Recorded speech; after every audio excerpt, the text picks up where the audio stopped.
Hey everybody, welcome to the stream. Today we're going to be playing TOUCHSTARVED.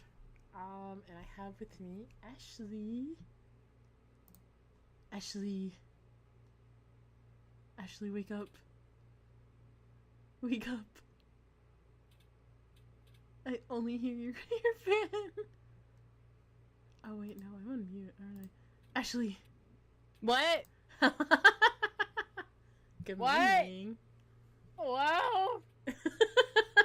Did you say something? I deadass didn't hear you. Because I was muted. Oh! Hello. Do you see the game on your side? Oh shit. Have I didn't you- even know you opened it. Oh my god, we started streaming. Oh my goodness. Is there posting music? No, Okay, cool. there is no music because I'm out of the box. There is no sound load. Right. Thank you for the confirmation.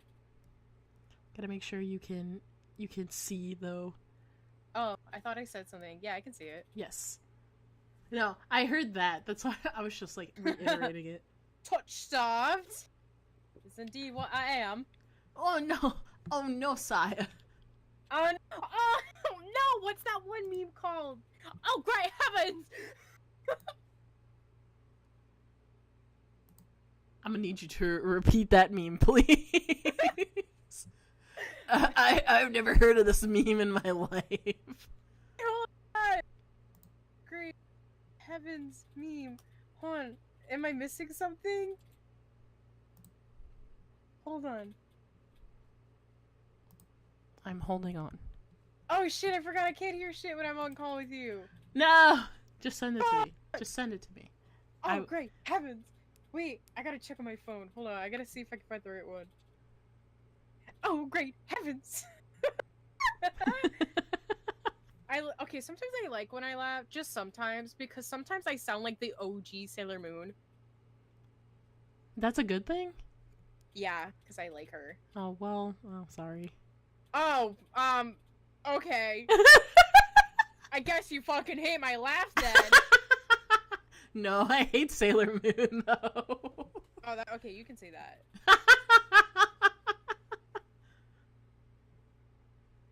Yeah. Okay, I found it. I found a compilation.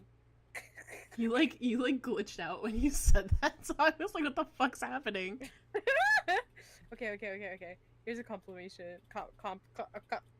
A compilation. Yeah. I got you. Thank you. Thanks, babe. What a true wife. Of course, I finish your sentences for you. Aw, romantic. Van could never. Van would never. Even though he's seen every past, every You know, future. he would tell us to shut the fuck up. He would. And then He'd be be like, go faster with work. And I'd be like, you shut the fuck up. And he'd be like, bet? And then it's gonna be like, what are you gonna do? Make me? And I'm like, yeah! I'm still searching for the enemies to lovers AI. I've been bullying an AI to get them to bully me back. That's how bad it is. I can't remember what happened last night. I just started talking to a mafia boss, and I can't remember what happened. Bro, I passed the fuck out last night. I talked a little to a grumpy cat boy, and then I was like, all right, whatever. And then I went on to a mafia boss that comes in to my bar, and I was all like, he was like, can you give me the usual? I'm like, I guess I'll think about it. And he's like, oh, I guess I'll just serve myself. And he reaches over and takes my bottle. I'm like, excuse you? Excuse you? Do you fucking own the place? No, this is my bar. I mean, he's a mafia boss, so he kind of owns the place. No, he doesn't. No, he doesn't. You're like, this is my establishment, actually. This is my fucking establishment. He's like, damn, alright, Feisty. Gonna make me my drink now? I'm like, yeah, I guess. Fucking take your paws off my shit. That's how you know you own the place, when you can talk to other people in your establishment like that. I'm like, get off my shit, fucker.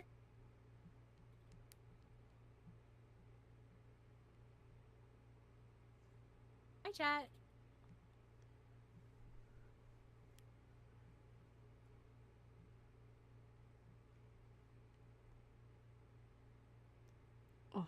Why is Twitter so hard to type in? Or how do I pronounce it with the X? Is it like Twitter or something like that? I call it Twitter no matter what. You're like, I will not stray from its roots.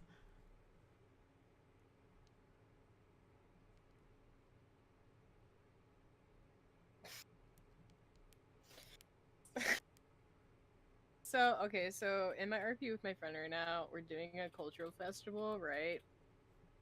And it's like the end of it, so they're doing the bonfire dance, right? Mm-hmm. And my OC is like teaching the guy how to do the moves because he's apparently never done the moves, right? Oh, I can't believe you're RPing somebody with somebody else and not doing our enemies to lovers RP. Excuse me? I'm waiting. For fucking what? You haven't even made your character. Deadass was just thinking of using my dragon girl and like finally finishing her and you make her multi-purpose. That's because you want to kiss the bunny boy, not your dragon girl OC. Yeah. Yeah. I haven't heard anything about him. Slaps table. I was debating using him for the enemies to lovers because he fits that thing, but I like the hairstyle I picked out, so I don't know, we'll see. One of them's more developed, so I think both of them should be push his hair behind ear and then have options. bro. You'll fuck over both of my guys like that? No, I'd fuck both of them like that. I got two hands. You go for the poly option. Yeah, I got two hands. You have to. Yeah, I don't do this this love triangle thing. It's not. I never said it was a love triangle. I was saying two different universes. The fuck? Two different universes. And then you said poly, and I was like, yeah, I'll fuck. I fucks with that. I could beat him in a fight, right? Oh, in a fight, right, Ashley? Oh, great heaven. In a fight? In a fight, right? Oh, there's noise. Oh, sorry. I didn't mean to do that. I clicked it by accident when I meant to go look at this video you sent me. Oh, great heaven! I fucking love that audio. Find someone unexpected on Bumble. Download today. Sorry. I keep getting these Bumble ads. Expedia helps you find the right time to book.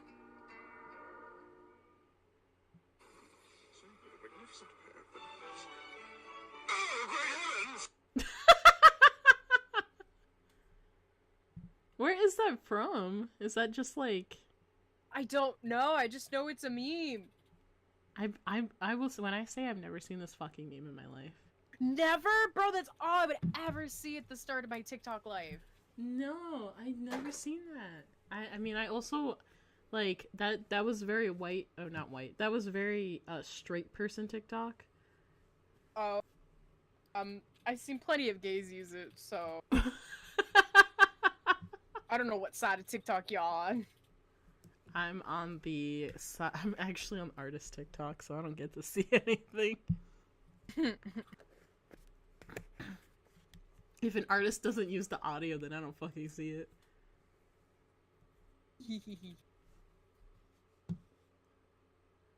Tyler's texting. Tell him to put it away! We're playing games! I'm sorry, everyone's getting COVID. I need to keep updated. Bro, you gotta get tested is what that is. But I feel fine. Everyone else feels like shit. You know you could feel fine but still have COVID, right? Anyways, Oh my god, Ashley, you're the part of the problem! I can't help it if my family whitewashed me and now I think dumb like a white person! Oh my god. Please, can I just, like, work OBS? Can you just, like, No. function properly, please? Thank you.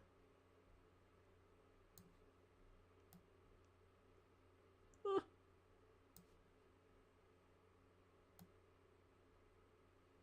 Oh, is this the first game that fits the screen properly? Oh my god.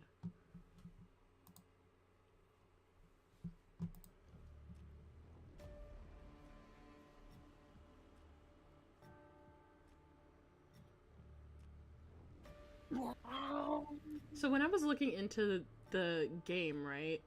Yeah. It has 5 options. I don't know what's included in the demo. It doesn't say at all, but it does say that it is a very passionate romance game that is made for hopeless romantics. Oh. So it was made for us specifically. I see. Am I gonna lose my voice again? You might. Like, Fuck I me. don't know if they're gonna, like, out of the gates, like, it might be, like, the Seduce Me demo, where they're, like, and they cut you off, like, at a good part, and we're like, oh, fuck, I guess we gotta wait for the game and pay, like, $20 out of our fucking asses, you know? Those whores. I mean, it's a really pretty game, so I would not be mad. It's just another, Oz Mafia for me at this point, or Nori 9.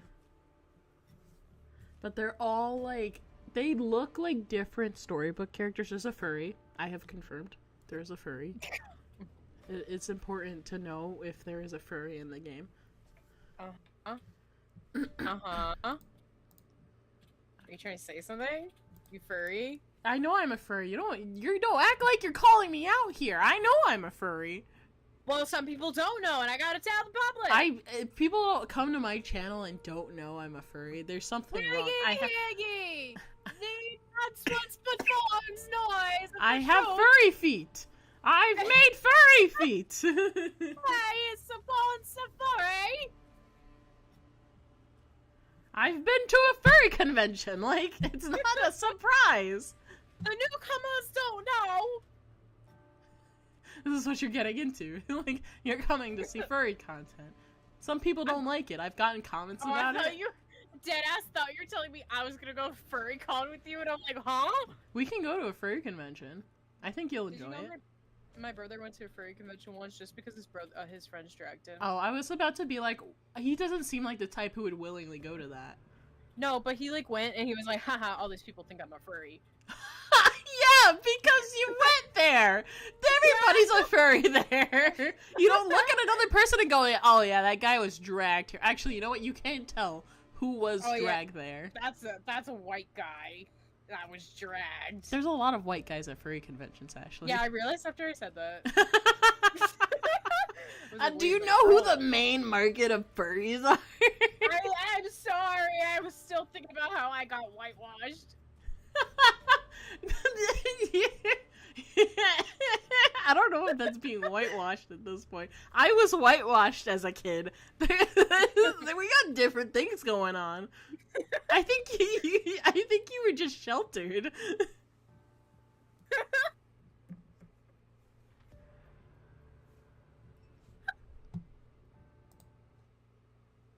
But like, it got a good laugh out of you though. It did, you're right. It did. It was funny. But I also laugh at anything, so like, I'm not a That great... is so not true. I'm not a great I'll reference. tell you shit, and you'll just look at me with no thoughts behind your eyes. Because I have no thoughts. My head is empty. And I'll look at you, and then I'll be like, what did you say? And I'll be like, Spider Pop. I love Spider Pop, actually. Spider Pop. Spider So Pop. we're just reading the prologue, which makes me very sad. But that means we're gonna meet all the guys. Yeah. And I don't think it's gonna be voice acted, but if it is, it's a nice surprise. Not surprised. It's a nice surprise. This demo came out this year. Jesus Christ. Yeah. Jesus Christmas. Jesus Christ. Oh, great heavens! Oh, great heavens! I gotta make that a sound for something. Like that has to be an alert. That's like, oh, great heavens! Fucking you know what? I'm gonna do that when someone fucking raids. Yeah. No, you know what? It's when someone gives money. No, it should. Great heavens. It has to be when it raids, because that's funny.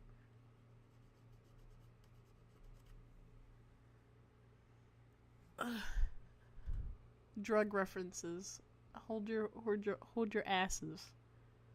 We got dismemberment, graphic violence, strong language, alcohol references, injury, and horror. It's a hardcore game. All. Now, if we've all played Dramatical Murder, we all know that's the same thing.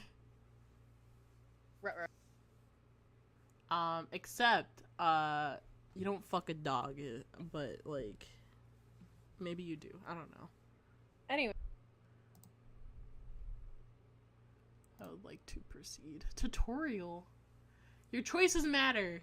The decisions you make may result in unique dialogue interactions, and even choices in red text would contain exclusive content. Try playing through the demo more than once and choosing different options. You might even uncover a secret ending. And remember, there's no wrong choices, only interesting runs. Choose wisely and save often. Okay, you have to remind me to save. I'm really bad at that. Yeah, I know you are. But also you're a completionist, and I'm also a completionist. I am a completionist. The thing is, when I'm a completionist, I just skip through everything, and I just click choices. I don't save. I don't try to save time here. I'm just trying to go through everything really fast. I'm just trying to fuck. Yeah, I'm just trying to look at everything. Sometimes I want to relive the scene, you know? Okay.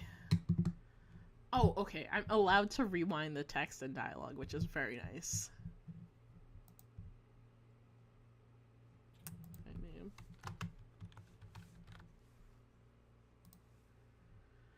Choose your pronouns. Oh, that's nice. That's the first time I've ever seen they, them at the top. This world began to unravel long before you were born. It began with fogfall. Who is texting me? It's me. Oh, motherfucker. God damn it. It's like in the distance, too. Spectral mist bled from the seams where reality wore so thin it split. And from the fog emerged monsters, inhuman beings, with unnatural powers. Some possessed language and intellect, others were mindless beasts driven by little more than the desire to slaughter. As cities fell and unrest spread, humans united their fear while monsters thrived in chaos. And then there's you. You're not even sure if you're human. You were born cursed, with hands that alter the minds of anyone you touch. Choose your backstory. Oh, fuck! What? Wait, we had, like, I was like, I also looked at the Oracle one. Cause, like, Wait, I'm basic. You have to read them. I know. So the first one is basically, like, playing a cleric, in D&D. You're an oracle. It's like the most basic backstory for an oracle. That's our curse is having the sixth sense. Heightened awareness of hidden supernatural presences around you. And then there's the Hound, a forsaken thief. I think this is just the... I'm poor. I don't want to be a poor person. Again. Like, I'm already poor in real life. You're not, Ashley. What? I wasn't saying me. I'm already poor in real life. Yeah, I was saying you. I'm aware of my income.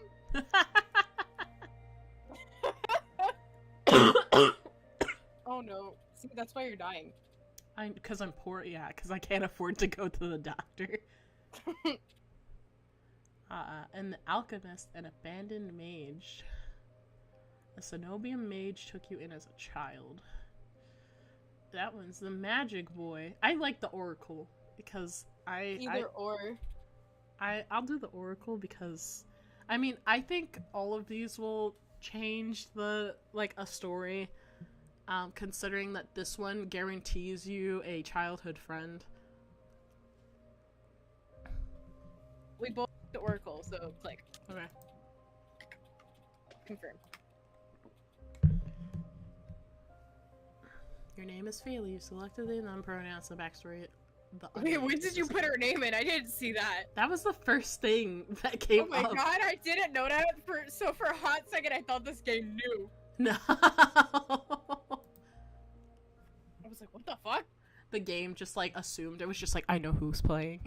I know who this is. The wasteland stretches as far as the eye can see. There's nothing out there but death, the ever-present stench of decay, the countless sun-bleached bones cast like seeds across the barren. So did you hear about the ancient underwater volcano that they recently found that has been like releasing like a warm ooze?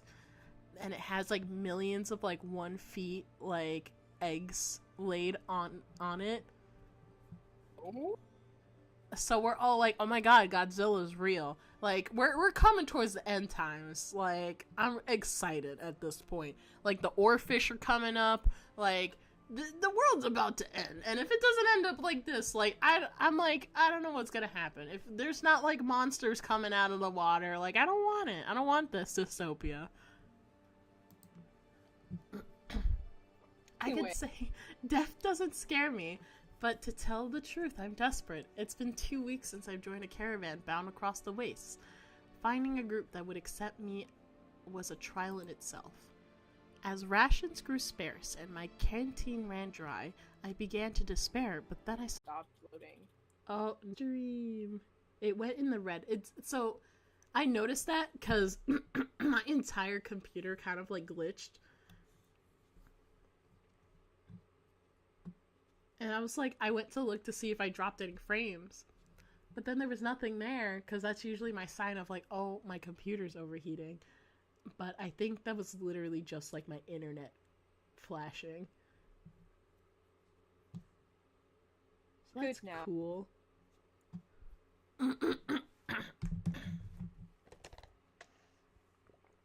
Drinky, drinky. Sippy whippy. Sippy whippy. Oh god. I try to rise, but my ankle explodes with pain so blinding. White blooms across my vision. Only when my eyes adjust do I see the dark shape in front of me. Oh. That's gross. A soulless stoops over the twisted form of the caravaneer. I freeze, but it swivels its head. A dozen bulging eyes twitch in my direction and blink as one. Hey. I was gonna say what that mouth do, but not anymore. That mouth did that. That's what it did. Yeah, sure. The soulless lets out an ear-splitting shriek and runs at me. Yeah, fucking hear my earlobes. But right before it reaches me, a beast barrels past, vanishing into the mist. Instantly, a horse screams in the dark. I need to move now. Okay. Run for the city or head towards the wagon? One's closer. Which one? Sense to go on the wagon and then ride the wagon because it's gonna be faster than you. I mean, that's true, but, like, didn't the beast go towards the wagon? Oh, I guess go to the city then. Hold on. Okay, so here's our first, like, save point. Here's the first save point. Because, like, I have a suspicion that one of these will lead to death and dying. I take off, running deeper into the haze. The fog is so thick that I fear I'm heading the wrong direction until I see a dim pinprick of light emanating from a shadow of a spire. It's fate, but it's enough. I came too far to die here. Rapid footsteps echo all around me. I turn in circles, frantically searching for the opaque mist for the source. But the fogfall twists and stretches sound. Suddenly, the caravan's driver bursts forth from the fog. Our eyes met too late. He slams into me, knocking me to the ground, and slips in a patch of mud. The soulless falls on him as soon as he slows. It catches the driver by his throat and rakes his stomach with razor-sharp claws. He comes apart like wet paper, spilling intestines and viscera in a steaming tide. Fighting the urge to heave, I claw frantically through the slippery muck for a handhold. Oh, great heavens! Shit! My hand catches on the jagged edge of a rib jutting out from the water. Bandages unfurl from the gouge torn deep into my palm.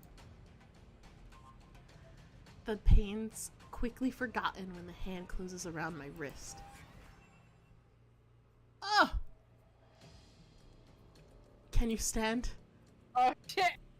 He's pretty. I know he's pretty. I push my fingers together. He's pretty. I got distracted. He's pretty. He's pretty. One of the travelers from the caravan leans over me. Do you want to be the traveler? Yeah. He's so pretty. Get ready. There's about to be more pretty boys. Okay. Now I feel like being British. You're right. I got that was my first instinct was to give him a British voice. We need to run. They reach for my hand. Oh, are they them? I realized too late that my bandages have come undone. No, don't touch me! The sensation of their thumb brushing the back of my hand sends shivers down my spine. All it takes is one touch, and in the space of a breath, my curse takes hold. Oh! Oh, I hate that! Oh! Oh! I don't like it anymore! It's Attack on Titan!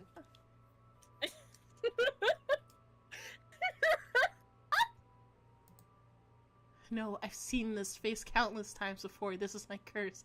Madness of my own making. Their grip on my hand tightens until pain radiates from my knuckles. Let me go! Suddenly, clammy hands crush my throat, choking off my breath. This is so intense. It got so intense so fast. I wasn't prepared to bring my A game to the table. Yeah, right? Fuck. Okay. Oh my god, I'm so embarrassed. Please, I want to get off of this phone so fast. Spit bubbles at the corners of their mouth and flecks my face. The edges of my vision darken as my lungs scream for air. Scream for help or fight them off? Really scream, and your hands have already fucked it up, so... Oh, I guess you screamed. I tried to scream, but the fingers squeezing my windpipes cut me off. I told you that wasn't gonna work! Why'd you click it? Oh, well, I thought you... I was saying screaming isn't... I said screaming wasn't gonna work, and your hands already touched them, so might as well fuck them over. Oh, you know you're right. You're right. When you're right, you're right. I am right.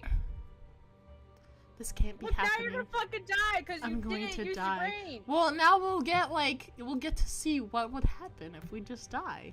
Oh god. I wonder what would happen if I died. You know, die. Shut the fuck up. Shut your whore mouth. You shut your whole mouth. Oh wait. The hands drop from my neck, leaving me wheezing for air. My lungs burn with each ragged cough. My vision clears and the traveler's face takes shape, hovering inches from mine. Lips still split in that macabre?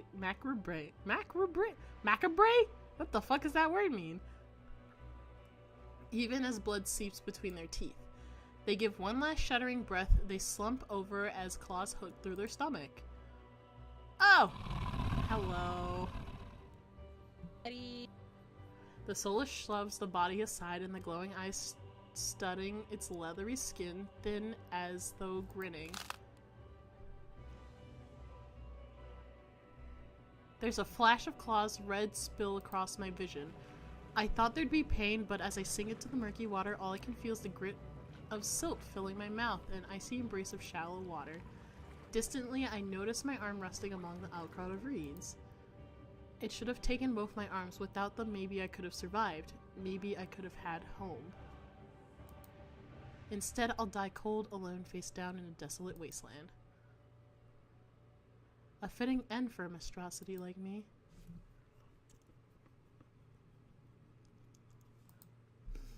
If this is death, it's not as bad as I feared. The cold is gone, as is the choking stench of bog water.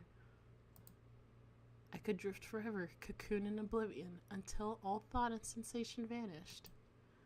No curse, and nobody howling at me in madness and terror, nothing at all. The thought has terrible appeal to it. But the next moment, I take a reflexive breath, air pours into my lungs, then again, in and out, a ragged grasp. Feeling comes flooding back. Warm cloth on my bare skin, a firm surface underneath me, a strange tang of sulfur in the air. Do not be afraid. I am afraid. I'm afraid, sir. Oh! I'm not afraid! I'm no longer afraid! Woo! Oh boy. Oh, yeah! Oh man. I twist my head towards the voice. Tears flood my bleary vision and at the bright glow of a lamplight. Do you want to be our mystery man? Bite Slip, what kind of vibe we going for here? I don't know. He sounds like he sounds soothing. Try not to move. The voice is calm, steady, and commanding, but more importantly, it's a stranger's voice. When thought cuts through my mental fog, I have no idea who this is, and I'm completely at their mercy. Stay away from me! My words come out a little more like a creaky whisper. I clamp my mouth shut, hating how weak and helpless I sound.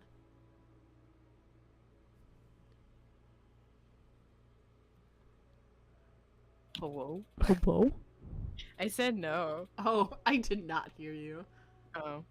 Sorry, I was a little too calm. Let me get a little closer. You were a little too calm there. You gotta whisper into the mic.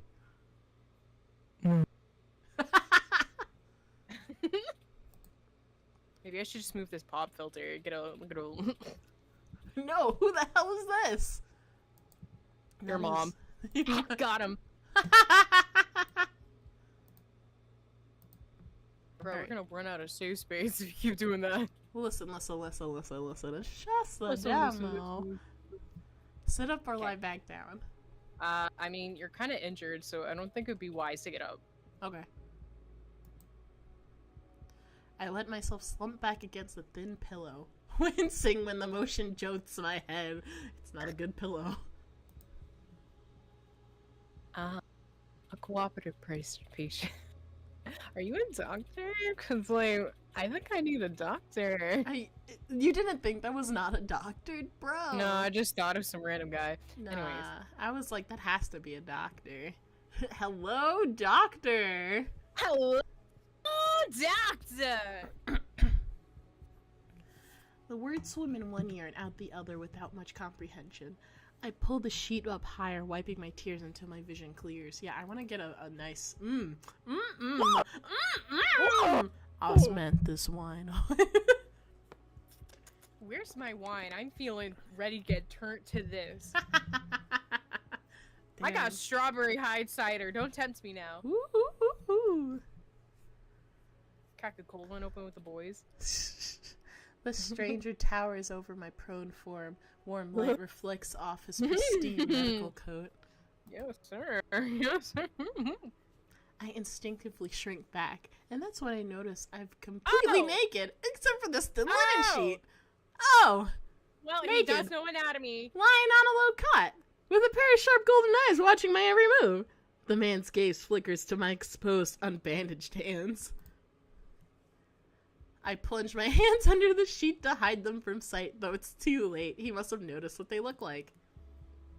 Strange, cursed, inhuman. I brace myself for his inevitable suspicion and disgust, but his expression doesn't flicker from that courteous smile.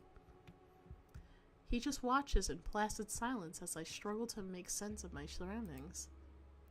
Where am I? Who are you? Careful. You are safe here. Whoever this is, he clearly has no idea who or what I am.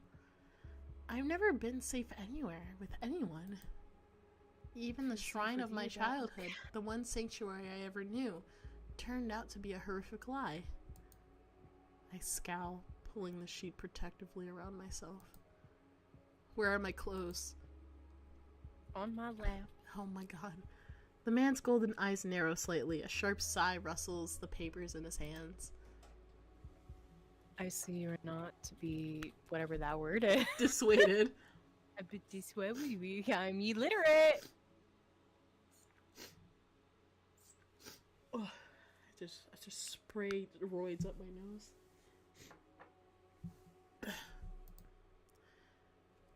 Your clothes were torn to shreds when I found you, but I procured replacements. Oh, this is nice! This bitch live like this. Damn, bitch, you live like this? Oh, this is nice! This is nice. It's a I soft like her creak. artwork. Yeah. He stands from his chair, giving me a better view of my surroundings. Can I get a better view of you? I seem to be in some sort of medical clinic. Bottles of silvery alchemical concoctions line the counters in neat rows. The air makes my nose twitch. A faint whiff of smoke and something distinctly metallic that I can't quite place. Yes, baby girl. That's baby girl right there. That's my baby girl so far. The doctor produces a large, dense bottle of cloth, which he sets at the foot of my cot. He easily a head taller than most, and I have to crane my neck to look at him. Could you step out? This is his office! Think? I mean, if you want to peek and you're just gonna ask. I should be polite if I can, especially since I don't know who this is, what he can do, or what he wants with me. Meeting his gaze. I mean, I want him. I mean, he wants to help me. Meeting his gaze sends a hot frisson down my spine. Something about him nags at me like a half-formed memory I can't place. Thank you. You're welcome. I'll leave you to get dressed. I love a man with hair. With a curt nod, he leaves through a narrow door. I hear a soft click as the lock turns behind him. I count to 3 in a sudden silence, but I don't hear any more footsteps. I reach for a bundle of clothes. An itch on my elbow stops me short. I reach down absently to rub at it, then freeze when my fingers meet with a neat line of stitches. I know what I saw. The beast took my arm clean off, and yet my arm shows no signs of injury apart from the black stitches poking through my skin. I gingerly flex my fingers, feeling my heart race at the sensation. This is impossible. I should be dead, or at the very least grasping out my last breaths. Thanks, Doc. I squeeze my eyes shut, waiting for the pleasant dream to unravel, to wake up bleeding out in a swamp. But nothing happens. The seconds tick by, my arm remains resolutely healed, my surroundings pristine and quiet. In numb disbelief, I reach for the replacement clothes and begin stiffly pulling them on. They're thicker and warmer than mine, with a black woolen cloak to go with them. There's one thing still missing, my bandages. The golden-eyed man didn't leave me with any, even though I know he saw my hands. I slide off the bed and take a few unsteady steps towards one of the drawers. If this is indeed a doctor's clinic, there must be bandages somewhere. I start opening drawers at random, and of course, that's when the door swings open once more. Sir, I'm indecent! My ass is out. Push his ass out. Oh no, doctor! I didn't see you there. I didn't see you there. Are you looking for something? People stop texting me. Sorry. Trying to play games. Oh god. Trying to swoon a doctor for Trying to free swoon a health doctor. insurance.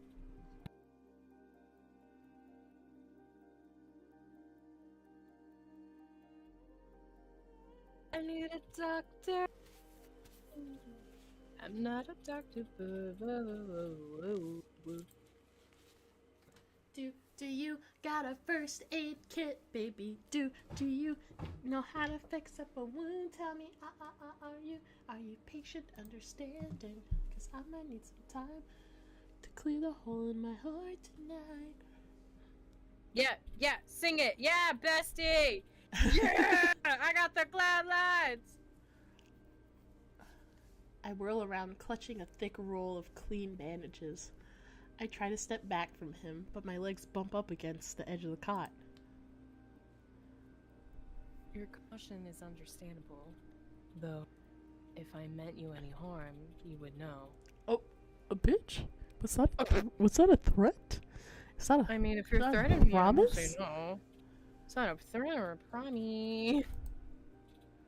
That doesn't make me feel better in the slightest, but he makes no move towards me, so I quickly wind the bandages around my hands. The glowing scars and mottled skin disappear under a layer of clean white cotton. My I literally sounded like I said my ass.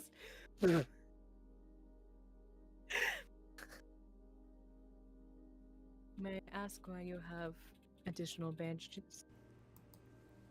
I clench my jaw.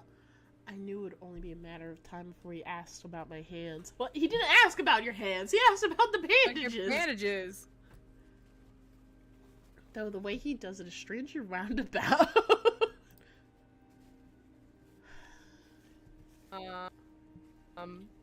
I don't like any of these. I don't like any of them either, so I'm just gonna decline to answer.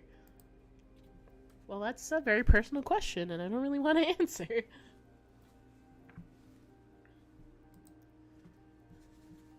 So, surely you realize that I can only help if you tell me what ails you. An involuntary snort of laughter escapes me. Where would I even begin? Would he even believe would he even believe me if I told him? Yes. No. Best to keep my curse to myself for now, and learn more about him first. Who are you? Come on. Hello, Kuras. You may call me Kuras. And where exactly am I? God, all these fucking words I can't read. Aridia. Thank you. Aridia, which I assume was your caravan's destination. I can think of nowhere else for a group of travelers to go. Aridia, so I made it to the City of Knowledge after all. I should feel relieved, but all I can manage is a vague sense of increasing unease. How did I end up here? Skill. Literally.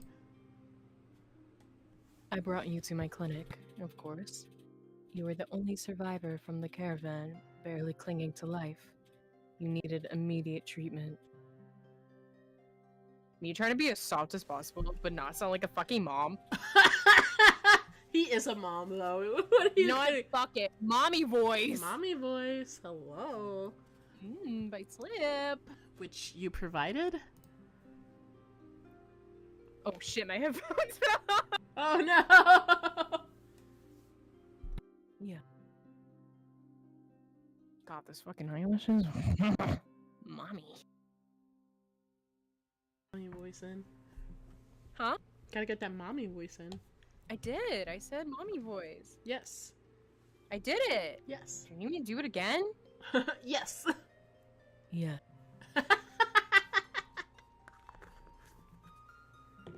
It's gonna be $5 per mommy too. Whoa, whoa, whoa, whoa, whoa! He says it so simply, as if I'm a small child and he's explaining a basic addition to he's explaining basic addition to me. See, that's what he's totally the mom friend. So, you're gonna take 1 + 1, and it's not gonna be 11.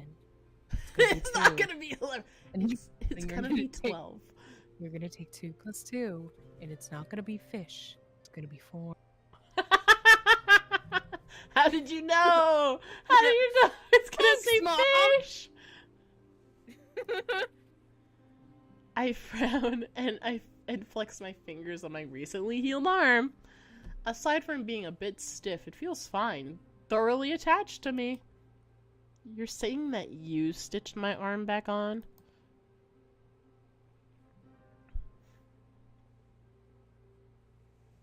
Do I gotta be a little louder? Can you not hear when I speak? No, I can't. Okay. I'll just get like really close to the mic. Pardon. A soulless attacked the caravan. It ripped everyone to shreds. It tore my arm clean off. But when I woke up here, I trail off, bewildered. I never heard of any magic that could heal a mortal wound like that. What kind of person could do such a thing?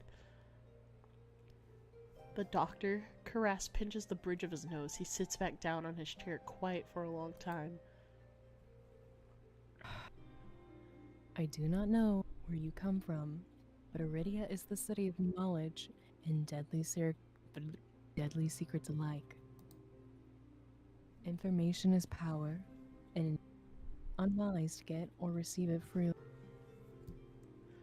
Well, shit. And that was a roundabout way to say, I'm not telling you shit. I gotta meet all of them to know which one's gonna be baby girl! I know! Since you have refused to divulge your secrets, I will not divulge mine. I do not even know your name.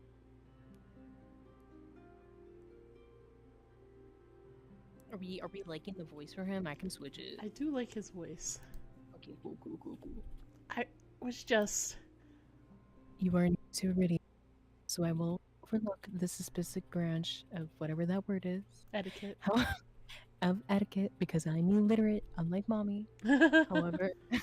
However, you should not expect others to extend the same courtesy. Do you understand? He looks pointedly at my freshly bandaged hands. Loathe, though I am to admit, he has a point. I'm also a complete stranger to him, and if he's telling the truth, he saved my life. I take a deep, steadying breath.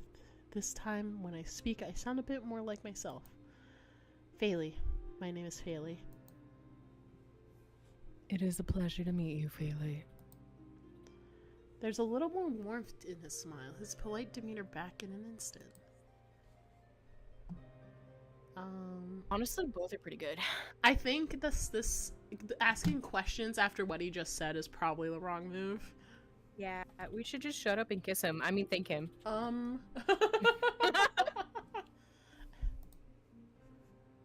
Thank you for saving my life. I chance a smile in return, even if he won't explain how he did the impossible. There's no doubt in my mind that I'd be dead if not for Karas. Nothing of it. I'm not sure if he's just being excessively courteous, but his words only raise more urgent questions. But I have to ask, why did you save me? You don't know me. The question seems to startle Karas. I could hardly leave you to die in the waste. Assisting those in need is the very essence of a doctor's duty. I've never met a doctor who handed out free clothes. My fingers find the edge of the cloak. There's a subtle but delicately embroidered pattern around the hem. I try not to think about what kind of price Karas might ask for such well-made clothes. Suppose not. Forgive my presumptions.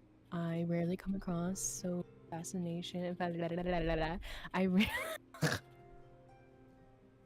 come across so fascinating. Oh my god, why can't I fucking read? It's because he thinks we're fascinating. God, he's just going to twist the knot, you know? A patient. I blink. What did he just say? I simply meant that few things cling to life so resiliently, so resolve. God, I'm fucking dead. I can't read. Or brave such a... God, why are you using big girl words? It's big girl words for the big boys. I can't do big girl words. That's why I need a smart doctor to tell me things in dumb language.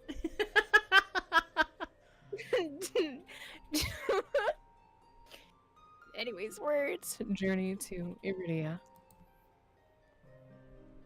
I could not help being curious about you, Fayle. His voice dips to a soft murmur, and he abruptly looks away from me. Oh. You're pretty curious yourself! You're pretty curious yourself. Am I? Oh! Well, I haven't forgotten about my arm. Oh, well, fuck you, character. Like, fuck you, we I'm were trying flirting. to flirt. are flirting. I wiggle my intact fingers at him. You, doctor. You, doctor. Clearly not. But you haven't asked me for any payment either. Kiss or two? I require none from you. Travelers do not have an evidence of coins, and it would be unethical to leave you whatever fucking big girl words in a strange place. I'm gonna Ticket? I'm gonna use whatever big girl words as a censor whenever I curse. Whatever big girl words you are, big girl. I fall Take a silent. head count of how many times I can't fucking read a word. Unsure of what to say, nobody would help a horror like me for free.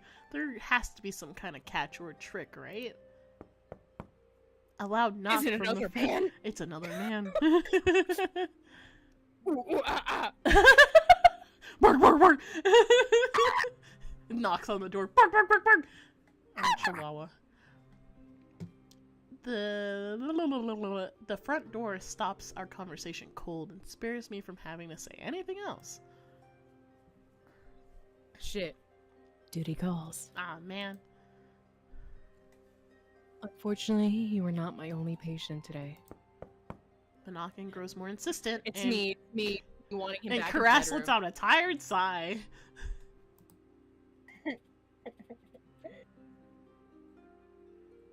Bro, he said wait. Wait your turn. Though he says it quietly, the clamor on the other side of the door abruptly stops. Do you need anything before you leave, Faylee? Oh. No. I'd like some medicine, doctor. Between the soulless attack and my miraculous survival, I'd almost forgotten why I came to Iridia in the first place. I need directions to the cenobium. Cenobium? The look on his face is downright chilling. He pauses, choosing his words with cold deliberation when he speaks again. Whatever you seek, it is very unlike you will find it there. Am I gonna find it here? Like, bitch, come on. You don't even know what I'm looking for. The Subobian gates open for Precious. Oh my god, Thank you. I can't even read normal words now. precious few visitors. Even if they did, you would not like what you find inside. My heart sinks. Is he saying that I came all this way for nothing? Risked life and limb for nothing? No, that can't be. I've only just arrived, and Iridia is the largest city still standing. There has to be a cure here for me. Then, if not the cenobium, where would you suggest? Do you know anyone else in Iridia? I shake my head. Then I suggest a local guide. Head to the Wet. You can't see the face I'm making, but it's like the Shrek face. Which one? There's multiple. What do you mean multiple? It's the one where he's like, where his lips like downturn and it's like the eyes like. Can you please draw that later?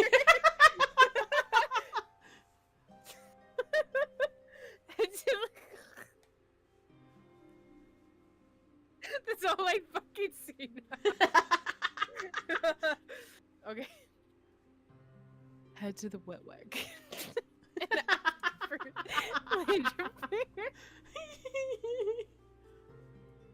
Is this the next one? Is this the next one? Man. Excuse me? The wet what? I'm so glad! We're literally 5. We're literally fucking 5. It's an awful name for an establishment, like... The Wet, you know, the Wet. Yeah, every the freaking Wet. Friday- Yeah, go there every freaking Friday night. Really for big girls, you know. As for big girls. It's for big girls and big doctors. You You know he packing. Oh my god! He's packing heat! He's packing heat!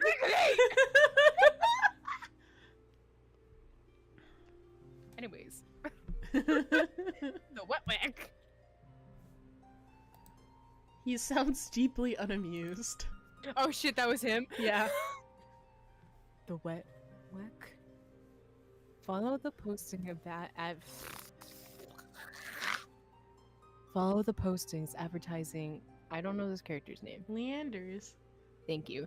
Leander's bloodhounds. They are difficult to miss.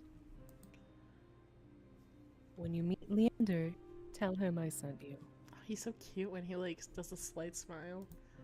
He's so cute. That isn't much to go on, but Karas points towards the clinic's back door. You will be safe as so long. Oh my god, wait a second.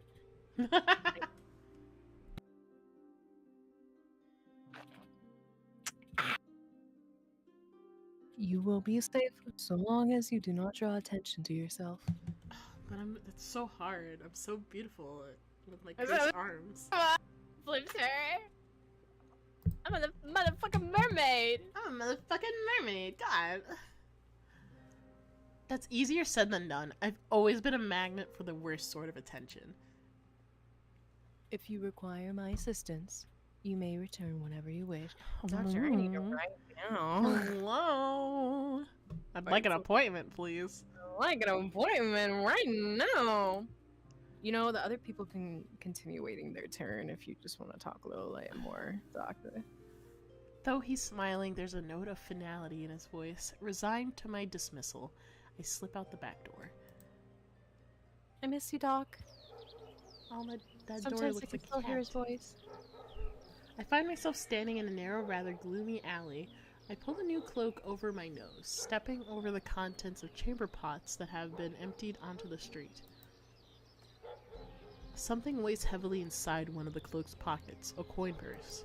Oh my god, did he give us money? Oh my god, we have a sugar daddy! Oh, okay, no, he made sure our coins were still there. Oh, okay. Everything is still inside, every last coin that I scraped together for the journey to Iridia. It doesn't even look like it was open. There were a few coins to begin with, then probably weren't worth stealing. I glanced back at the clinic's closed door. Karas didn't even take payment. Didn't take any payment, he didn't even ask for a future favor. But he also said that in Iridia secrets are power. Does he expect me to give up mine at some point? That's not exactly a comforting thought. Still, no matter why he did it, Karas gave me a second chance and a lead on where I might find help. I'd better get going. Before he changes his mind, I squeeze out the alley and into the crowded main street. The line outside Karas' clinic stretches down the road, ready. Toothed peddlers queue alongside weathered elders. If any place is in desperate need of a free clinic, it's this one. The cobblestones are treacherously rough under my feet, deep grooves worn between them by regular flooding and decades. I don't think she has shoes. We're gonna have a problem, Barbie. Sorry, Barbie. We don't wear shoes. We're flat-footed here. Fucking weirdo. I knew Iridia was a river city, and I didn't expect it to look so eroded. The buildings were tired and dilapidated, all crammed together in narrow streets. And there's something else. A charge in the air that felt like the shifted pressure before a storm. It's subtle, like little more than faint, persistent thrumming, but I can't seem to shake it.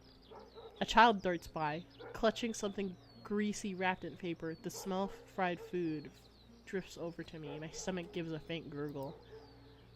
I steal his food. Me too. This morning's catch, fried up, hot and fresh. Not too many eyeballs today. Oh. That sounds disgusting. But I'm starving, so I duck my head under the stall's grubby awning. A large fish leers up at me, its 3 bulging eyes still visible through the thick layer of crispy batter. Delicious. Animal Crossing. The vendor gives me a gap-toothed grin. What's the cheapest thing you've got? The vendor points at a metal basket of what looks like long strips of savory fried dough. That is better than eyeballs, honestly. Fresh long lads, 3 copper piece, stumper in your mouth. 3 copper. I take the coins out, counting them gingerly. At this rate, I might not even be able to afford dinner. Reluctantly, I drop the payment onto the counter and take my meal. 2 streets later, I pass under a wrought iron archway adorned with dangling garlands of red and pink lilies. This reminds me of Arcana. I was thinking that this whole time. Oh my god! I looked at the doctor. I'm like, Azra? Oh my god! No wonder you like him so much. Who? But stupid. God. I gotta go look at my other bachelors first before I commit. Anyways, the buildings in this quarter are a dizzying riot of color. Painted walls and tinted glasses everywhere I look. Sheer red and pink curtains flutter in open doorways. Musical voices call out invitingly. Incense mingles with the pungent scent of flowers, barely covering the salt and musk of warm bodies. why are you getting so close and saying that? What do you mean? Not close, you're like, Warm bodies. I've been in the same space as I've been this whole time. This must be Iridia's entertainment district. It's the entertainment district. That's why I have to be close. because I won't shut the fuck up. I'm polishing off my food and dusting I the didn't crumbs. deny it! Dusting the crumbs from my hands, and I spot the poster. Motherfucker. It features a silhouette of a smiling man wearing a single dagger-like earring with the word Bloodhounds printed on his head. A motto, as above so below, circles the artwork. If Leander is the leader of the Bloodhounds, then the face printed on the poster is likely his. I follow the line of identical posters around a corner, nearly hit my head on the precariously dangling wooden sign looking up. Faded orange letters read the Wet Wick. The facade of the building looks like it's seen better days, but I hear faint music and laughter coming from inside. God, that's a horrible name. But if Leander looks like anything I'm expecting him to look like, it checks out. If he looks like Julian, I'm gonna scream. He looks like Julian? We were in a bar. Julian got fucked up in a bar, dancing on tables. And... Hold on. The people are very loud in this establishment. Leander, are you also a masochist? All I know is that Whizzy really fucking loves Leander, so I gotta check the taste. I think it's sound effects. Is it sound effects? Yes. Yeah. Okay, because they're like very loud. The inside of the bar is a far cry from the abandoned exterior. It's not even midday, yet most of the tables and booths were occupied by a loose assembly of people in matching green cloaks. Bustling bars are not something I used to, but I steel myself with a deep breath before pushing forward. A cursory glance doesn't turn up anyone with a dagger-shaped earring, but I'm about to head towards the counter when a chant rises from the center of the room. Show! We have to say this at the same time. Ready? Ah, fuck. Okay. I guess not. I was waiting for you, and then you didn't do it. I said wait, and then you would enter. Anyways, show. Oh my god, there's so many notifications on my phone. They need to go away. Okay. The remaining green cloaks abandon the bar and their booths and rush towards the center of the room in a sudden torrent. There's no time to move out of the way. I'm caught, swept along in an all-stenched current. Hey! Rhythmic chanting drowns out my voice. I thrash, throwing out my elbows as I press of bodies grow heavier. My hip knocks into the table. I grip it, holding on tight to steady myself, but the crowd stilled and chanting stopped. You know, when you hit yourself, like, I hit my hip on the table, that shit hurts. A pair of gilded boots stride across the tabletop. Here it comes. I'm telling you, that's Julian coded. I'm telling you. That's Julian coded? That's fucking Flynn Rider coded. Seriously, you dogs again. Stop. Please, please.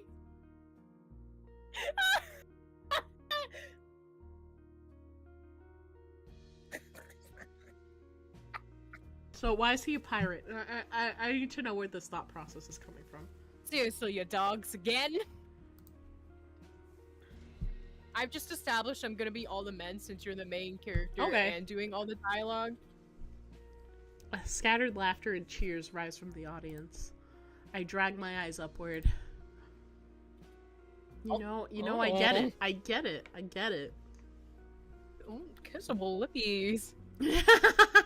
He looks like a K-pop idol. Stop! That's why I gotta make him sound like this. That's why he sounds Australian. Yeah, he's Australian now. I do like me Australians. Ema, no! Emma! Ema, no! The condensation! Cleo! Ah, one gay! Let's go! Yeah, that one gay is back! Welcome! We're here to look at pretty men again. Pretty man. Pretty Pretty man. men. A well-dressed man stands on the table in front of me, his broad shoulders framed by a thick lapels of a trench coat. I mean, his boobs! His breasts!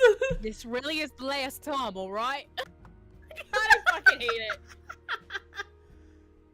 I don't know, he looks like he would have an Australian accent. He looks like Am I Jim wrong Hawkins. though? Like, I'm joking, but am I wrong? He looks like Jim Hawkins from Treasure Planet. This time when he speaks, the audience falls silent, as though bewitched by his magnetic presence or rich low voice. Oh, I gotta do it low. Low Australian. Low Australian. You gotta get the crocodile hunter. Come on. Oh fuck, where'd the text go? But nothing is as captivating as his smile. He beams at the crowd around him, a performer on his makeshift stage. Bro, I swear, Whizzy's gonna see this and fucking beat my ass for reading him like that. I'm like, why you gotta disrespect my man like She's at work right now, but I swear, if she ever comes back and watches this, don't blink, or you'll wait, hold on. Don't blink, or you'll miss it.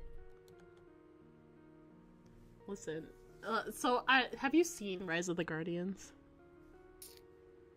Yeah? So, I don't know if you can mimic Bunny Munn's voice. I gotta listen to that man. I'm such a furry for him. Me as fuck! I love Bunny Munn, so when you're like, I'm gonna make him Australian, I'm just like, I'm like that meme TikTok that's going around right now that's like, oh! Bunny. Wait, fuck, what's his last name again? Bunny, his name's Bunny Mund. Sorry, I forgot the mutts part. Voice. I need to listen to it. No, I don't want Bugs Bunny. No, just look up like Bunny Mund compilation Rise of the Guardian. I gotta write Rise of the Guardian for it to pop. Yeah. Oh yeah. Oh yeah. Sunday, yeah. Yeah. Alright, we're gonna put a voice down here. Yeah. Okay. Oh my god, perfect. Oh yeah, it's gonna fucking hurt a bit, but it's gonna be great. The things I do. Yeah. Okay. We got this. He laughs and a dagger-shaped earring dangling from his left ear catches the light and flash of gold. It would seem I found Leander. There was he's fucking threatening me in DMs like, if you Really? I'm gonna kill you. She's like, Squints, you fall for him, I'll rip your heart out, hiss! Oh my god, that's okay. That means I can fall for him. Alright, I got this. Our voice down deep here. Okay, I got this. He raises his hand and above the audience it snaps. A flash of pale green light, real magic, no ordinary stage trick blinds me. Oh, pretty! As a brilliance ebbs my gaze, refocuses on the mage towering above me. He flicks his wrist and magic spiraling around him coalesces. A delicate flower stem sprouts from between his pinched finger one by one. Glowing lily petals spring forth. You know what he looks like? Jim Hawkins. No, a younger version of Dimitri from Anastasia. He also looks like Dimitri. You're right. Which is making me like kind of like him, but like like Kermit the Frog rolls my lips up. It's okay, Anyways. it's just between us. I'm- Whizzy, avert your it's eyes not and ears. It's not official yet. I gotta go through my options. Yeah, we have to go through the guys. Like, I understand. Who knows? It might be the furry, because like I like red hair. Whoa! Hey, hold your horses. You're like, I called dibs first. I saw furry. Whoa! I saw Anyways. the furry. I saw the furry first. The audience bursts into clapping and cheers. A genuine magic show. That was the last thing I expected from a place called the Wet Wick. Leander plucks the iridescent bouquet out of the air and turns in a slow circle, giving his audience a good look. Now. Fuck, I already lost the voice. Oh, nuts. Just rewatch the clip again. Now you could get some good luck. Okay. Now you could get some good luck. Fuck, I lost it. I lost it. You know what? You gave it a good try. Now I gotta go listen to it again. You should wait until the line comes up before reading, like listening to it. Yeah. Every time he speaks, I gotta pull the audio up. Eager onlookers scoot closer to the table. Some reach for the lilies while others whistle and call Leander's name. But his cool green eyes slide right over them, locking on me instead. Oh. How about you? My chest tightens. I give up. Every person gathered turns. It's okay. You know. We had it for a good second. You did. You had us in the first half. Every person gathered turns to stare at me. Oh. Do we take the flowers? Okay. I'm just saying, it's a pretty flower. I like flowers. Who doesn't like fruit I do flowers? like lilies. I reach out, all too aware of the way my I do fingers like tremble as I carefully take the flowers from him. There's no weight to them, only a faint warmth that radiates from the stems. As soon as the flowers leave Leander's hand, their light dims, they fade away in a shower of opalescent light. To my surprise, Leander laughs under his breath. That's the problem with flowers. They don't take long, but they leave an impression, right? I gotta say, that was the best line it did so far. Huh? I agree. Yeah. He grins at me, and I find myself smiling back. The snack that smiles back. Leander!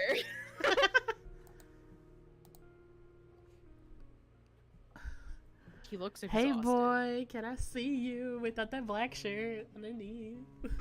Is it shirtless? I mean, sleeveless.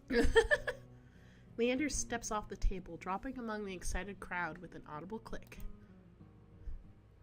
Alright, bloodhounds. Oh shit. I fucking went. I turned southern.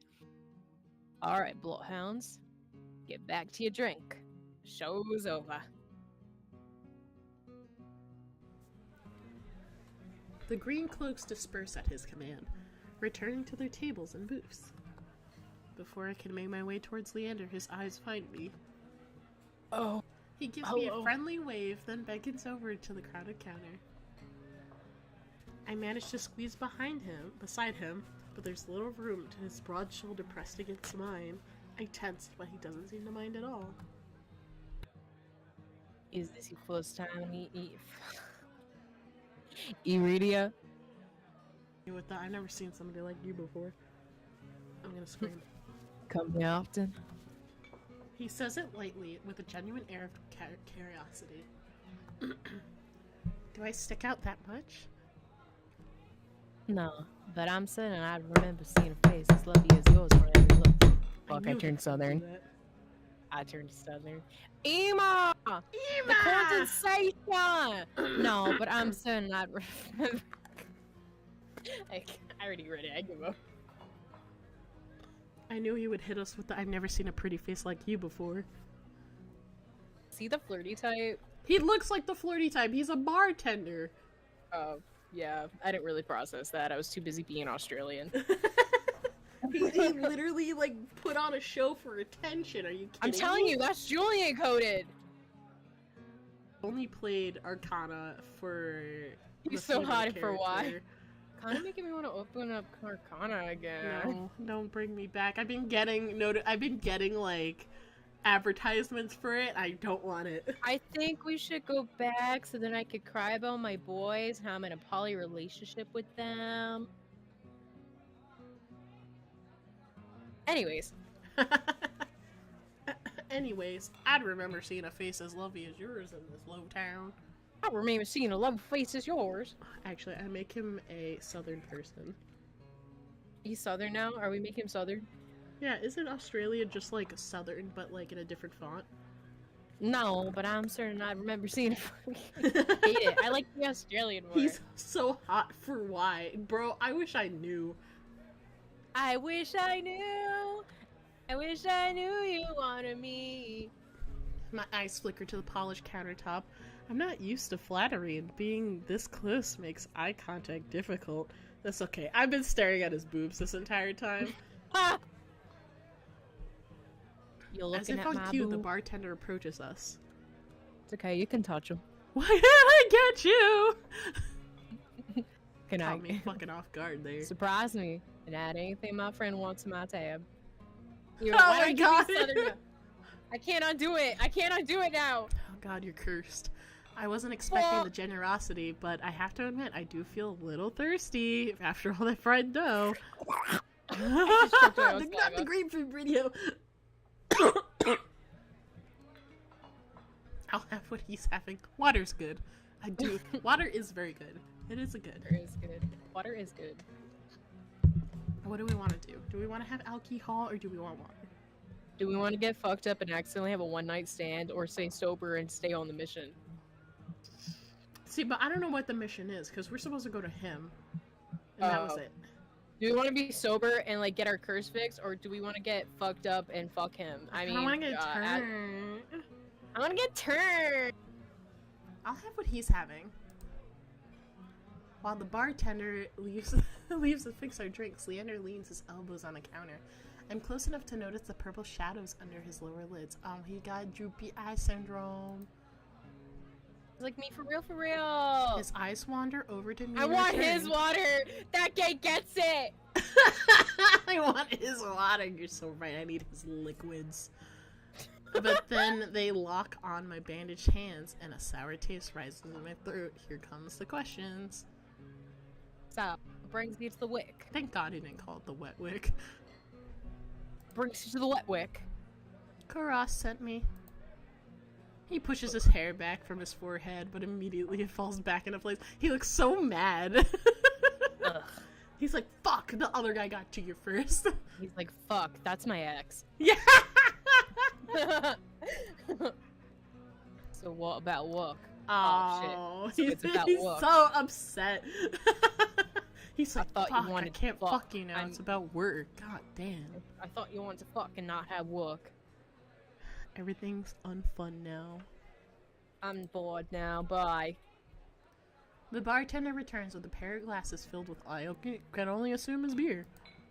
I raise my glass and give it an experimental sniff. It smells faintly yeasty, but with an undercurrent I can't quite place. A quick sip confirms my worst suspicions. It's awful. Thank you. Somehow briny and sour and all the way reminds me of pickles.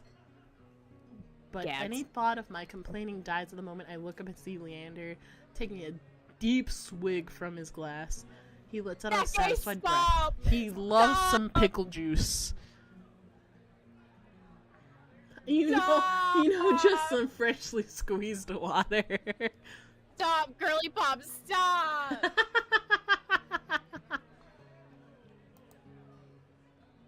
How can I be of— oh wait, that's you. Uh-oh. How can I— Oh god! Fuck me, I guess! How can I be of assistance? I wanted to just fix this. Oh no, the game froze.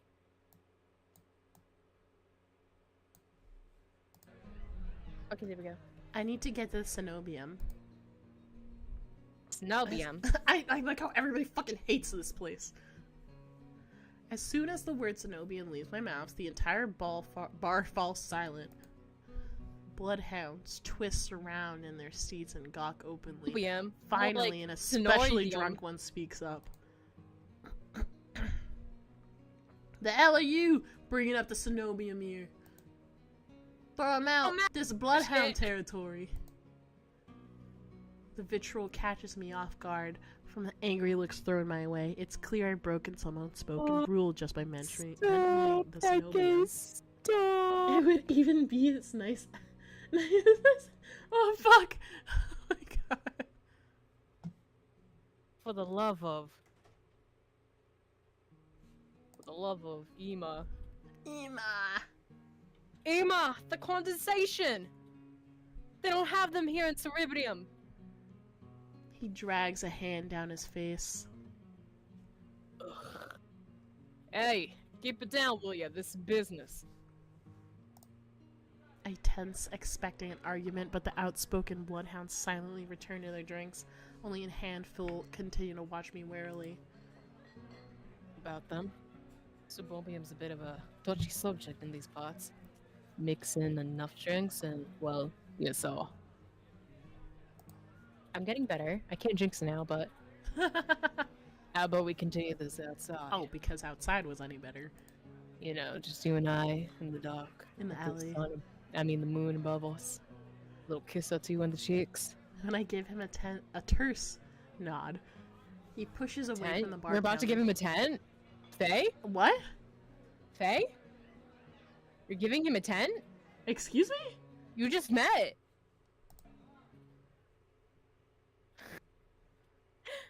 Oh, it's still sunny out. Awkward. Yeah. I follow Accidentally Leander touch into his the hand and alleyway, make eye tucked contact. tucked beside the wet wing, where layers of frayed bloodhounds posters have been plastered onto the walls. Seeing them side by side, the resemblance between Leander and his likeness on the posters is impressive. For real, for real. Kuro's didn't say you here for help for the Sylbium, did he? From the look he gives me, he already knows the answer. I glance away, accidentally touch his hands, and makes eye contact. Sucks, because we're cursed. No, he didn't. He suggested I find an alternative. Yet here you are, asking about them anyway. What the fuck am I supposed to ask for? I don't know what I'm trying to ask for. Marriage? I can't just be like, oh, can you heal my curse? Do you know somebody who can heal my curse? This is a city of secrets. You're here anyways. What do you need? This a bit of support. What you need the big girl for? The big girl for. I don't want to tell him about my curse. The less people that know about my capabilities, the better. Thankfully, Leander takes my reluctant silence as an answer. Well, I see you're already aware of the city's currency. Well, I see you're already aware of the city's currency. Information worth its weight. It's gold here. Kuro's told you the truth. Suburbium's dangerous. Get on the bad side and they'll imprison you for life, or torture you if you're not. But the Cenobium's supposed to be the place of learning, a sanctuary. The Cenobium has always been a herald at the last bastion of human knowledge, a shining beacon of hope in a world steeped in nightmares. If any place held answers, it would be the Cenobium. That's why I came here. Accidentally violently makes out with him. Fucking damn it, that gay. Literally us. That one gay, do I have another name I could give you? Or would you prefer that we continue calling you that one gay?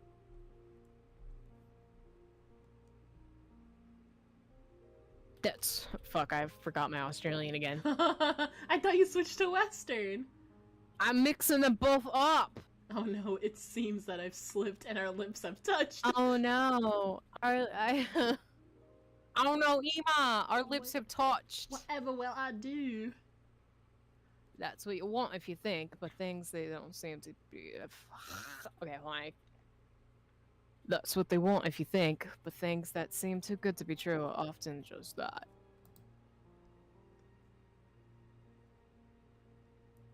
Oh, wait, I was like asking if you had one you wanted, but I could happily give you a name. Such a simple statement, and yet it leaves me reeling. If it's true, if I staked everything on a lie, then what now? Yeah, we can give you a name. Yeah, I like naming things. Leander clears his throat. But as I would say, there's solutions to every problem and alternatives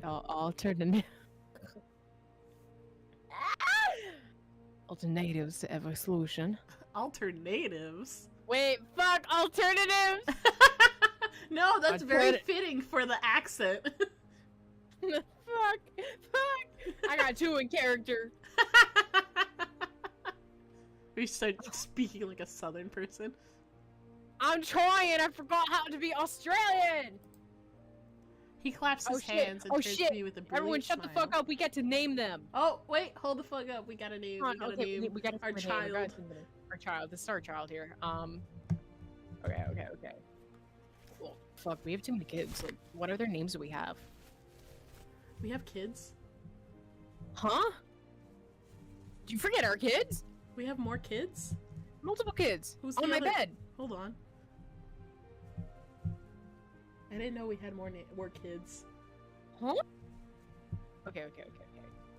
Okay, like, so I think the name should be Water-like because that gate is also very thirsty like us. That's very true. And also, so we are very water-themed characters. Yeah. So it's gotta be moist. Yeah. Nods.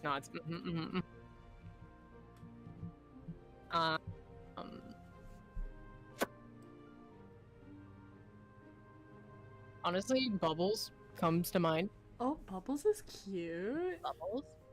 Hey, Bubbles. Can we call you Bubbles? Do you like Bubbles? Do you like Bubbles? We could do Bubs for short. Oh, Bubs is cute. Or Bubby? Bubby? Oh my god, can we call you Bubby? I like that one. Bubby. Oh my god, it's like our version of Bibble. Oh my, stop! Oh my god, we have a Bibble in chat.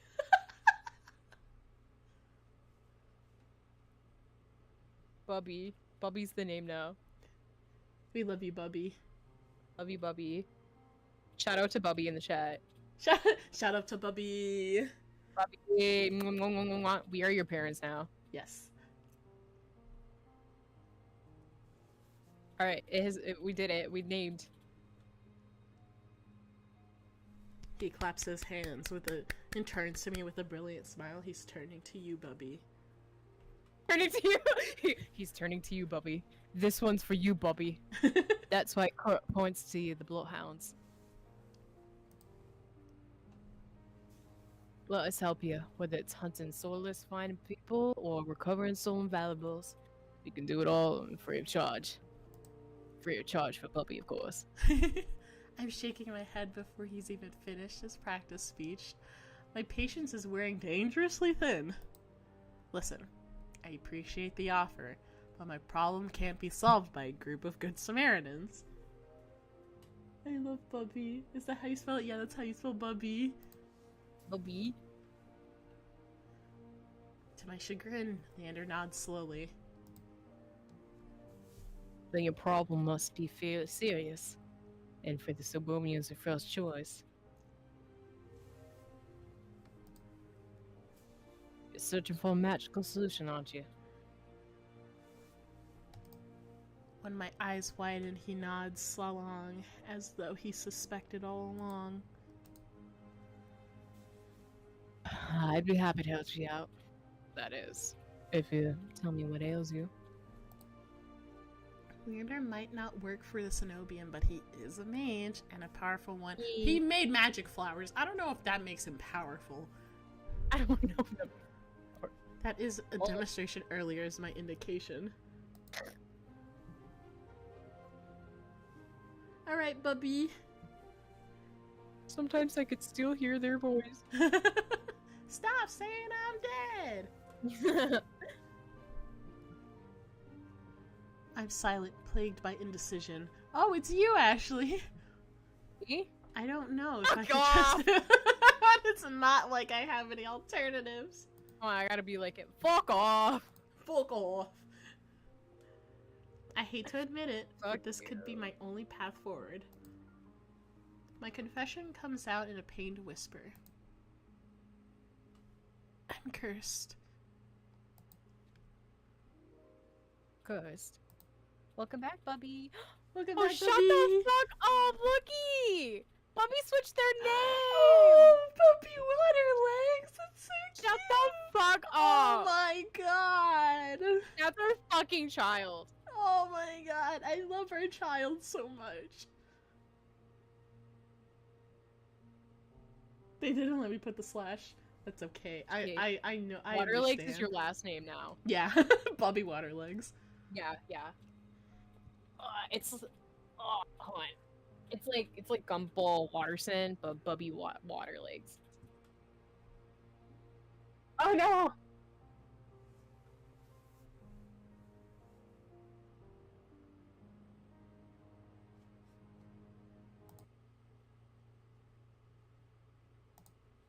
Uh-oh. Wait, hello? Hello? Sorry, I unplugged my mic, so... Oh, I was wondering why you said, oh no. Oh, now I'm very interested. What kind of curse? Something big girl or more recent? You can't pronounce ancestral? No! I'm illiterate! Something ancestral or more recent.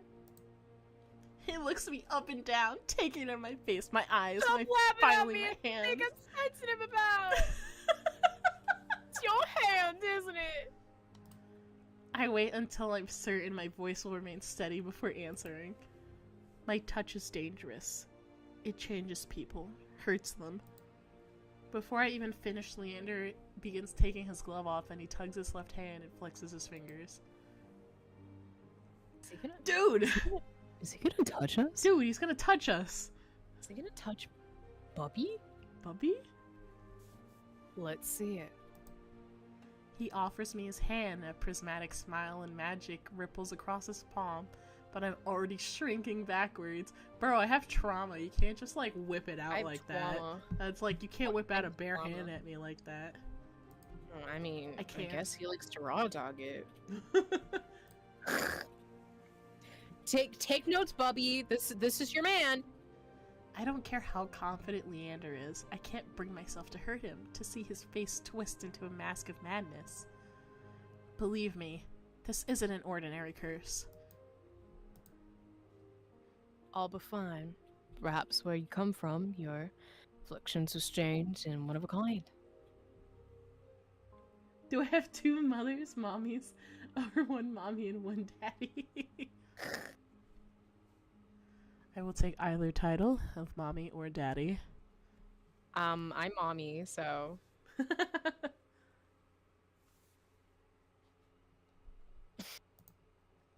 We're just, fuck. I'm actually forgetting his name right now. We're Tamaki and Kyoya. Oh my god, yeah! And you go, daddy! And I'm like, who's daddy? Who's daddy? Or What what is did he it, say? He mommy? said mommy? Yeah. And he... I got, you know, fine. I'll rewatch Horror in High School Host Club.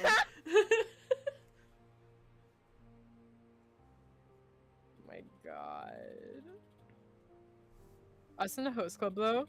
Oh my god. Us in a Oh host shit, I club. didn't even see that was his line. My bad. But years in a city, oh fuck, Jesus. But years in this city, you'll see 1,000 curses and strife as many curses. We love you, Bubby. We love you, Bubby. Do you think about curse would send you here if I couldn't handle it? Oh, when you fucking say it like that. How should I know? I only met him today. I'm as good as many mages in Sububian. Better even if they can help, so can I. You don't know what you're asking me. I'm asking you to believe. Oh, I was like joking that line, but then I saw what he was saying. He I'm goes, asking you who to are you trust me. calling mommy? That's so, I love that line. Who you calling mommy? Me? No, the line that Kiyoya says when he goes, who are you calling mommy? Oh, I don't know. Andrew was saying that too, I guess. Oh, well. I would, he's baby girl. He's baby girl number 2. So we got baby girl number 1, we got baby girl number 2. Where's number 3? I gotta see all my options. Yeah, before I right. can There's pick one 5 hand. baby girls in total, so... Rapido. I look from Leander's outstretched hand to his confident smile.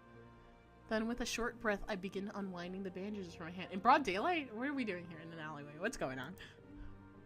Fine. But if you lose I'm holding control, don't hands. say I didn't warn you. You can tie me up first if it makes you feel better. Bro? Bites lip. With each joint I expose, I grow more and more certain that this is a terrible idea.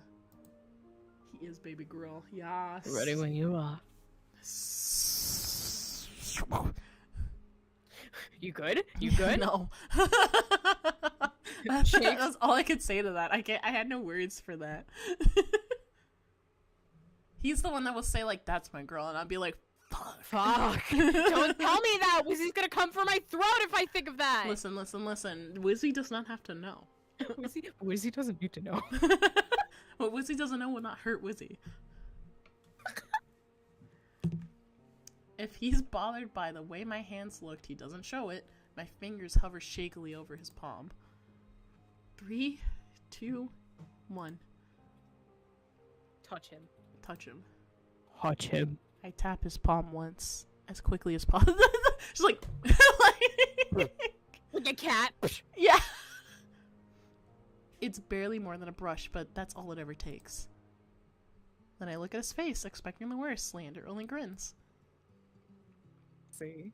And then he just like fucking contorts like... It can't be. This time when I reach to touch Leander's Starts palm drooling again, on he control catches of my me. wrist Bubby, before I pull away. Bubby, put it back! Ugh. Ugh. Bubby, you're getting drool all over the place. Bubby, I just mopped these floors! God, it's already wet down here, but like, please, stop!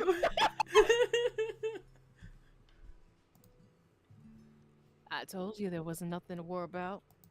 Oh Is my he God, he's blushing? I mean, he is holding our hand. Like, he trails off when my thumb brushes the soft skin of his Oh my god, I'm wrist. so touched starved right now! I search Leander's face for traces of madness, but his eyes remain so clear, a clear soft green. Color rises to his cheeks, but he remains still, except for the subtle bobbing of his throat. I do the Shrek face again.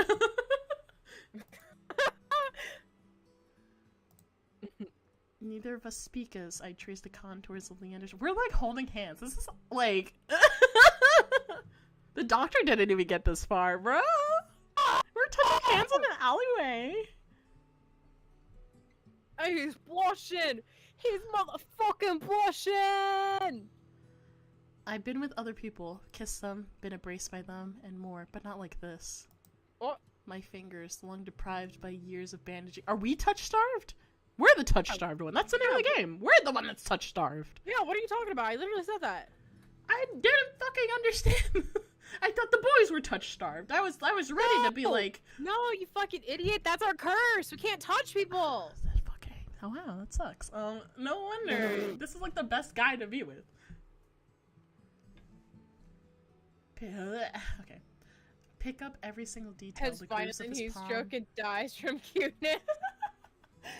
Our child just died. the smooth shell. You know what? I'm about to die too. What? The smooth Guys, shell come of on! his nails, the pulse of his heart. For as long as I've lived, I've never been able to hold someone's hand, not without dire consequences.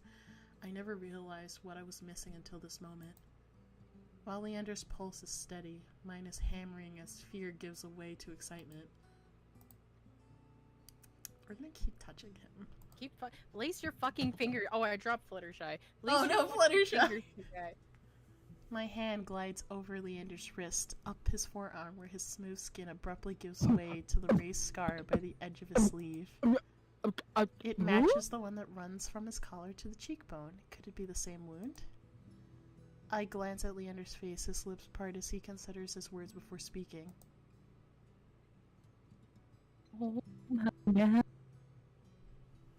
Am I the first person being able to touch like this? My hand goes still on his arm. So far. I'll admit your touch does make it somewhat difficult to stay level-headed, but not due to power. He takes my hand, his soft green eyes flick to mine before he turns to inspect the golden fissures crisscrossing my knuckles. We match. He points at the golden pin on his coat collar and he gives a small smile. Ah! Oh, he's so fucking cute. Oh, he's such a flirt, but like, that's cute. I don't like him. Fuck. Even if Whizzy I doesn't die, need to I know. would still hold my mama hands. I draw my hand back and take a steadying breath. My head feels as though it's stuffed with cotton. Yeah, me as fuck. Habit alone guides me through the motions of rewrapping my hand, although my fingers tremble too much for the bandages that lie flat. I can't believe that worked. Good name. Oh yeah, we were holding hands, like premarital holding hands in an alleyway, and he didn't even know my name. Yeah. Your wife? I'm Faylee. And your wife. Bark, bark, bark! Julson gets on hands and knees and becomes a dog. You're like, Leander, do you need a dog? Do you need a dog? You're Right behind this from McFayley. That curse of yours, it's unlike anything I've ever dealt with. He fucking like cuts us like. Oh my fucking He's God. like, I'm gonna sell you now because that's a good You know, secret, he bro. pets your head and he's like, that's my girl. Ah! Oh, hello? I disappear into a fissure. Pet, pet, pet, pet. That's my girl. Ah! I can tell you're distressed. Oh, my micro slope. So that bark, bark, bark, bark. Bark, bark, bark, bark. But you best not go showing that off to anyone else. Yeah, I'm trying not to. I didn't plan on it. Hi, pal. Hi, pal. Yeah. This is a real fucking UT. You missed our like premarital hand holding in an alleyway. Yeah, and we were barking, but we're probably gonna do that still. We have like 3 more guys to go through. Bobby!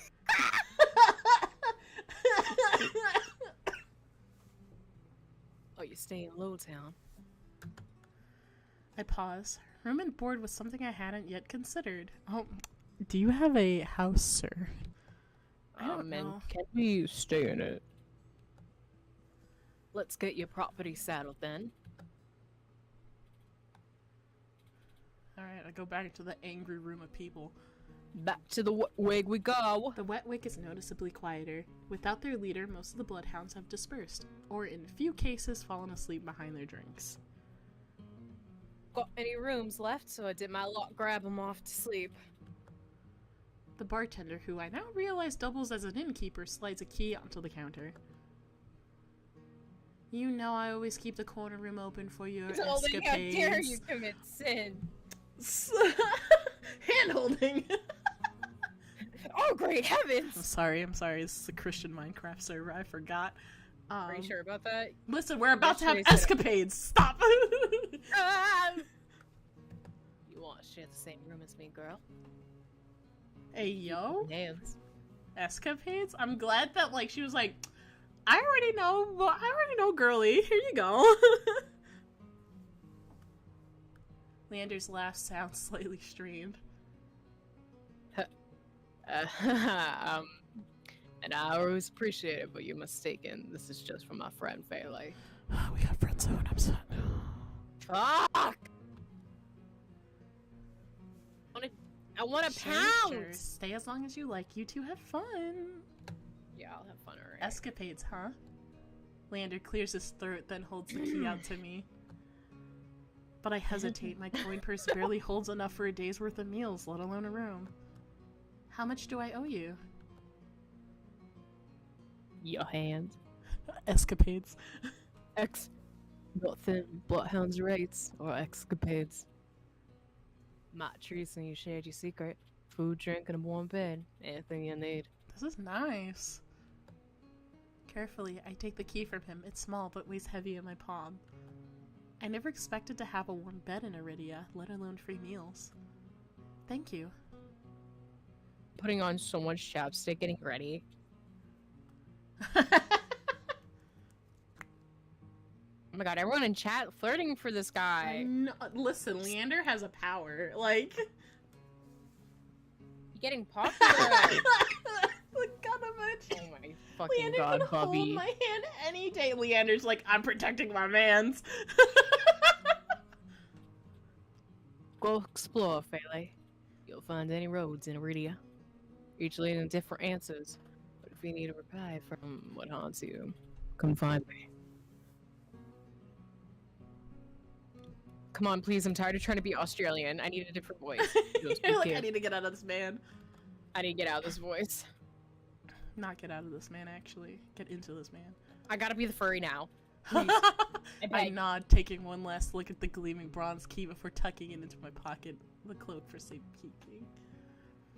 Leander gives me one last friendly wave before I depart. Alright, bye Leander. Bye Mundy Mund.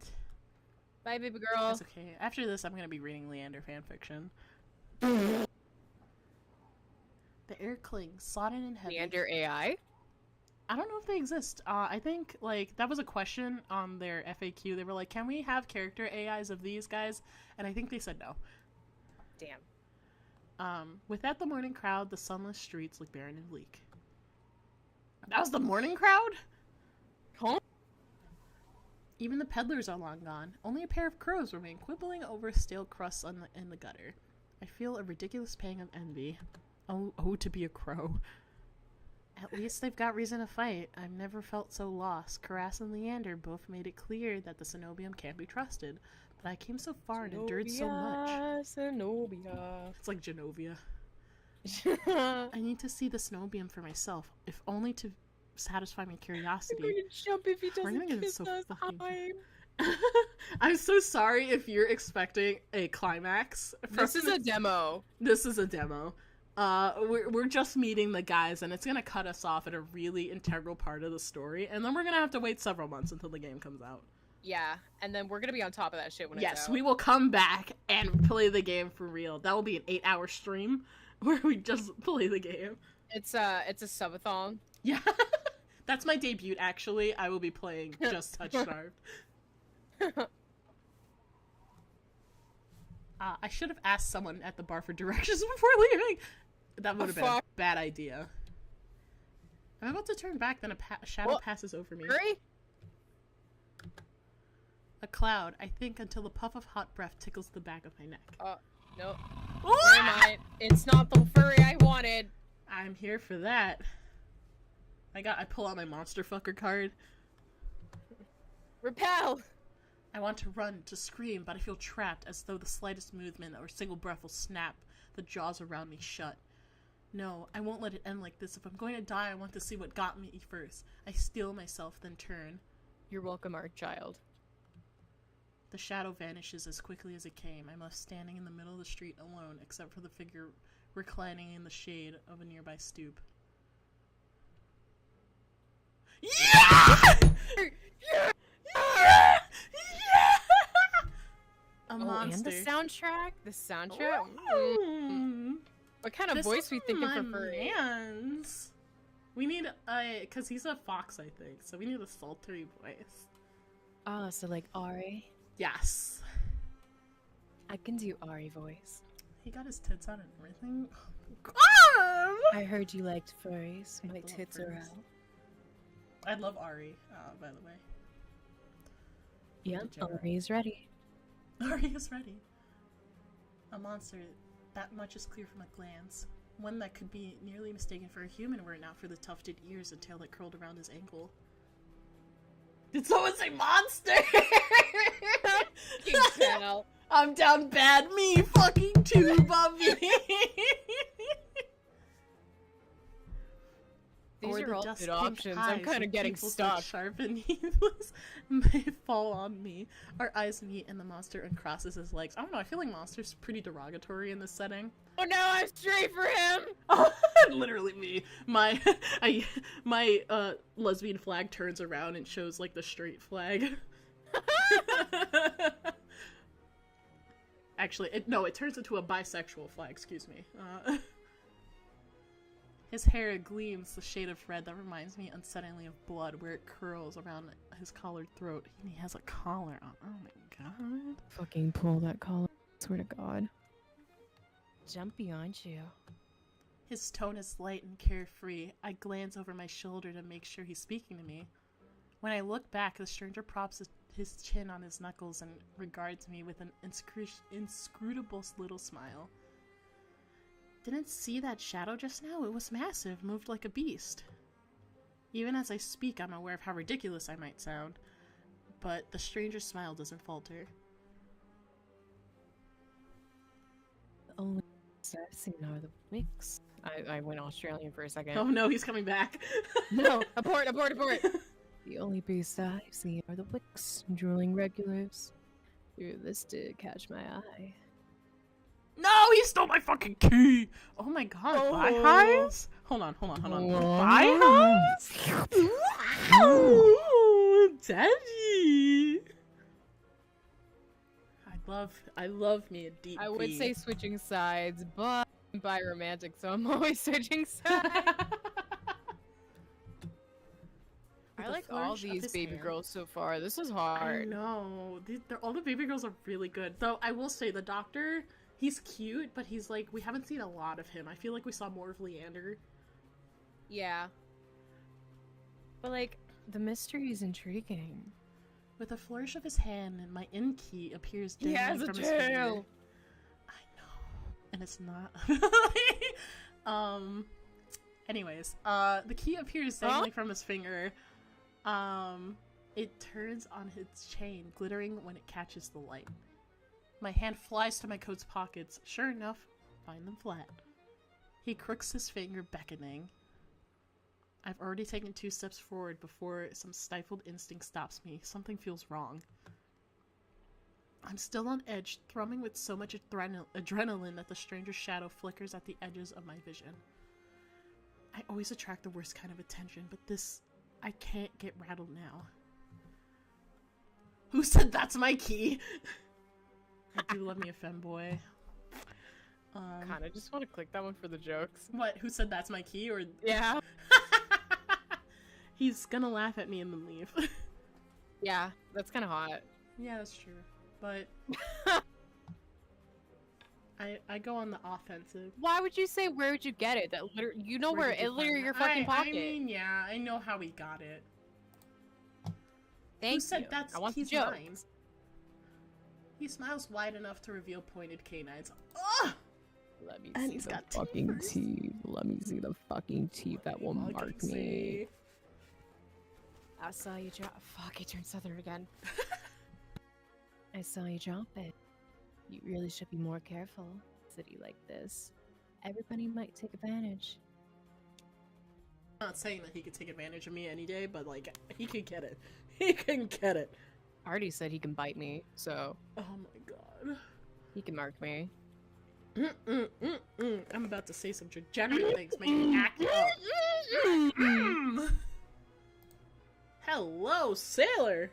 Hello, sailor.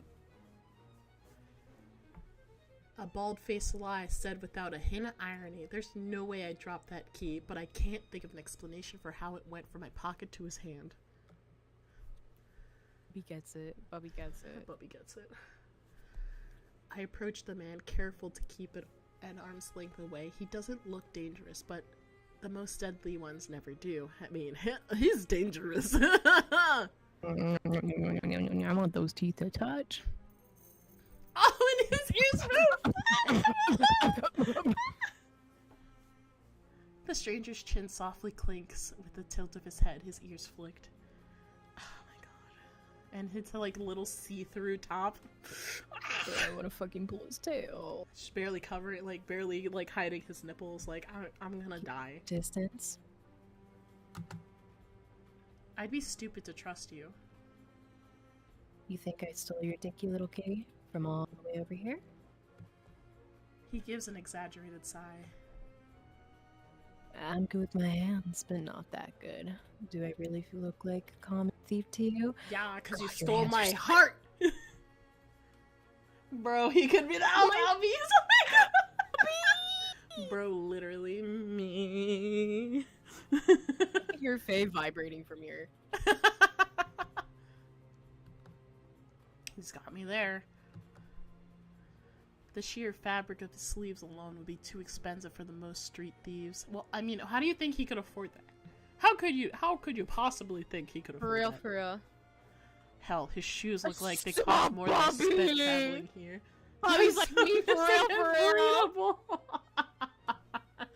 I'm so glad that we're all in horny solidarity. I'm glad we all can be horny together. And then there's a shop behind him. No matter the city, parted pink curtains. Only ever one thing. He's good with his hands. Yeah, I did. You know, I didn't say anything about that because I thought it was too easy. I already said something. Oh, I did not listen. That's okay. I guess my jokes are just nothing to you, okay? No, you're so funny. I'm so sorry. Oh my god, you think I'm funny? Yes, I think you're so funny. Oh my god, you love me for real, for real. Anyways.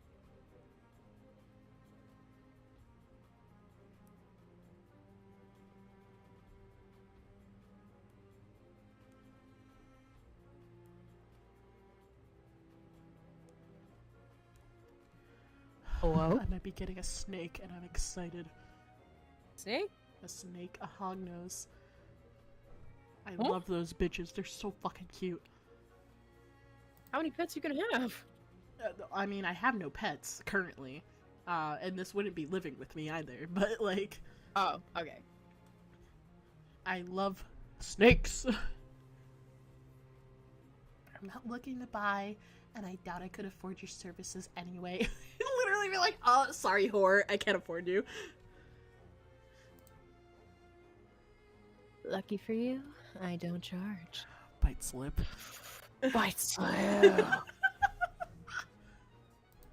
Bite slip and tucks your behind The ear. man runs the tip of his tongue over his fang, and for the first time since I stepped into the shadow, I feel something other than dread. I feel horny. horny. Like my horny grip, my face grows hot.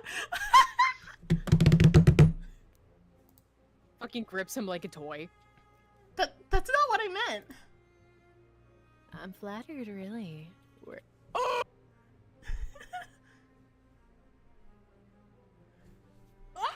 Sorry, I had to cover my mouth. Oh my god. He's a whore! He's not though. That's what he's saying. He's not a whore. That's Anyway. distinctly what he is saying.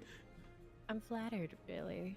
Were sex my trade, I might make an exception for you. How about half off for a handsy? Bro. Grabs tail and kisses it. That is exactly what I would do too. I'm not gonna lie.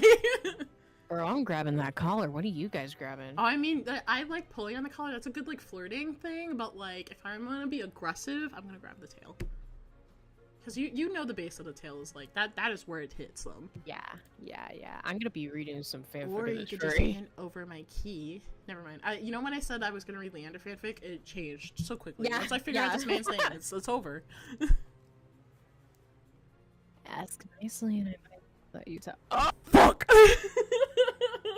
He knows what I want.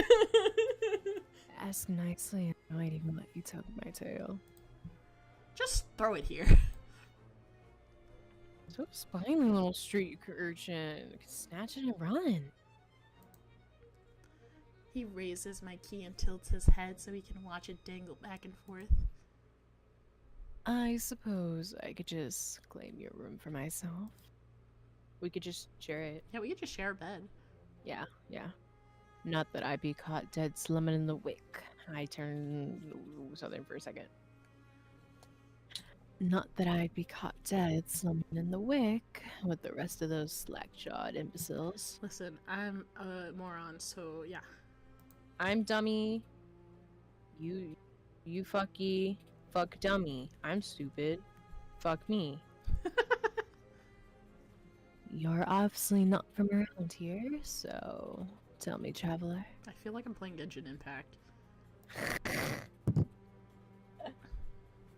What misfortune brought you to this wretched place? His voice practically drips with derision. I'm not telling you anything. What could have possibly drawn you to the dreary little pig pen? There. He listlessly watches the arc of my key swinging around his finger. The weather's shit, the food's dreck, and there's entirely too many monsters for a human to feel safe.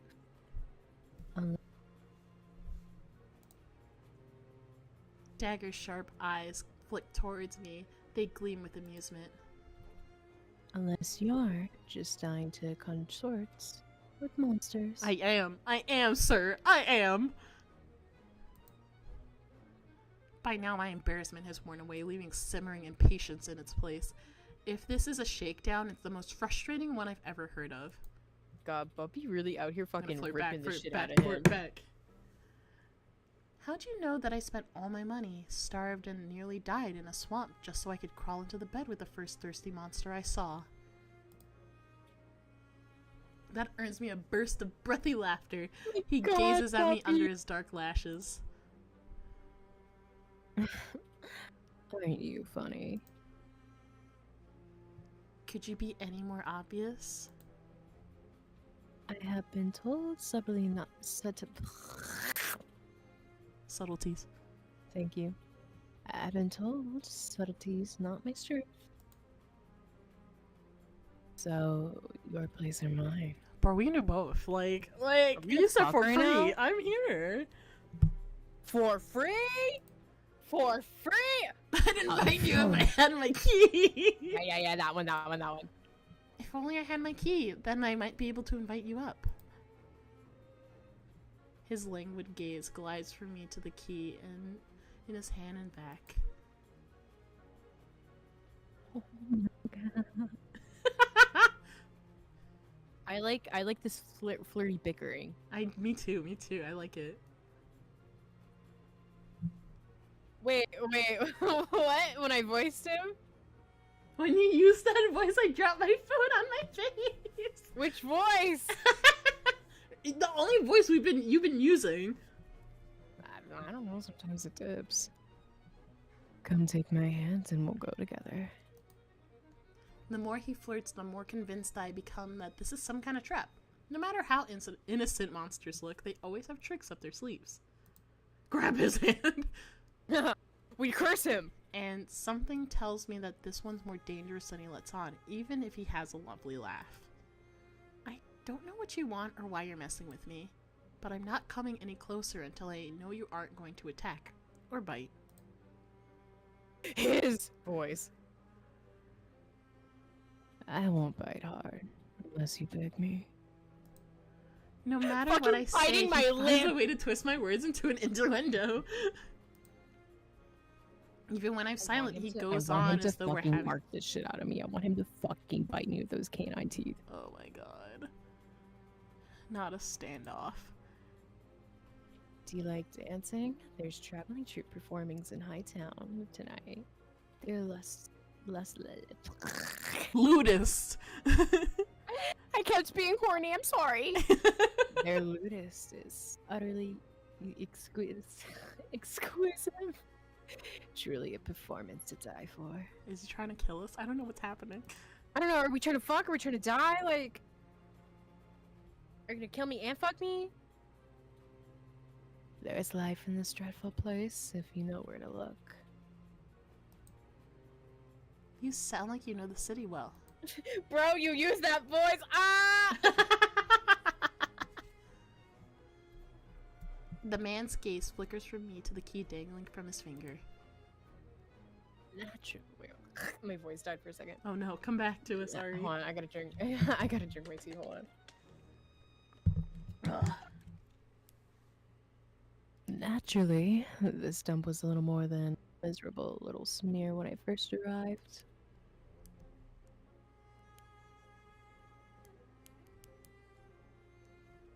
Oh, whoa. Sorry, but I got a little baby update. High town, low town. I know Iridia like the back of my hand. Sounds like something a thief would say. Sounds like something a man that could absolutely wreck me will say. Listen, we can do every part of Iridia. Like, I'm here for it. We can do down low Iridia. What about the top Cenobium? road. Do you know where that is?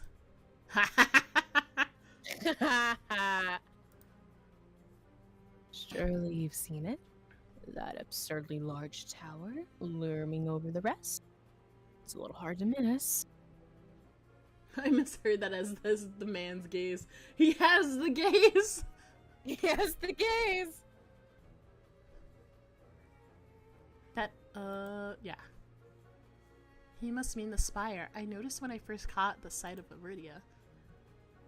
The But- Symbonian's overrated. Forget about it. No! I can show you things those. I can show you things those stuffy boars and their lump dick. Dick? Keep going. Come on, don't lose focus. I know when your brain is on, but you gotta turn it off to finish the sentence. I'm sorry. I can show you things those stuffy boars and their limp dicks tower couldn't even dream of. I've already got plans. Oh, have you some pressing matters at the Suburnian lunch dates with librarians, tea times with the most esteemed priest? Or fucking with me? That's my business. What's it matter to you? I square my shoulders and the amusement bleeds out of him. You're The stranger, finally bored of his tedious game, extends his hand out towards me. The key rests in his palm, neatly dividing skin and leather. When he makes no other move, I reach for the key, but as soon as his fingers graze smooth brass, his hand springs shut around my elbow. Oh, Hey! is he choking us? He yanks me down and I stagger, my soul slipping on the steps. Oh, For a sick moment, I fear my bandages will ramble around his touch, but he's careful not to disturb them, even if his fingers dig into my arm. I knew I smelled blood. You reek of death in the road. I reek of hand-holding, okay, bub? are we like per zombie now? Oh, Oh. now that's the real X. There it is. And that fucking doctor. Oh no, he got closer! His voice, once silken, lowers to a smoky growl. The shadows around him seethe and boil as he pulls me A little closer. more. And something else. I'm convinced we got resurrected by the doctor. Like, he was using some, like, ancient magics, like... Yeah. But why? Why us? He murmurs against my throat, nose grazing my jaw. Let go! I try to twist away, but he doesn't budge. His breath trails down my neck, sending a thrill of dread through me. But just when I fear he'll bite me, he takes a deep whiff instead. His wide, flat eyes gleam with naked hunger as he gazes up at me. Not quite human. Not quite monster. Seems we're both. Veer? Is it another man? The stranger's ears flatten and he releases me with a short breath. I yank my arm back, massaging it where his grip left grooves in the bandages.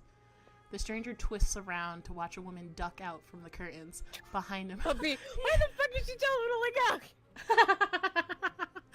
We get it, you're submissive and breedable, but not right Her now. press uniform marks her as a cleric of the Cenobium. I leave you for all of, what, 10 minutes and you're making trouble again? Will you quit harassing the tourists? You're saying the tourists? The tourists? The stranger, Veer I take it, rolls his eyes and flashes the Claire a withering smile. Got me biting my fucking lip, bro. So suspicious. Can't you see? This is from name. A natural liar. He grins at me as his tail swishes minutely. Not right now, Bubby. Mommy says no. Even though Mummy's like literally biting her lip. The woman purses her lips at me, clearly unconvinced. I open my mouth to correct him, but Veer cuts in. I was graciously offering my dear friend some free advice. Though his voice remains light and cheerful, his expression darkens. Daggers drawn to you like a moth to flame. They will always find you given time. The woman clicks her tongue, as though she heard this recital 102 times. Word of advice? Don't take free advice from lazy foxes lounging in the streets. This crook will sell water to a drowning man for sheer enjoyment of it. It's okay, I can fix him. She shrugs off a wilting look from Veer. Oh please, any friend of yours knows it's true. Now hold still. The cockier they are, the more I want to break them. Stop. Veer rises gracefully at her approach. He pushes his hair aside so it drapes over one shoulder, exposing the long line on his neck. And suddenly it dawns me that jingling I heard earlier wasn't coming from the harness attached to his collar, but a leash. Oh, baby boy! Leave? A heavy iron chain wound around a hitching post and padlock to the back of his collar. I'm suddenly colorblind. Rose-colored glasses. Hello. Red's my favorite color. Red flag, night green. Veer posed deliberately to hide his leash from me. The woman produces a keyring from her pocket. She rifles through a dozen identical keys before selecting one and slotting it into the lock. Come on, unless your friend's tagging along into your merry little soulless hunt? They're hunting for soulless inside city? Words momentarily fail me. Like a slave, or like what's happening? The woman regards me with a polite and if tight smile before marching down the stairs. Wait, I'm confused. He stretches his arms over his head with a yawn, and I try Continues not reading. to stare at his stomach flattens when he arches his back. Your little secret's safe with me. Try not to get yourself killed. Veer hops off the stoop and bounds after the woman. His tail sways merrily, as though he hadn't just lied and threatened me. Did you try that thing I turned southern again for a second. Did you try that thing I mentioned? Oh my god, what was that accent? I mentioned the lever, the big girl knot. Big girl knot! That's the one where you take 3 fingers and actually don't tell me. Knowing you, it's disgusting. Huh. Veer's airy laughter echoes down the street. It's only after he and the cleric have vanished from sight I realize I'm still missing something. Wait. Reflexively, I shove my hands into my pockets and find it, the room key. I pull it out of my pocket and raise it to the light just to be sure. A nagging feeling distracts from my relief. I don't know what Veer's game was, or what he wanted from me. All I know is for certain that the Cenobium saw fit to leash him, a fate I could share, if that's what his vague warning meant. Wait, okay, so he's like leashed to the place. Yeah, He's, like, I kind don't of a know if it's slave. like to the Cenobium specifically, but it seems like to the mages that he's So like he's kind of a slave leashed to the because he's mages. like technically a monster, so he can't like go roaming freely. Oh my god, I want to give him freedom. I know, right? I want to free him. I want to fuck him. I mean, free him. Oh my god. Okay, Oh my god, alright. Freudian slips. So far, silly. the flirty one be winning. He do be winning. He do be winning. I do be liking him. There's 2 more though. There's 2 more guys.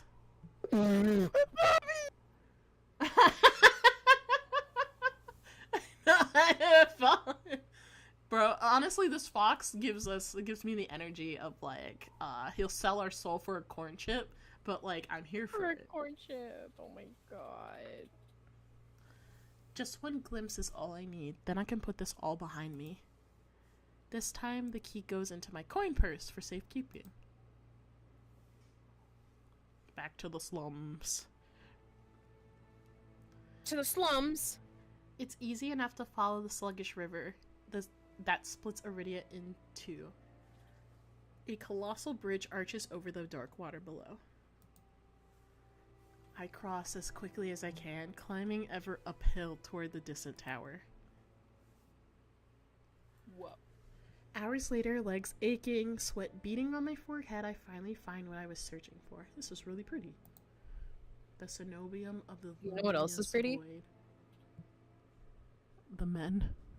No, you. Wink. Oh, you! Oh, you! No, you're pretty! Dude, I sound like fucking Elmo. That was a big word. That was a big word for Elmo! For Elmo.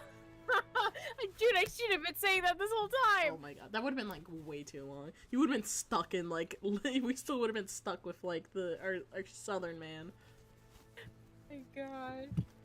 It stands at the highest point of Iridia, surrounded by cold white walls. Well-dressed people stroll White down the walls? walkways, paying no attention to the massive tower in their midst. I'm the only one standing before the gates. I crane my neck up and up until the top of the cenobium tower disappears into the clouds overhead. My stomach gives an uneasy lurch, though far grander than the humble shrine of my youth. The cenobium gives the same impression of being a gilded birdcage. Please help, mommy. Wink, wink. Mommy sounds not okay. Are you okay? Are you gonna help me? Poke fingers. I don't know. Tuck's hair behind the ear. Oh, well, I can help you if you want that size. Knocking seems like a terrible idea, but You're gonna notice me.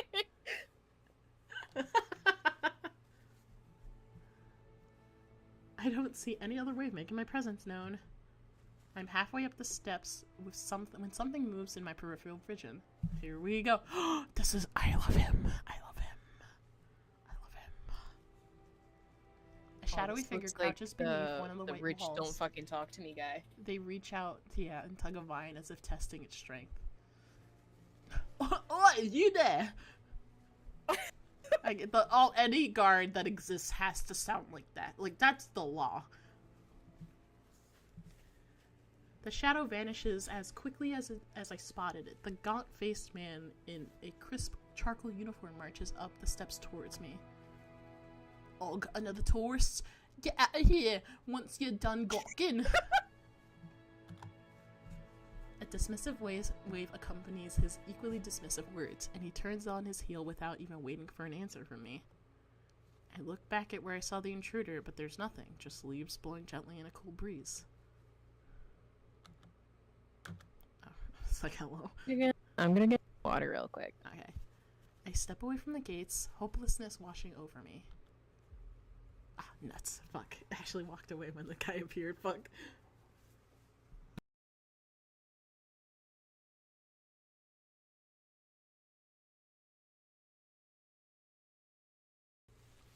And here we are at the gates of the cenobium, and there's a hot guy waiting for us.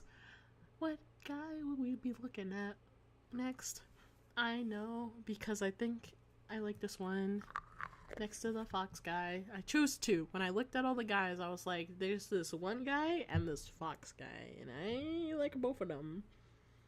But his personality might turn me off. But like, I'm getting like, I'm getting Riddle Rose Hearts vibes, and I'm fucking with it, you know? I don't know if anybody's played Twisted Wonderland, but... I'm not surprised by that. What? Rose Riddle Heart. His name's Riddle Rose Hearts. Oh, sorry. What kind of voice were you thinking for this bitch? So... I'm trying to think of a voice that would make sense. Bitch. Yeah, actually. Some Hello? like Like our local Shota voice, you know? Hello?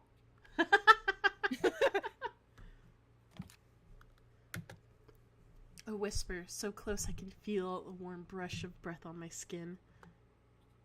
I instinctively jerk away, but there's no one beside me. Halfway down the staircase, I spot a woman swaying in the breeze.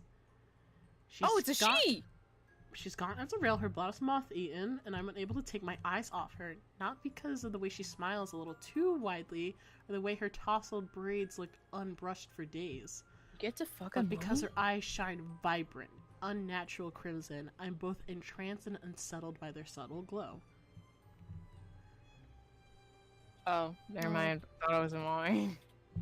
You need a different voice. Well, I gotta switch my voice now. Yeah. A little bit yandere-ish. These days, you miracle getting there. I'm not sure how to respond, or if I even should. Her gaze is uncomfortably fixed on me, heavy as lead. Response sarcastic. That one! We're gonna get killed, bro. Oh, Seems shit, we like I'm haven't in the saved. market for a miracle. Know anyone selling? She beams at me like I've said the greatest thing she's ever heard. My name? So you can do just Ashley if needed, ASHLEY. But my stage name is Jelmini, which is JELLMINI. Lucky for you, I have them for free.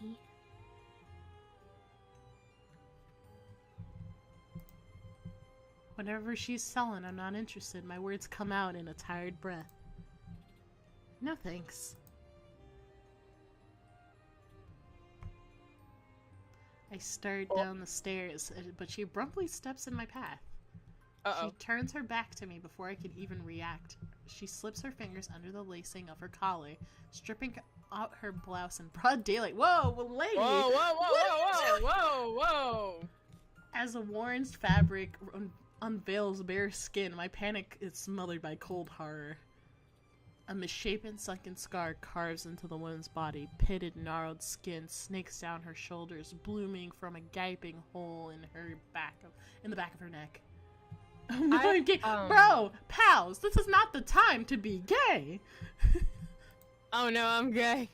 I can link my Twitch if it makes it easier for you if you can't find it, because sometimes when you go to search for me, it shows like other people that completely aren't me, which makes Other no people sense. have the name Gemini? No, they don't, but it just still pops up like that. It's so Oh, weird. That is weird. I'm like the only one with that name.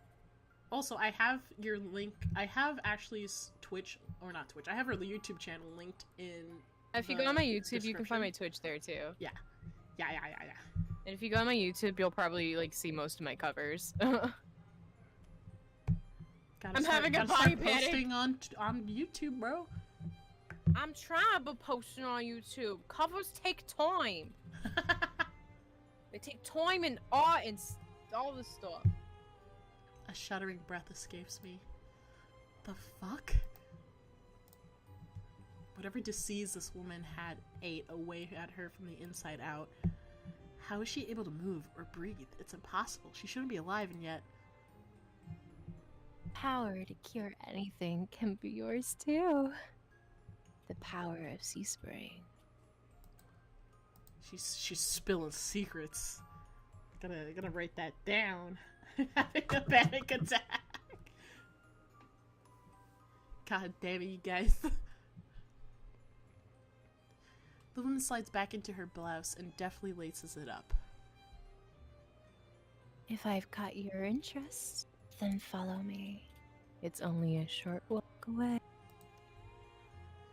Without another glance, she leisurely strolls down the Cenobium stairs, loose braids bobbing behind her, and the edge of her scarf peeks out from under her collar. I stand there, wordless, until I manage to regain my bearings. It's a twisted miracle, but miracle nonetheless.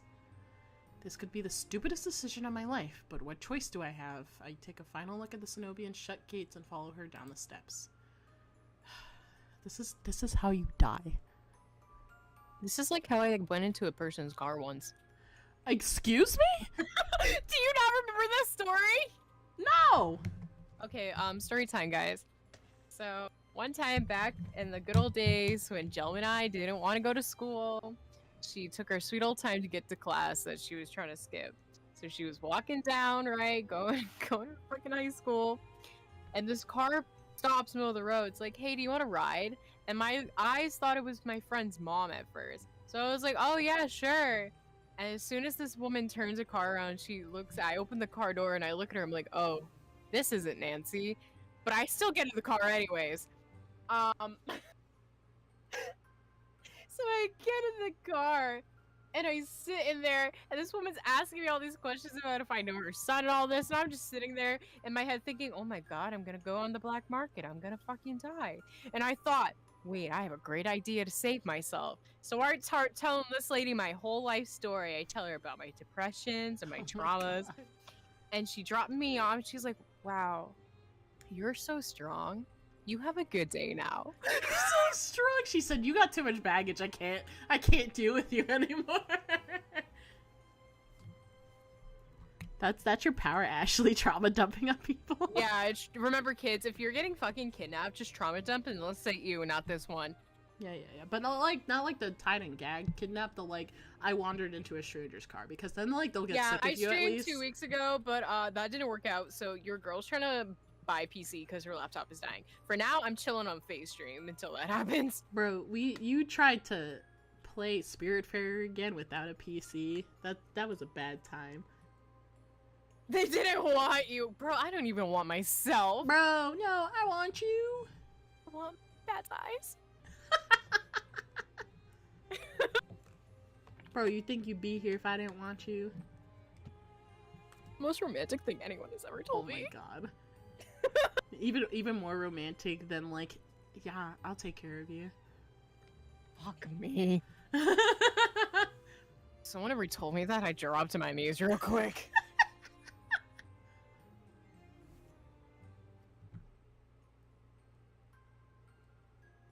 Little baby.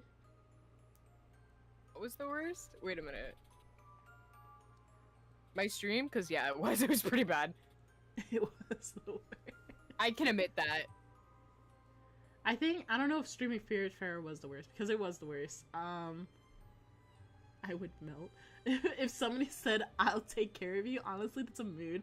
As, you know, we're all people that have always had to take care of other people, so when somebody's just like, no, you don't have to do that, just sit down. See, now here's my issue. I get really fucking stubborn. No, me too. I'm like, no, I'll do it myself. No, I'm like, no, I'll do it myself.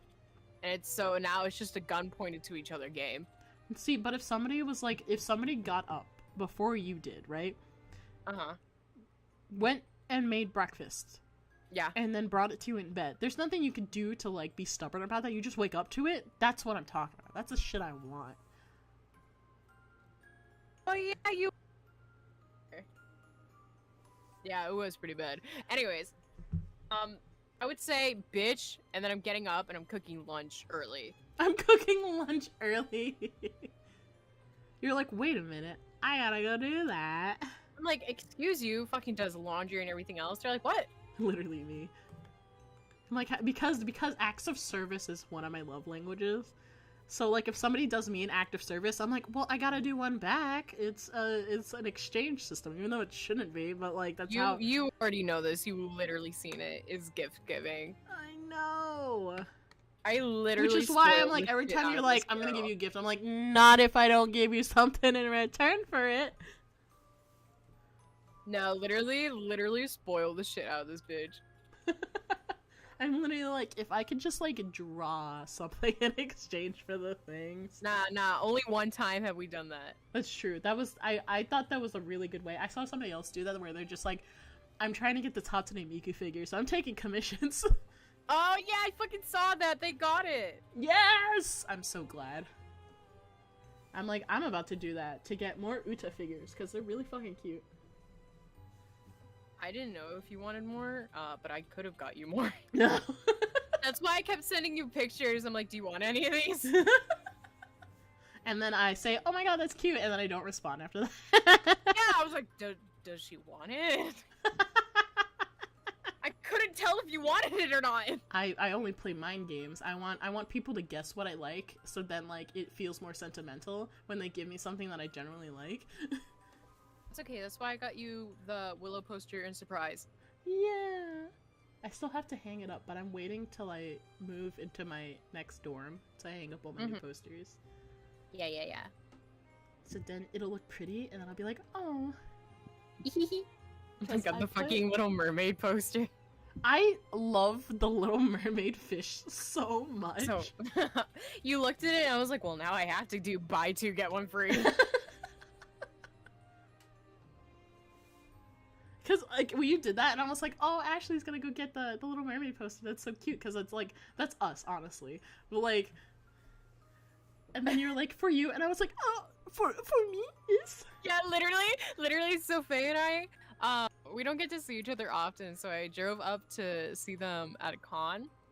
And, you know, when we did finally get to walk around, because, like, Faye was stuck at the booth, because, you know, baby out here is still selling art, right? And so I was like, oh, I gotta walk around and entertain myself because I don't want to be a burden. And so we finally got to walk around for a bit alone. And there's just this little corner with like sea creature stuff. And we both looked at this mermaid. And so I got a jellyfish one and another one. They're like, oh, do you want a third one for free? I'm like, oh yeah, sure, this one. And then Faye's just looking at me like, yeah. And then I look at her, I'm like, here you go. She's like, what? And like every time I fucking left the booth, I came back with another present. Yeah, it's so true. Like I'm like a fucking penguin coming back with different rocks. I was literally like, go play games, and you're like, no. You're like, go have fun. I'm like, but I'm having fun with you. So, okay, Mari and I did try to go to the arcade, but it was just so full, it wasn't worth it. Oh, was it crowded? Yeah, I mean, that makes sense, because it's a free arcade. So, like, people are bound to, like, stand there on lines for hours.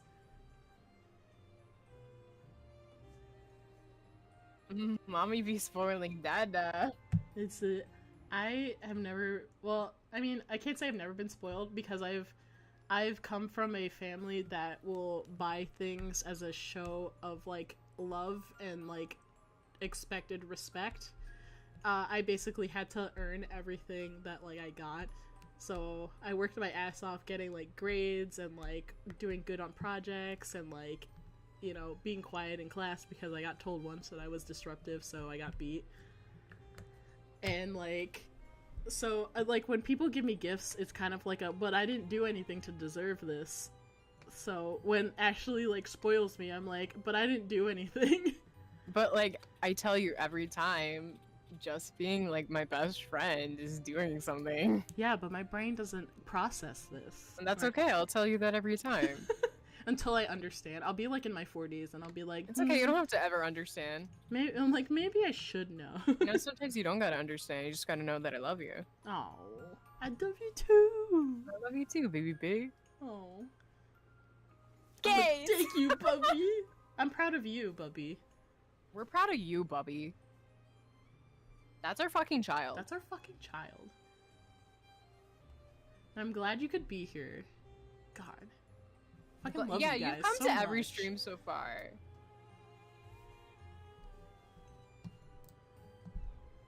Anyways, we descend from the higher streets, leaving behind their gilded decadence as we cross the river. The wet derelict. These are big words for Elmo. Districts feel more familiar to me. yeah, we're very gay. Yes, pal, you're correct. We only have gays here. I think there was one time where a straight person has crossed paths with me on my YouTube channel, and it did not end well, so. Oof. Oof. But the crimson-eyed woman takes me farther, then farther still, until I met forgot with we're an all too falling familiar yonder, eh? sight. Oh, we're going back into the wastes, Oh, we're dead. brothers. Bye, brothers. Hi, Bye, sisters! Barbie. Hi, Barbie! Bye, Barbie. My gut lurches when I face the open horizon. The city's outskirts are hardly recognizable in daylight, probably safer for it, but venturing beyond Iridia's walls is a gamble I wasn't prepared to take so soon. Oh shit. I wasn't looking. Keep going straight, and the Spirit Springs will reveal itself to you. Honestly, I think the Sea Sprig is those monsters, the soulless. Oh, we're gonna die. Yeah. Yes, you can ask a random anime question. I will not guarantee that either of us will get it right.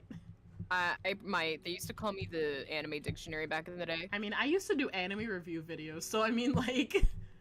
Yeah, that's so true. We need to do that magical girl video at some point. Oh, or yes, podcast. we do! But I have to watch, like, several seasons of Precure. Dead Man Wonderland? I only seen a couple episodes, and I wasn't really digging it. I have not seen Dead Man Wonderland. I like the character designs. Types of people. Yeah, I just wasn't digging it. Or Fire Force? I have seen Fire Force. I haven't seen it, but I keep looking at it and thinking of it. I keep looking at the manga for Fire Force because there are many, many characters that I like in there. Because they got cute characters. I'm here for it. I bark out a bitter laugh, loud and involuntary. I'd rather not. I'd rather not. Are you kidding? It's not safe out here. You're as safe inside the city as outside it. Truthfully, the territory before you is the safest of all. What do you mean, territory? This region belongs to Ice. Most people know him as a gang leader, but he's much more than that. Oh shit, is he a fucking gang leader? That's I kind of squint against the empty wasteland. Only a fool or someone with nothing to lose would leave the city. Apparently I'm both. But if this sea sprig cured her, I need to see what it can do for me. Bro, really? I was kind of forced to watch the first couple episodes. Oh no. So I think that adds on to me not really liking it. Yeah, that'll do it. Yeah, but I don't know, I'm not really into a lot of, like, blood, murder, like, every 2 seconds kind of thing. Yeah, I'm not a huge fan of, like, shonen, and, like, gore. Unless it's an otome game. But, like, Dead Man Wonderland, I guess, like, I probably would like it. I don't know if it has, like, Hunger Games vibes or not. I couldn't So, basically the premise is that, like, he basically got framed for the murder of his entire class. And so he's thrown into, like, I guess kind of Hunger Game vibes where all these other, like, fucking people that are, like, killers or, like, murderers or whatever kind of have to, like, fight each other to survive kind of thing. Honestly, I've been kind of, like, I've been in this mood to watch, like, dramas, like K-dramas and stuff, so I might watch the live-action Dead Man Wonderland. But that's about it. I don't know if I'd watch the anime or read the manga. You know what I have watched? And not like recent, but like psychological shit, like Alice and Borderlands. Like that shit was tasty. You know, I heard good things about that. I also really want to watch Promise Neverland. Because that's like so there's really a big difference between those two. Yeah, but like No, like the anime and the manga for that. Oh really? Yeah, so so supposedly the anime ending is supposed to be the correct way she wanted, or they wanted it to end, while the book is kind of like they were rushed into it. Oh. But like a lot of people don't like the anime ending. Even though that's what the creator wanted. Well, I don't remember if that's correct, but I'm pretty sure that's correct. You should check out Alice in Borderland. I like that one a lot. I also, if you like psychological stuff, I recommend Erased. That is a really good anime. Oh, I really wanted to watch that and get into it, but the fact I know what happens kills it. Oh no! I got spoiled it before I even got to watch it. That's awful, honestly. It's why I never cried at Your Lie in April, because I already knew she. No, I cried so hard in I know you were fucking sobbing. I'm like, oh, I already know what happens. So I finally watched it, and I was not emotionally attached. I think that was me with like watching Oshinoko. I knew already what happens, so I wasn't like super attached to for like the first episode. But then like after that, it got really good because I didn't know what the fuck was happening. I keep telling myself, yeah, I'll get back into watching anime and shit, but I just don't. It's and so then I hard. go back. It's so hard when they don't have dubs. It is difficult. But I've been watching this anime on Netflix that comes out every Wednesday because it's about this girl who like was like thrown out by her family and like sent off to get married to this guy who's like the Oh yeah, I know which one you're talking about. It's really good. Have we seen a silent voice? Of course we've seen a silent voice. Yeah, I've seen a silent voice. There was another anime that kind of has that vibe, that, or like a manga. I saw it on TikTok recently. It was like this, like a heavy, like a more heavier girl. They were young, like a heavier girl and like a skinny girl, and like like people are just like, oh, like it looks like they're gonna get queer baited, but like they're also children. But like she's like covering, like she's new and she's like helping her, and she's like, wow, like she admires her. It's really cute. Is one of them Ginger? Yes. That's from that ballroom anime. Yes, that's the one. I was actually looking at that. I was considering starting it. Yeah, I kind of want to start it too. Ooh, night we watch together? Oh my god. Yeah? Yeah? Yeah? Yeah? We need to finish this demo. I know. I have work tomorrow. We need to finish this demo. I set off into the waist over my shoulder when it calls after me. Good luck, Bailey. I hope we meet again. Listen, this is a very sus woman. My heart pounds with each step as I take from civilization. It doesn't take me long to realize that it's not only heartbeat I hear. Breathe. A nagging thought at the back of my mind. I sense another pulse thrumming through the earth beneath my feet. I felt this presence before. When I step out of Kura's clinic. Breathe.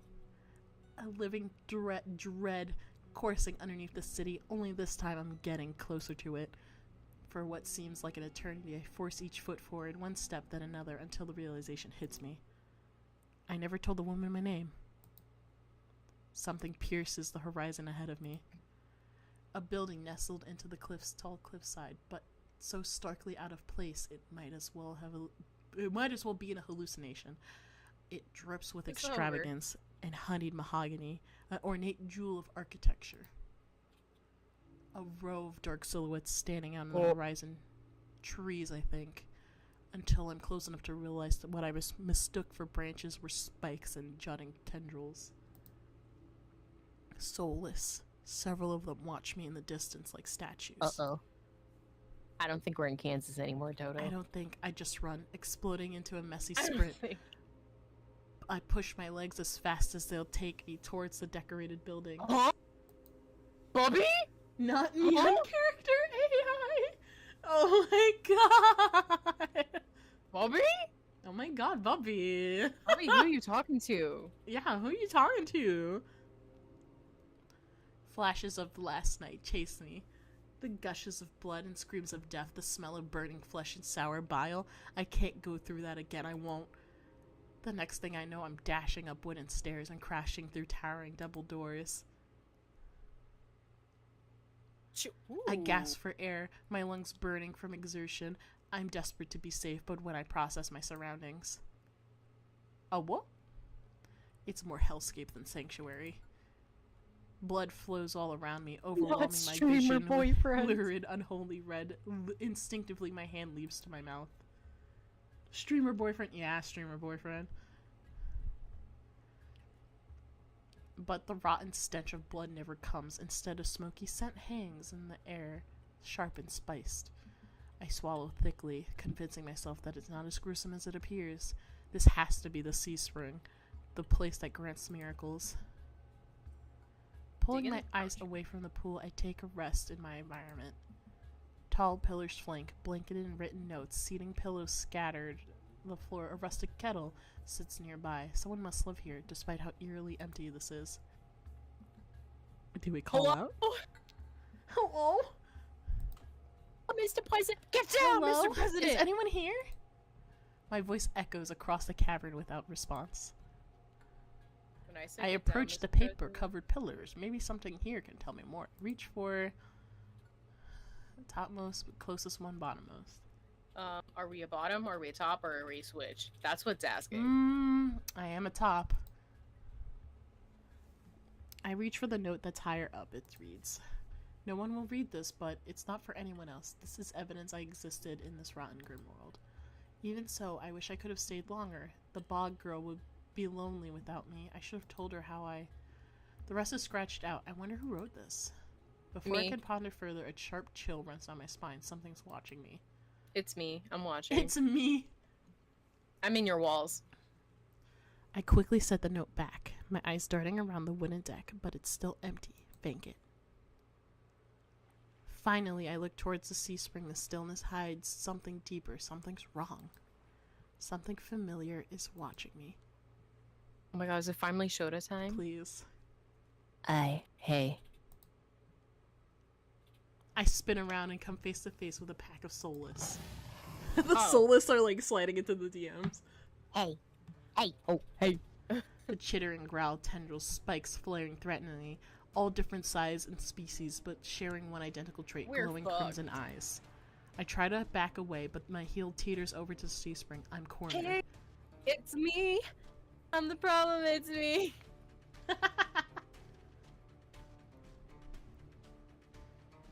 Drinking some water. Watch your step. Oh fuck, I lost the voice. What we're doing Shota, right? Yeah. I need to look at him to be able to do I it. Okay. know. We haven't seen him yet. Watch your step. It's deeper than it looks. That voice again, the sound of it, the soulless freeze, their snarls quieting. Oh, that's not a Shota, bro. Oh my god, it's a demon boy. Oh, I search for the voice's source and find above me lounging in the rafters. that's a man. That's a man. You look lost, Hey, little sparrow. buddy. His gaze of violet crimson, one that sears Oh, I'm through fucking me, biting my leaves me lip. He feeling looks like my raw and type. Exposed. I'm about to be raw and exposed. They're the same eyes I've seen over and over. First with the scarred woman, now with the soulless circling me, all bound by Little sparrow. Spark's blood red. In a shroud of darkness behind him, shapes like massive tentacles twist. What are you gonna do with them tentacles, bro? Tentacles. What? I can't focus. Soulless's growls ring in my ear. They're not advancing, but that could change in any second. Panic rises in my throat and I struggle to track them. Hey. My puppy. Eyes on me. My stomach rolls as I Yes, turn my sir. eyes away Yes, from sir. Soulless. On my knees, looking at you. Anything you say, yes, yes.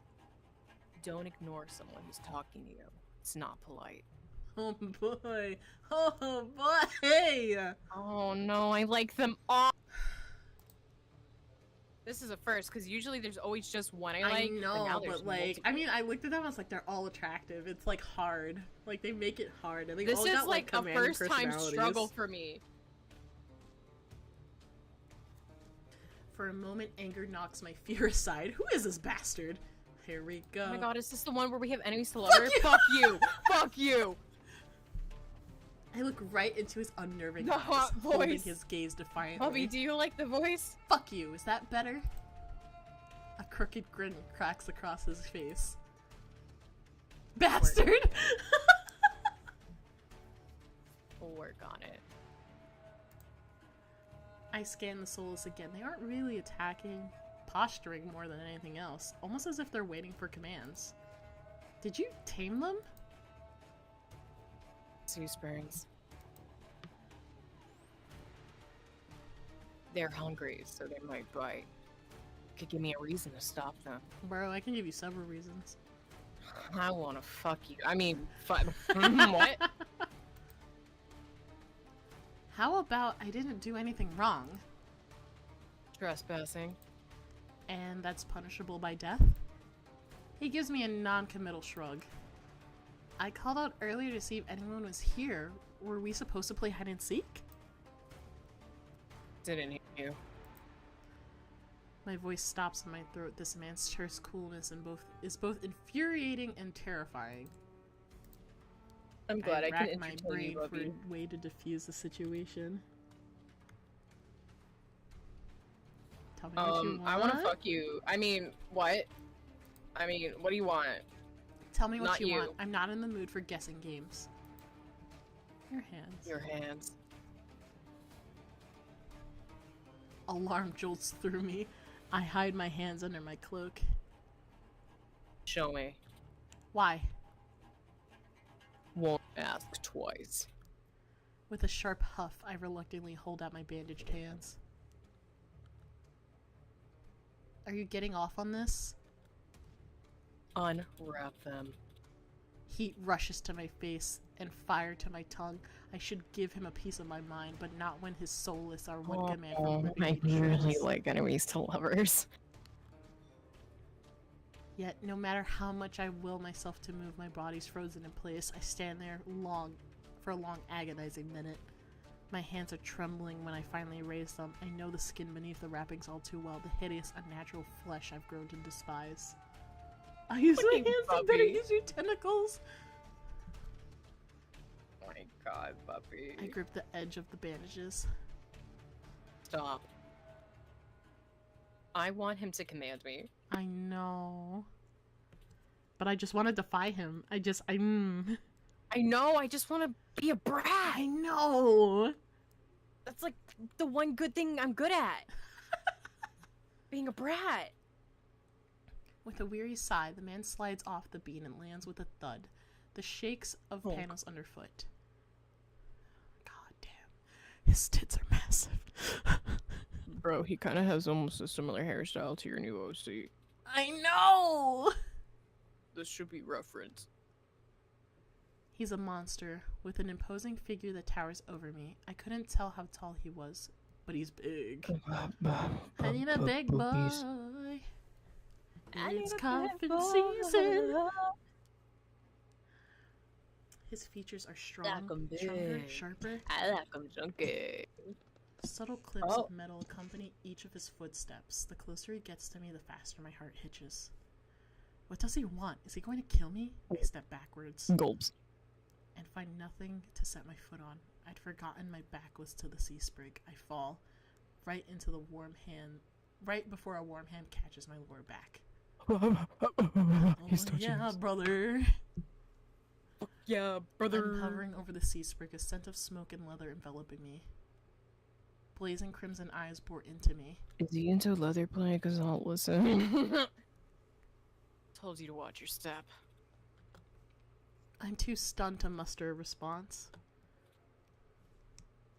Like I weigh nothing, he guides me back to solid ground and steps back. Following a subtle gesture from his fingers, the soulless around us disperse and relax. The shift in their demeanor was so abrupt it gives me whiplash. And them boobs, I know. Them gum boobs. Mother. The enormous tentacles are no longer in the rafters, though now I doubt I ever saw them at all. Either way, I exhale a breath of relief. Thanks. As focused on me as he was before, the monster pays no attention to me now. He kicks some seating pillows out of the walkways, checks the context of the kettle with a scowl. The sudden disregard is almost insulting. So that's it? I'm not a threat anymore? One. Then why'd you threaten me? People get honest when they're afraid. In other words, he was messing with me. I drag a hand over my face, exhausted by the fact that this is the second time a monster has provoked me today. You're Ice, aren't you? Depends who's asking. One of your friends told me this was your territory. She also said you were the gang leader. There's no one else here. I thought there'd be more people. Ice picks up the kettle and walks to the edge of the sea sprig, then dumps out the context into the endless red. Gang took a walk. Oh, he looks so cute like that. I want to squish his face and kiss him. His pleasant smile stretches across his face, ear to ear. Then in an instant it drops. I get the sense that I shouldn't be asking about his gang again. Sea Spring. Oh, fuck. What do you need the Sea Springs power for? Depends. Can it cure a curse? Probably. You mean you don't know? Nope. He shakes out an empty kettle and starts collecting stray cups, tidying up. My frustration builds. I narrow my eyes at him in the questioning glare. When he notices, he returns it with an amused smirk. Are you being irritating on purpose? Listen, Sparrow. Oh my god, Give us a nickname! I like him. Listen, Sparrow. The Sea Spring can cure anything. Nothing stopping you from trying yourself. What do I have to do? Drink. I'll drink something, brother. Ties my hair up and gets on my knees. Okay. I have to drink from the sea sprig? My eyes glide to the blood-like pool beside us. The idea of ingesting strange liquid makes my guts churn. He could churn my guts instead, bro. Brother. Hey, brother. Brother. Is there a price? Always. Isis taps his temple with a finger. God. Life size Altaria plush. I want it. I know! Why must they be expensive? It's like more expensive now because that bitch is sold out. Sobbing, crying, vomiting. You lose it a little bit.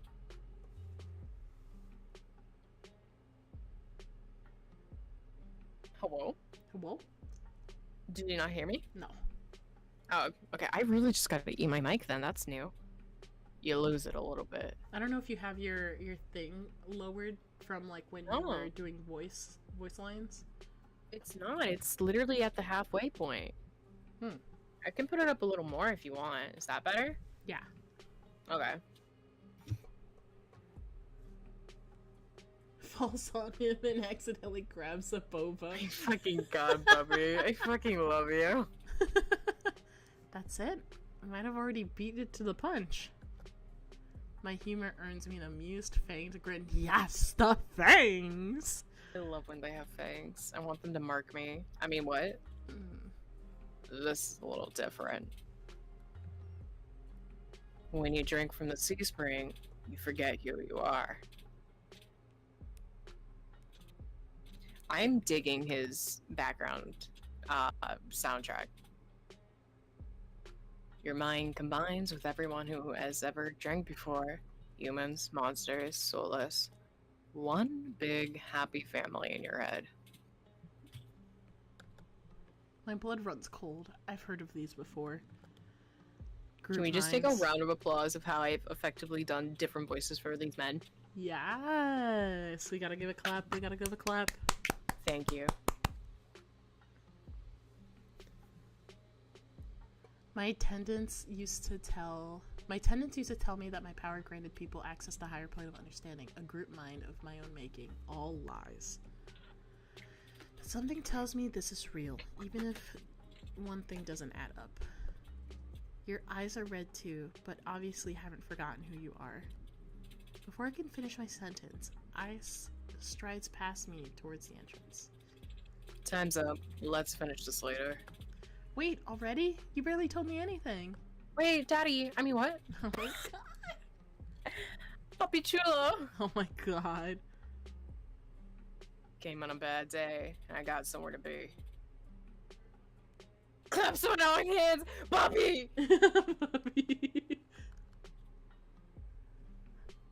There are still so many questions burning on the tip of my tongue, but my frustration spills out. Hot and heavy. I can help release some of that, in some way. I was told to come here for help, but instead I get threatened and kicked out. You're joking, right? Watch your tone. I'm nice, but don't want to ruin the host's mood.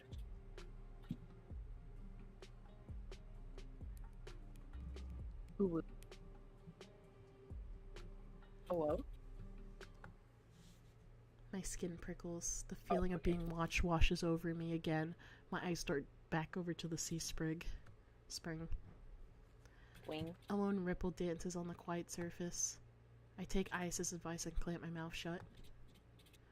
Ice approaches a nearby soulless, a lanky dog-like one with 6 legs and a crown of tendrils. Several sets of crimson eyes adorns its sides.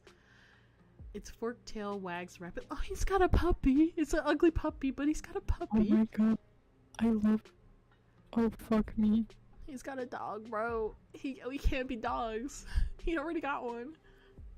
Like him. I like when they're mean to me. He runs his fingers through the tendrils, scratches its chin, and pats his head. A gentle smile plays across I's lips, and if the affection he holds for the soulless is painfully clear.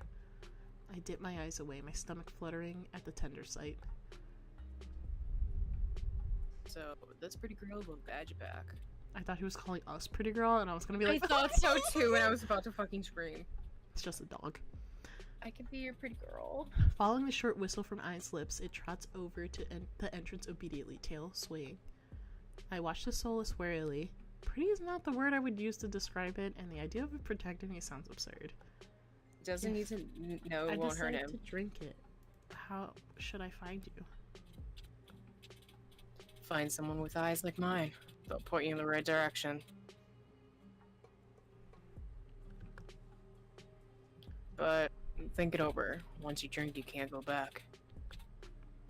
It's a lot to process, but I give a small nod. At least I know I have another option for a cure, as disturbing it may be. Ooh, excuse me. I want to rub my face in his tits. I want to motorboat him so yeah, I bad. want to motorboat him. I love the tattoo too, so like Bites fucking lip. I follow the soulless as at a measured distance as it watch it nudge the giant doors open with ease. When I You know what we should do? What? Whenever we decide who we like the most, and if it's 2 different people, then we can do that person's play through on your channel, and then the others on mine. That is true. We could do that. We could do that. I mean, Anyways. I want to do all of them. Honestly, I'm a completionist. I can't not do everybody. You're so right. But we could start like that. Yeah. I'm about to snap. Oh, my heart skips when I meet I's eyes.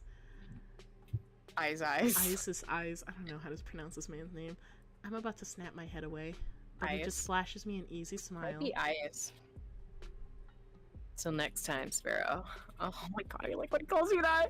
Oh my god! I'll buy you a drink for scaring you. My Delulu face. I don't trust myself to do anything but respond with a curt nod. I don't trust myself either. I don't fucking trust myself around him. I'm gonna pounce. Outside, more crimson-eyed soulless scuttle about. It's hard to believe that I it's the kinda same just threatening wanna, pack like, from before. Grab his horns and just like go yeehaw, you know? Yeehaw. You know. Those are handlebars. Yeah, you know. I just They pay no attention to me as the dog-like one escorts me. It's an uneventful trip. Sometimes the soulless looks over its shoulder to me and makes sure I'm still following. Yeah, I just fucking wander off, bro. Teehee bye. Tee, chase me. My god.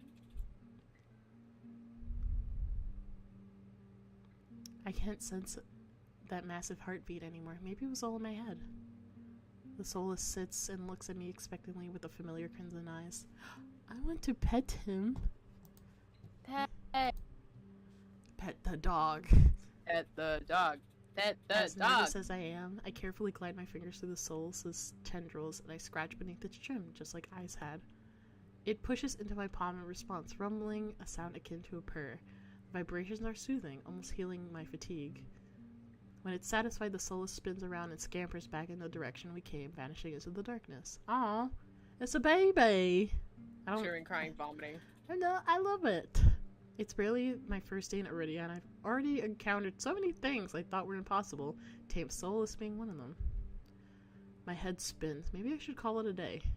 Watch, at the end of this demo, you're never gonna get to talk to the other one. You kind of like... I would literally cry. No, he looks like a guy who like sits in an alleyway that we're gonna meet before having to go to bed. Nightfall creeps across the streets of Iridia. The city, labyrinthine even in daytime, has become wearing of treacherous alleyways. Well, the streets were are right. completely deserted. If I hadn't been here earlier, I would have thought this part of the city was abandoned. I make my way through the winding streets, doing my best to keep bearing towards the wet wick. My steps slow when I hear rustling in the dark. I did not like that noise. I strain my ears, but everything is still. Is the silence playing tricks on me? I'm imagining things. Something is wrong. Well, obviously something is wrong. That was too moist. I mean, it's kind of wet, though. Sorry, I'll stop drooling. Like, we don't got money to like hire a janitor or anything. Like, I'm sorry. I just got the fine hairs on the back of my neck prickle, a frisson of discomfort running down my spine. Something is wrong. My eyes dart from one side of the street to the other, searching for movement, but the shadows are dark, deep, and pools of ink. I see nothing. I can't stay here. I need to reach the busier part of the city. Drawing my cloak tighter around my body, I hurry on my way.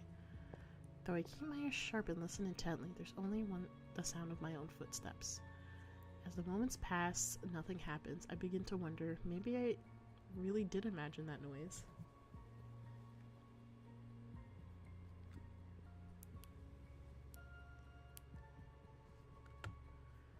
My head spins, the world blurring as adrenaline rushes through my veins. Only one thing is amiss. Ah! The soulless that attacked the caravan. That's not a puppy! It's crouched over a dark, indistinct shape, a body. A garland of intestines spilled from pallid flesh. Blood grouts the cobblestones for mercy. The soulless is too distracted by its meal to have noticed me. My feet feel as heavy as stones, but I can't just stand there.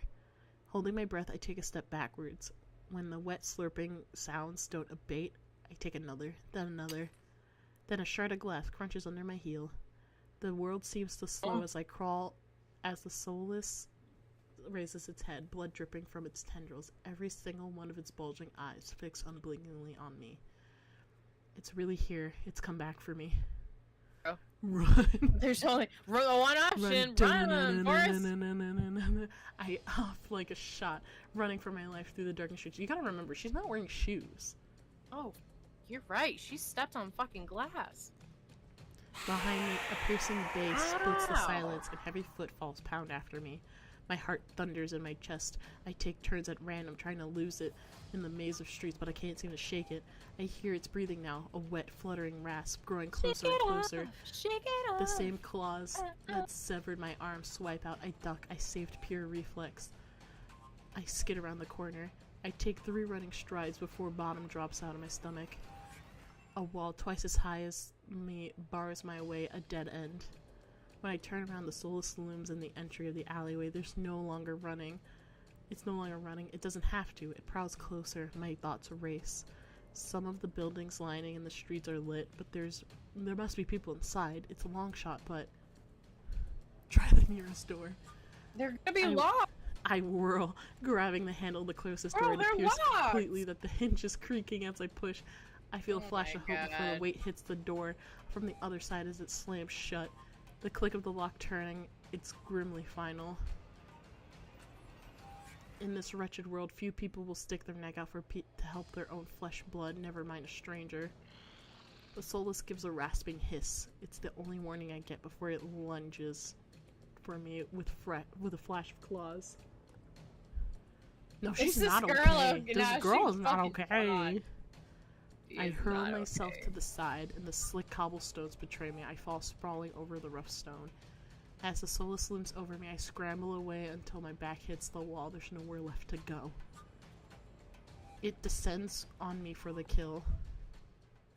Oh, I whirled. But the impact never comes. Oh, never whirled.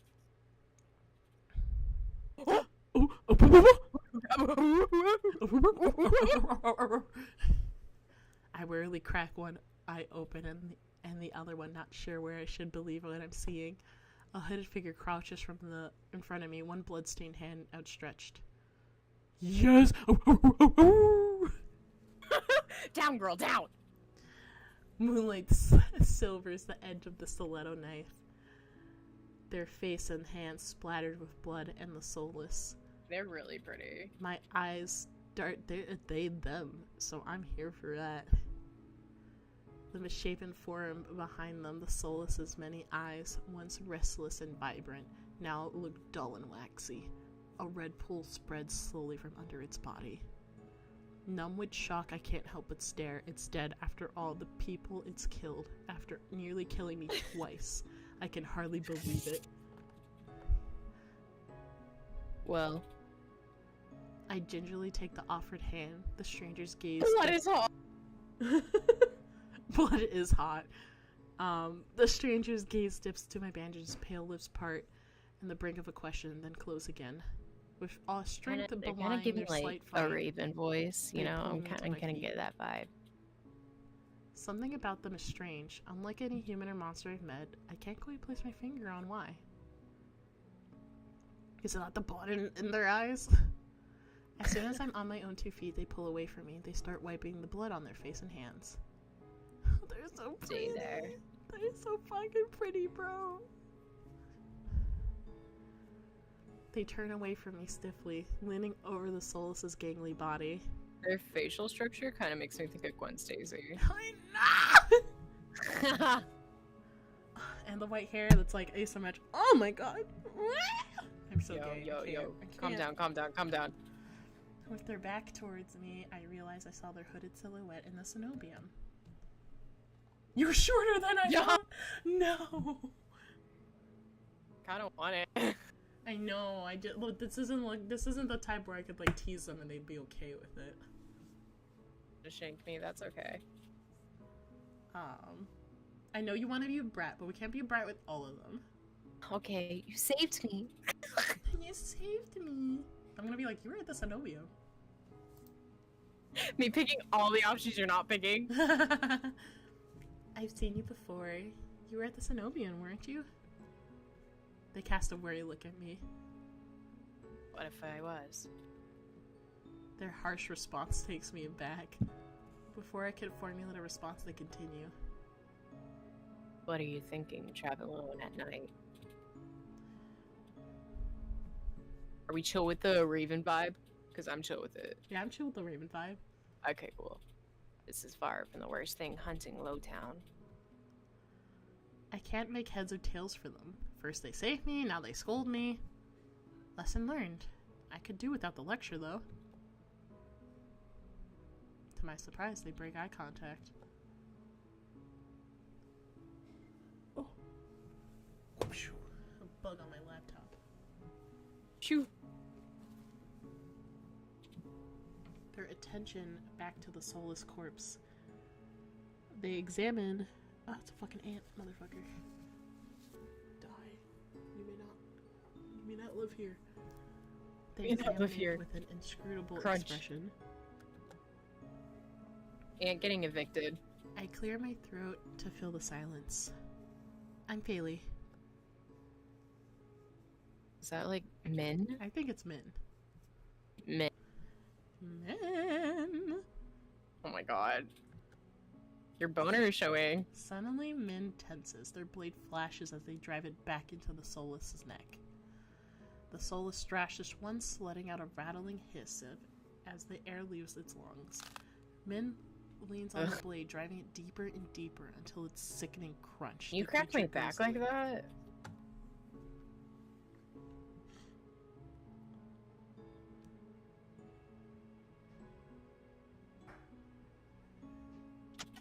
Ooh.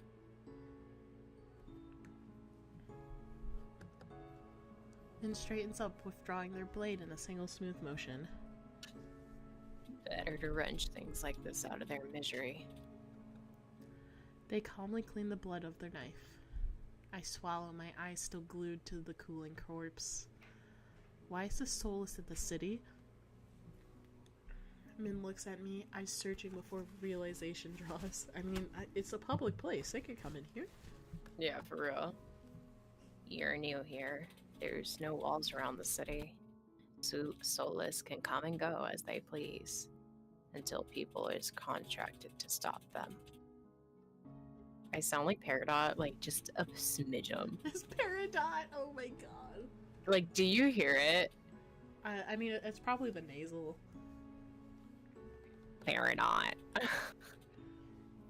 The Sabonian patrols don't bother to protect Lowtown. Not anymore. Let me guess, you're not a fan of the Cenobium. I wouldn't go that far. Their brow bumpily furrows, and they sheath their knife, motioning for me to follow them.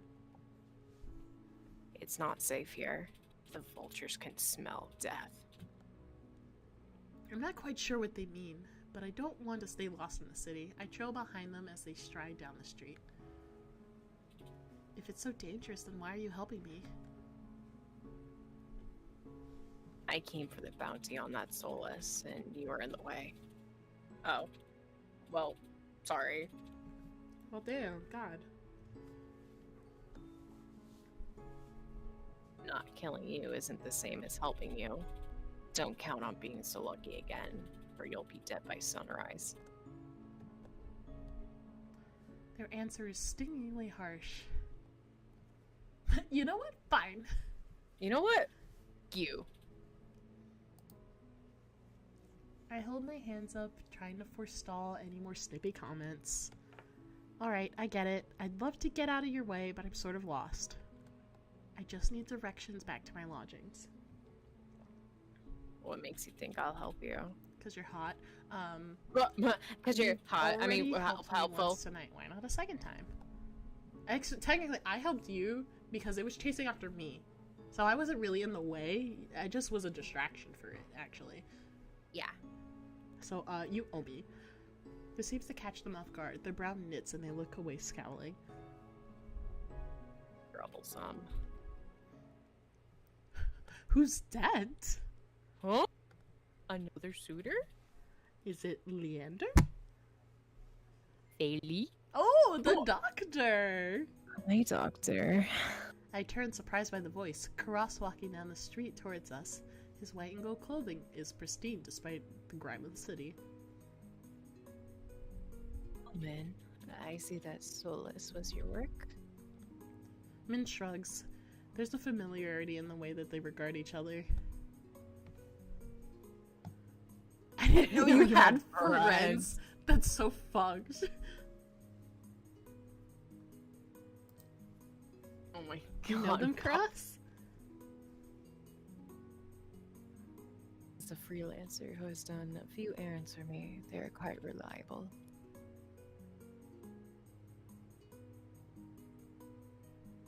Ooh. Unreliable freelancer, don't eat.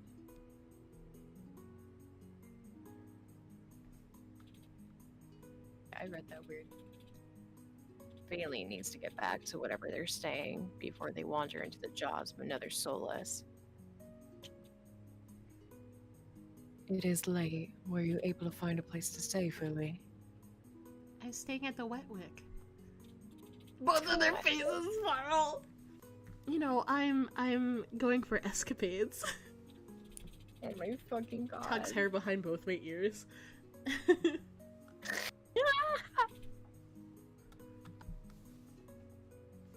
I see. Would you like a guide? It would be preferable to It would be preferable to wandering about alleyways. They both have a rasp now. That would be nice.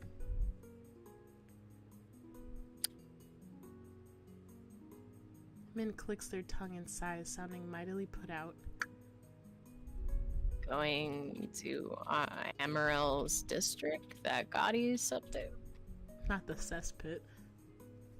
Mommy Debbie, you should both have a sip of water. What do you mean? You know what? I'll do it. I took a sip of water. Come this way. Despite Min's clear distaste, when Kuras leads me down the street, they keep pace with us.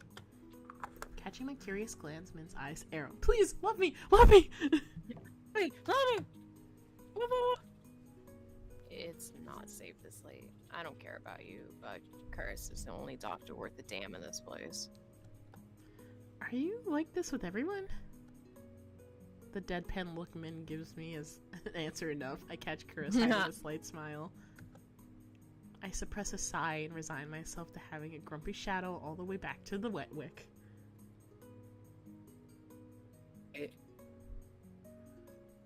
I knew I have to be hydrated. I'm almost out of water. That's how hydrated I am. I got a big bitch of a water bottle. I had to get up for another water. The route Kuros takes is completely different from my slow meandering earlier this morning. In no time, he cuts through the darkened streets and twisted alleyways. It seems like half the city is poured into the Amaryllis district's colorful streets. Laughter, clinking glasses, the music assault my ears from every direction. Yet most noise comes from the wet wick. Its doors hang wide open, lanterns lit. Oh, back. Here we are. He moves towards the door and Min lets out an audible huff. Don't tell me you're going in. I have some quick business with Leander. Whoa, whoa, whoa. I also have quick business. Hold on. Whoa, whoa, whoa, whoa. Whoa, whoa, whoa, No, whoa. wait I mean, unless we're sharing. Ugh, fine. He still owes me from yesterday's work. They drag their feet, reluctantly trailing me into the tavern. Am I about to voice 3 people at once? Yeah, right? All 5 of them are gonna come in at once, Link. Oh my god. As soon as the doors open, a wave of sticky heat rolls over me. Oh no, you're gonna have the voice act Leander. In Hey, hours mate. since I left, the wick has grown suffocatingly crowded. Caress stands out, easily a head taller than most. Even so, I nearly lose sight of him amid the sea of swarming bodies. The crowd parts as though answering his request. Kuros glances over his shoulder at Min and me before gliding through. Can anyone breathe in here? Min follows Kuros at a clipped pace.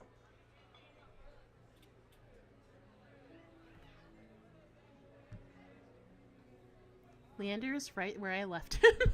Although he's traded places with the bartender, he holds a pair of shot glasses filled to the brim with luminous green liquid.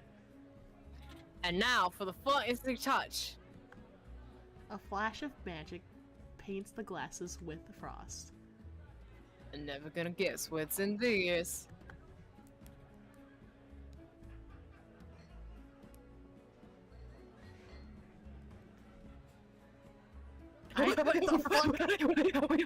Everybody's here tonight, boys. Oh fuck me! I gotta sleeps remember all against their the bar and voices. elbow propped up on the counter. I guess we're getting a drink from him.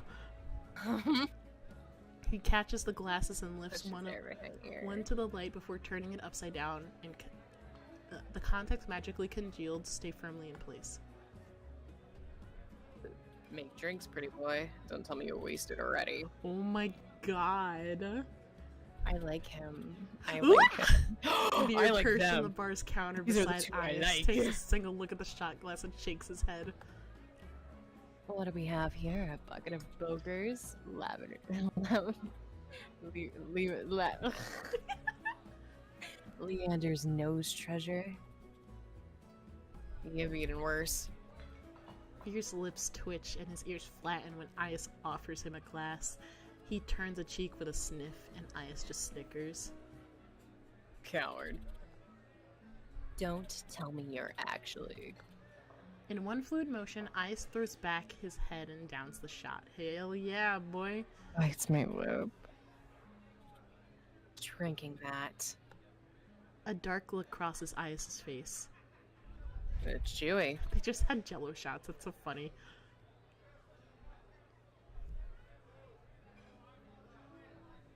Sorry, I thought I heard my cat at the door. Chewy? Wait, fuck, that was you. Where's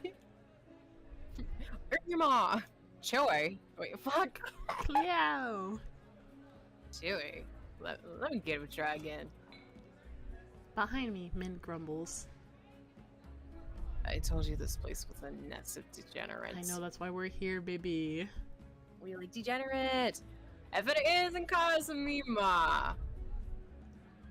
At the Oh, sound I of just said Leander's Ema. voice, Min's pale eyes grow wide. They look ready to bolt until Kura sits a hand on their shoulder.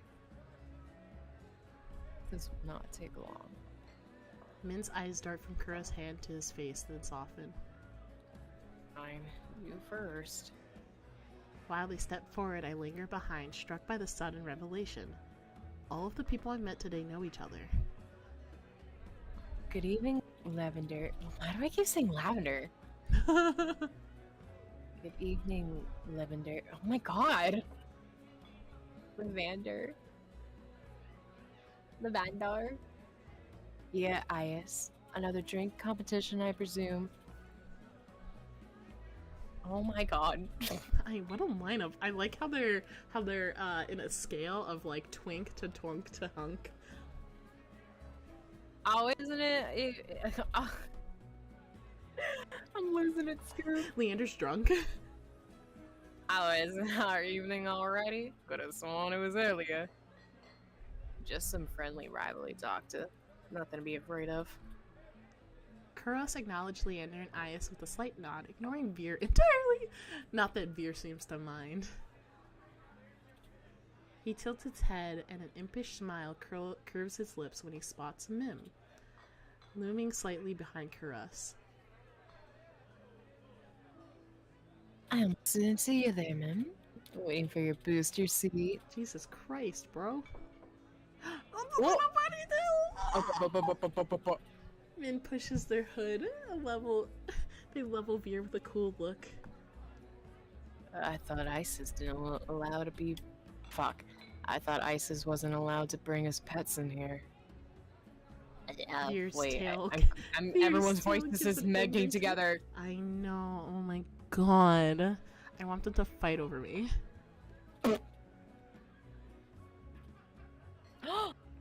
Hey, there we go. All my baby girls. At first sight of an impending fight, Leander vaults clear over the counter. He slides between Iris and Kuros. And now, let's try and keep the pace. It's not every day this seam doctor takes us up on a drink. His arm snakes around Kuros' shoulder. Yeah, finally taking up on that drink, right, Kuros? I'm afraid not. We were merely escorting Faley back to their lodge. Kuros gestures in my direction. My stomach sinks. I reluctantly step into the light. As soon as he sees me, Leander's face brightens. Faley! It's been too long. Oh my god. Everyone, this is Faley. They're new to Arendelle. Arendelle? Arendelle? I feel 5 pairs of eyes fix onto me, and suddenly the bar feels suffocatingly small. My voice nearly catches in my throat.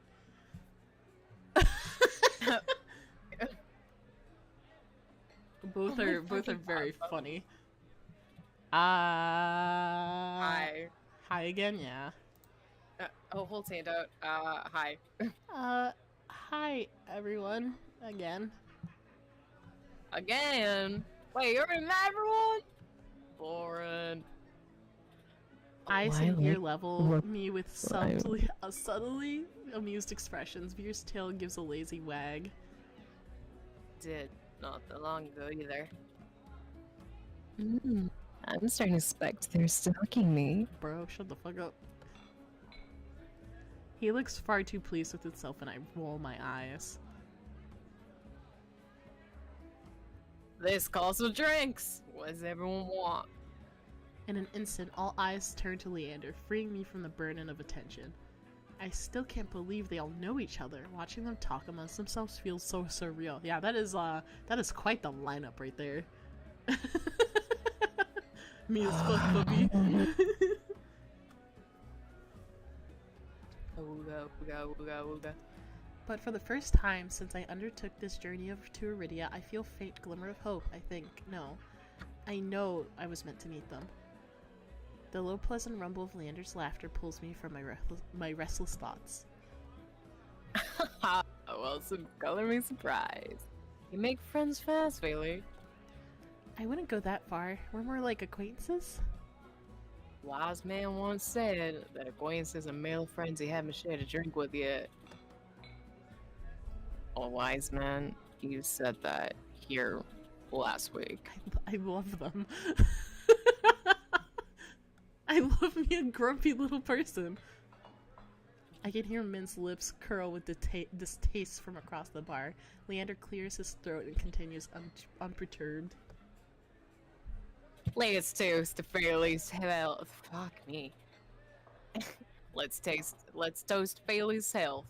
Care, Jerry, and Doctor. I'm losing it, bro. I'm fucking losing I know, it. we're getting to the end of it though. Kura's politely declines with a wave of his hand. How about you, Mint? No. No. Oh, wait, that was you. Like, that was so quick. No. Are you? No. A resounding pop pierces the din of the bar. Not me screenshotting all We this. all turn in the direction of the noise. We got you. We got you. Take the text box out. Oh, wait. There you go. There you go. Then I Take can your screenshot. screenshot. Take your screenshot. Take a screenshot. Oh my god, and look at his enjoy. hands. They're fucking beat. Oh, man, they got big, beefy fingers. No, look at Isis. He's got fucking scars. I want to kiss those. I know. I'm gonna also take a screenshot.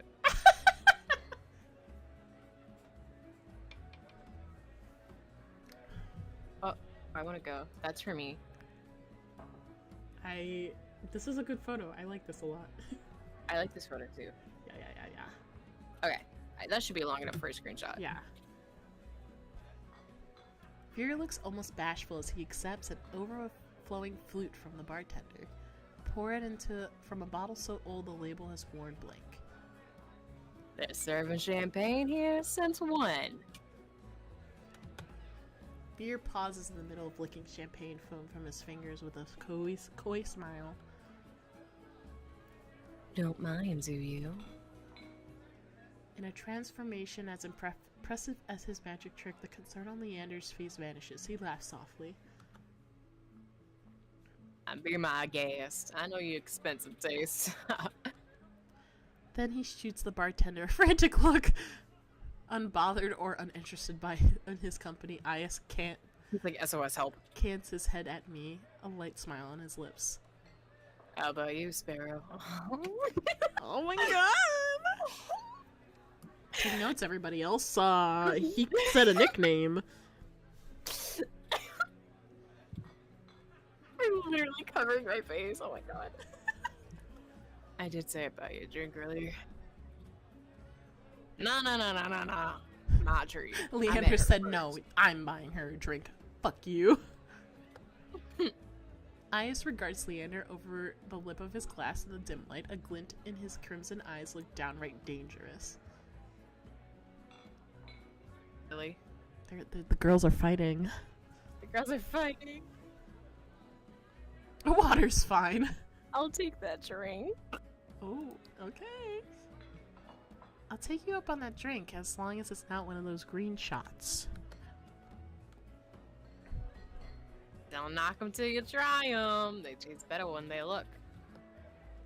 Somehow I doubt that, and I hold my tongue long enough for Leander to go behind the bar. He's lying, isn't he? When I glance at Ias, he only shrugs. Like I said, they aren't chewy, probably poison too. He considers his own drink a tumbler of amber-colored whiskey. Leander tried to kill me a dozen times by now. He's always a gamble. Veer clicks his tongue in disapproval. When he finally looks my way, it's with a half-lidded gaze softened by his third glass of champagne. Oh my god, a wine girly. Were you? Wait, were you? Oh, wait, sorry. Were you? I wouldn't let Leander put anything in my mouth. Listen, I can't control what Leander puts in my mouth. I can! I'm already on my knees. Like, whatever is at my height. He fans his fingers over his chest, voice dripping with fake reverence. Wick is one of the finest drinking establishments in all Anaridia. While you're here, you might as well partake of the signature watered-down drinks and stale nut leather. He swoops his hand towards the chip-surrounding bowl filled with spindly speckled jerky that I can only assume is nut leather. What is with the food in the city?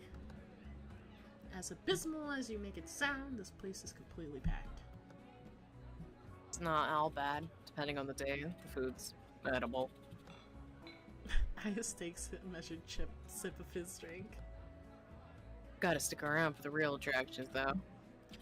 Before I can ask what he means, Leander returns with a tumbler he sets in front of me. Uneven chunks of ice bob in the pool of reddish-purple alcohol. I sniff the drink suspiciously. To my relief, all I smell is the sharp, clean scent of gin and an undercurrent of fermented fruit.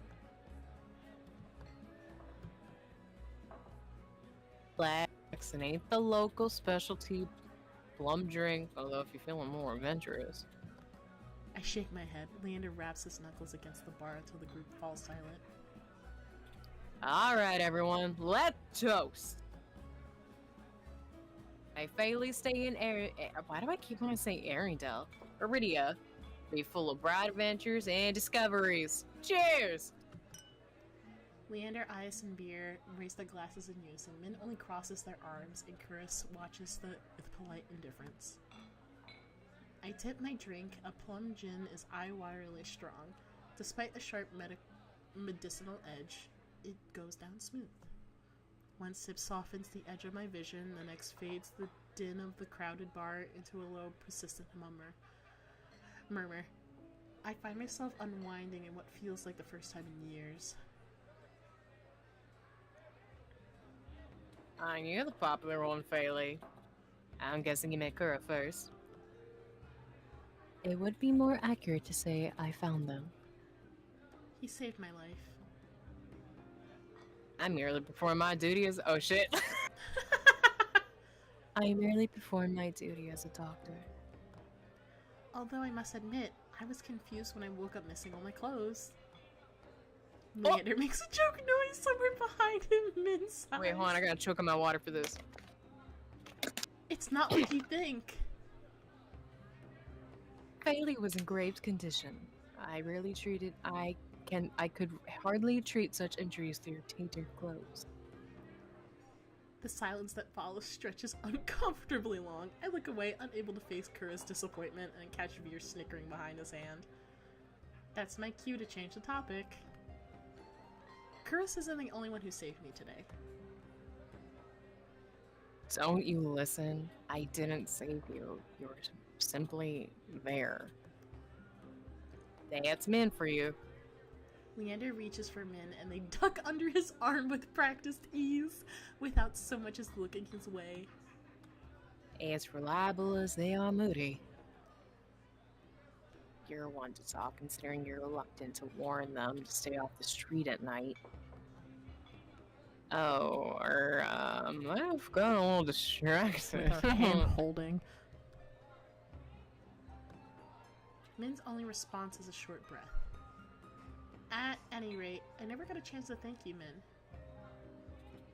The less soul is alive, the better. For a heartbeat, Min's eyes flicker towards Ayas, and their lips twist. Ayas is too busy nodding along to Veer's enthusiastic pantomime of stabbing to notice, lost no doubt in an enthralling discussion. I've had enough of this hellhole. Let's go. Min and Cross share a brief look, then the doctor speeds up. Very well.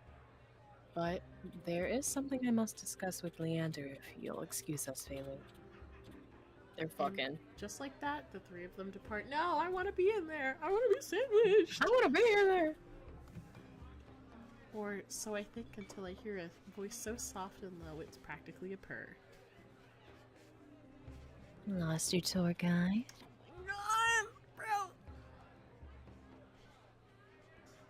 And the monsters are here. I want to be in between I the don't frames. mind being sandwiched in between this, though. I want to be in between this one.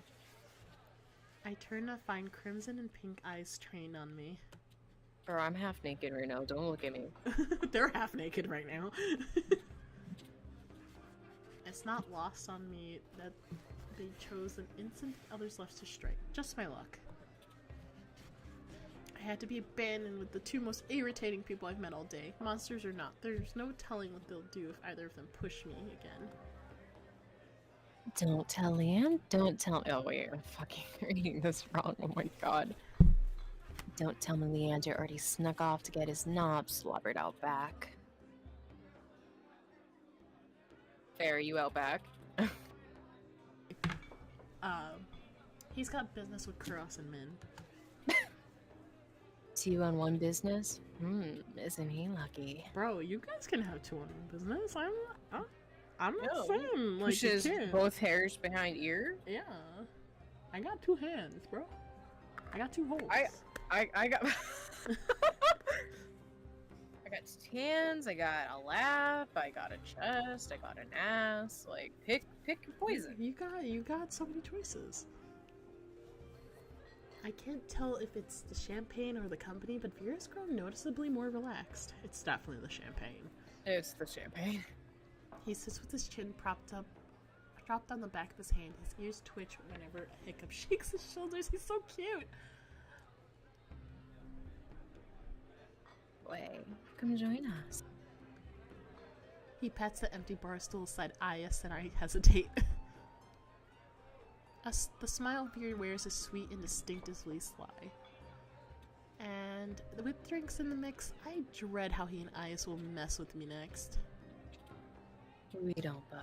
Yes, they fucking do! I want them both to bite me. I want my entire body to be covered in bite marks. Literally, dude. I'm not sure about that. Just hours ago, he tried to rob me, and you threatened me. Me? Steal? Surely you must be mistaken. Both holes shallow. You sure it was me? Yes, it was you. And then you had the gall to kick me out, and just so you could go drinking. He's like, he gives another one of his shrugs. Ugh. I was lonely. I was there. I can give you company. I was there. Excuse me, you were lonely? I was there. You know that TikTok audio? You look lonely. I could fix that. Pissing all by yourself, big boy. Oh my god. A simpler answer than I expected, but I guess I can't fault him for that. Veer suddenly slumps forward, gossamer sleeves pooling where he rests his elbows on his knees. Ayas sets his hand on Veer's waist, narrowly preventing him from tipping off the counter.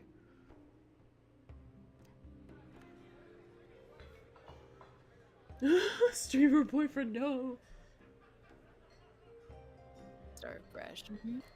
Begin with proper introductions. Get off on the right footing, whatever. I'll start. Name's Veer Hunter Extraordinaire.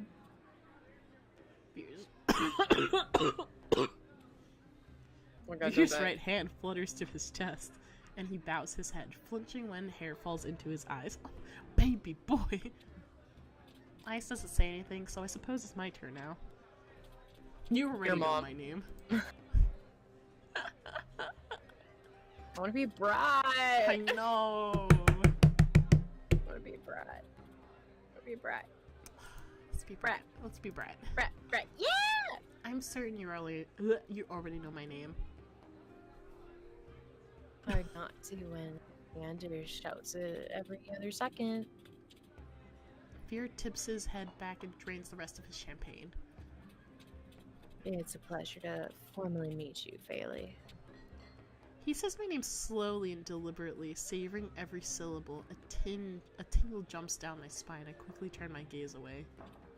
Eyes smirks at my reaction over the rim of his glass. Is something funny? Nope. I open my mouth and close it just as quickly. They want me to react, goading me into another ridiculous game. While their sharp cat-like eyes keep me on my edge, something about this tension is fun. I want tension. I like tension. I love it. It must be the gin. A flash of white over Ice's shoulder catches my eye. Across the bar, Kura's headed for the door. I don't see Leander or Min, but it feels wrong to let him leave without saying goodbye. I'll be back. Veer hums and wags his fingers at me as I leave. I slip through the crowd, careful not to touch anyone, but just as I'm nearing Caress, I staggered, shoulder checked by a man with a neck thicker than both my thighs. He stares down at me, nostrils flaring. Out of my way, shit stain.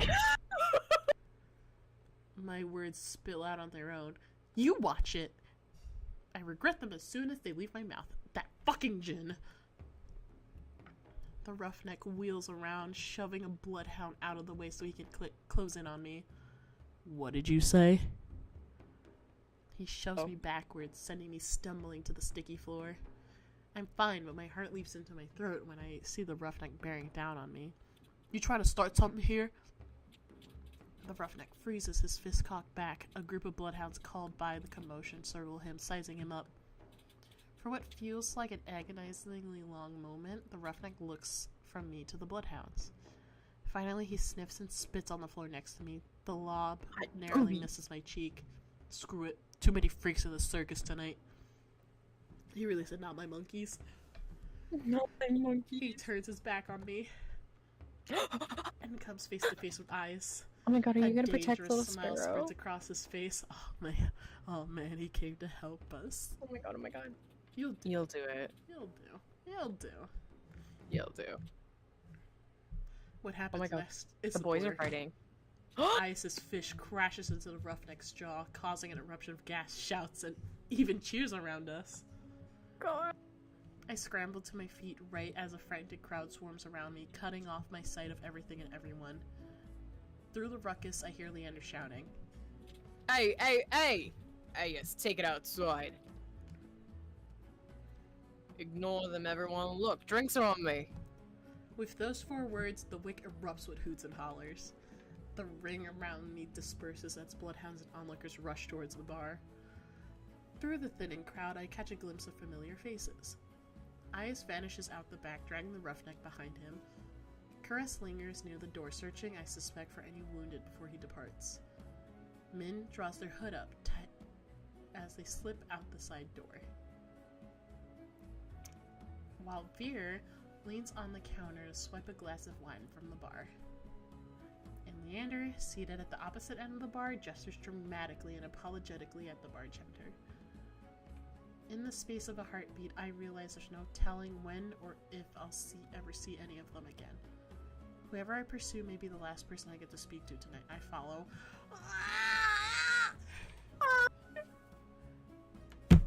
Okay, we have to save. We have to save. Okay, it's decision time. Who do you like the most? We gotta pick. It's so hard. Because, like, Veer's so easy, but I'm like, oh, but Aya's just, like, punched a guy for us. So are those the 2 you like right now? I mean, okay, like, I like all of them. Okay, like, but I'm asking you who your top is right now. my top is definitely Veer. Okay. Okay. I like Ayas, so we're at a standstill. we can start with Veer, and then we can go back to the save file. Okay. I'm willing to lose sleep for this. Oh, wait. Bobby wants Ayas, so maybe we Oh, should do Bobby? Ayas. Okay. And I'll do anything for Veer off Bobby. stream.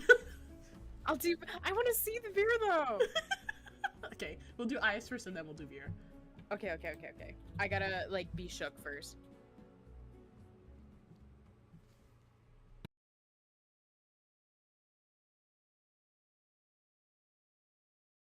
News.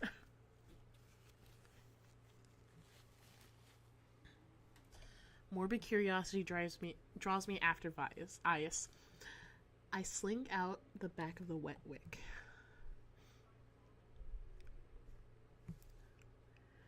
The alley's dead silent. Not really what I expected from a fight. A dull crunch reaches my ears, then a thud. I peer around the corner of the building, careful to keep hidden. Dark, glistening red spatters on the ground, spidering through the seams of cobblestone. It guides my eye to the collapsed body across from me. Once so violent, the roughneck is now little more than a sack of crumpled flesh blotted with mud. Ice exhales, his breath misting against the cold air. Blood flecks his knuckles as he looms over the motionless body, his feet on the either side of it. Fear spreads like an ice in my bones. Moments ago he was joking, friendly with others, but now eyes crimson eyes find me in the dark. Not running, Sparrow. I wearily rise to my feet, moonlight illuminating my face. I thought I was out of sight. Got out the back of my head. Aya steps off the roughneck. My eyes stayed locked on the body. It's wet with layers of blood and grime, completely still. What? Are you sure? Calling me a killer or a liar? Oh man. I don't want to say any of those though. A liar? I'm just gonna, yeah, I feel like liar's the safer choice. Yeah. Liar, which I guess is both. In that case, he's dead. I squint as he smirks back. I like him. Don't believe me? Oh my god, mommy, can we have him? Hold your hand, Mom. Can we keep him? I found this stray dog. Dada, can we keep him? To be honest, it's hard to believe anything coming out of your mouth. I'm a liar, after all. His bloodied knuckles catches his attention. He tries to rub them clean, but ends up spewing blood around more. Pulls my handkerchief out. I keep making bad impressions on you. Oh, no. That was a good impression, actually. No, that was really fucking hot. That was really hot. Like, can you break me? Oh, bro. I didn't know you cared about my opinion. Just prefer you didn't piss yourself when we talk. Bro. I always piss before we do I'm anything. not pissing, I'm creaming. Annoyance bubbles in my chest. 18 plus 3. It's always 18 plus. This is not meant for children. Well, Mommy, I saw this homeless demon. Can we keep him? Of course, sweetie. Why didn't you say of course sweetie to me? What the fuck? What? No, I was asking you first. You didn't say shit to me. What? I want to be Sparrow. We all want to be Sparrow. Get in line. I said it first. Well, I'm not pissing myself, even with your bad impressions. Like the first time we met, Ayas chips away at my fear, replacing it with irritation instead. Ayas kneels beside the roughneck, frisk him. I can't help but wonder if crime is worth the punishment, but I hold my tongue. Deftly, Ayas' hands search through the roughneck's pockets. It doesn't take him long to find his prize, a cigarette and a matchbox. He strikes the match. Sparks light up his angular features with a golden glow. It's distracting for a moment, but my gaze inevitably drops back to the muddy body. You're just gonna leave him there? Ice draws deep from the cigarette. He exhales heavily, smoke curling past his lips. I breathe in sweet spice scent of cloves. As his tension melts away, he looks at me with cool-lidded eyes. Blanket. Unbothered by the maybe corpse, he takes a seat on the crate opposite the bar. I stand awkwardly, forgetting why I came out here in the first place. An unpleasant silence stretches between us. Weather's nice. Oh my god. Cold, murky, and humid, he means. I want to believe he's teasing me, but for all I know, this is pleasant for Iridia. What? Who the fuck is Princess Ias? I need to know, because I'm not Princess. Was Princess good company? Who? Who? He takes another long drag. His metal rings catch the light of the cigarette and the flash of red. Hi, welcome. Hi, or Curly. Or Gory, is that how you pronounce it? I think so. Oh, The dog was named Princess. I'm gonna fucking pee I'm myself. gonna cry. The Solus who escorted you back. You I like named it him. Princess? I like him a lot, Mom. Yes, I am jealous, actually. Stop, I want to be Princess. stop. Fuck you. Yeah, I I'm want to like be really Princess. fucking jealous. Jealous. I return his smile. You have no idea. I think your nickname's more fitting. Sparrow, not sure where Ice got it from. Maybe I should tell him to call me by my name. But that's kind of nice. But it's kind of nice. Push his hair behind my ear. Not that I'd ever tell him that before I can dissect my feelings. I quickly change the subject back to the Solus. She was cute. I liked her. She was kind of cute in a weird way. I glanced It's at like my version of a demigorgon. Yeah.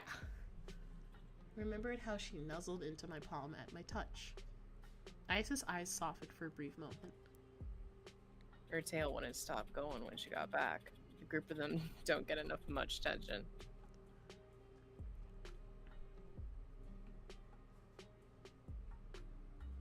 It's a really good game. It is I'm really glad that good. I'm glad you're It's a enjoying really this. gorgeous game. And it has like a lot of really witty dialogue. Yeah, we like you. We like it a lot. Think she's cute now. Wait till you see her tricks.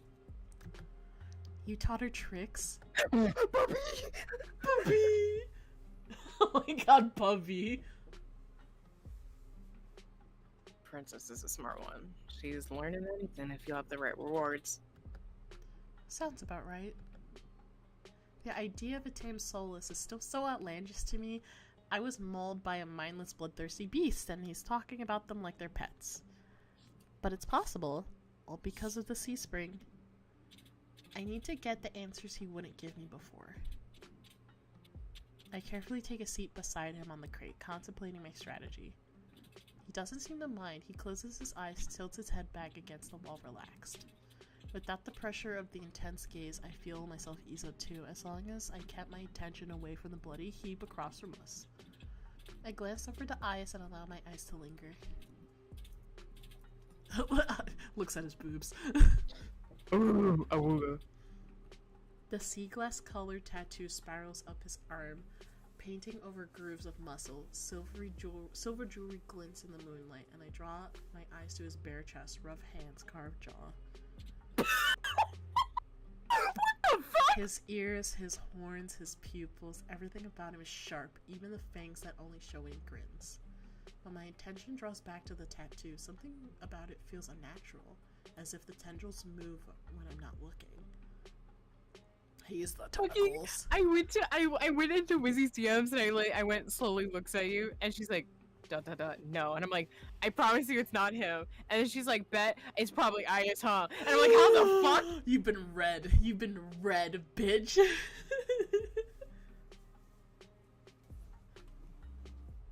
I'm actually fucking shook right now. How the fuck does she know that? It's, it's very obvious, with the tentacles and like... What? Huh? What are you? What and are like you, a man who will just be mean to you and tease you. You really like that.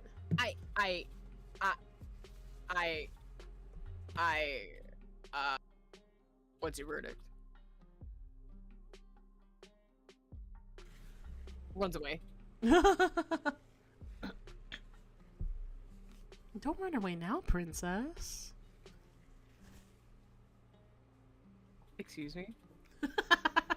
What did you just fucking call me? Oh, I didn't say anything. I'm not the dog, okay? Get the name fucking right. I don't know, you kind of want to be the dog, I don't know. Stop, I'm already flustered! Just keep clicking! I whip my head in the opposite direction. What verdict? Typing. What? Sorry. Okay. Hold on, I'm looking. Got a long good look. Are you pressed or do I need work? My face grows hot. You're fucking annoying. You're annoying. He responds with a low chuckle draped in smoke. Stop you from staring. You're so fucking right. Shut the fuck up, shut the fuck up, Listen, shut your the mouth fuck could be up. closed. I'm still gonna stare at it, bro. My embarrassment spikes without thinking. I blurt out the change of topic. I have questions about the sea spring. Boredom eclipses his amusement in an instant, and he closes his eyes again. Man, why can't we just flirt, bro? I'm sorry, but Whizzy's like fucking attacking me in my DMs and I can't.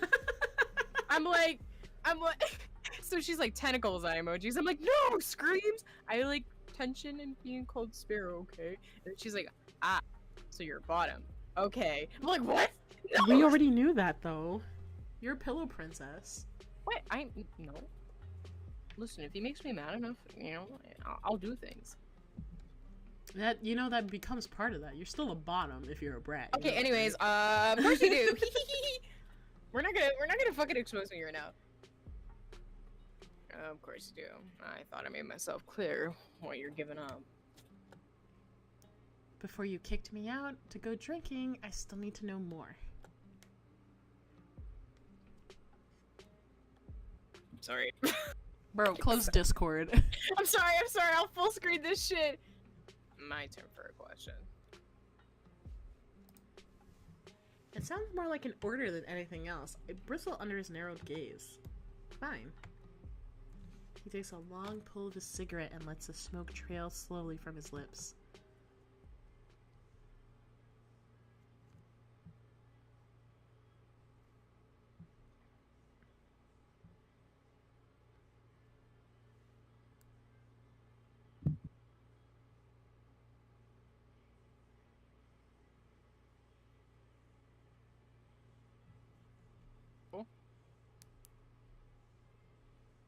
Faye? Faye's dead. What? Faye's... No, I was like... somebody was just like, when's Gen Con? It's like, oh, it's 3 weeks away. I'm like, no, it's literally next fucking week.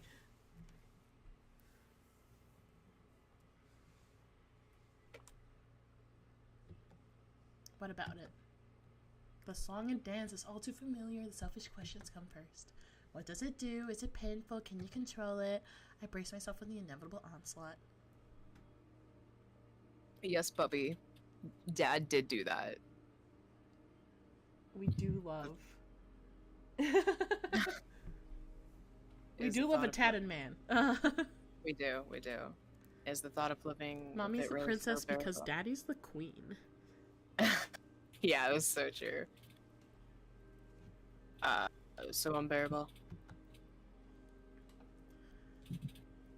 My dread dies with his words. No one's ever asked me that before. You survived this long, unless you're running out of time. I wonder if it's really worth the sacrifice. Hey dude, unless you want me to go sleep with Leander, I want to get rid of it.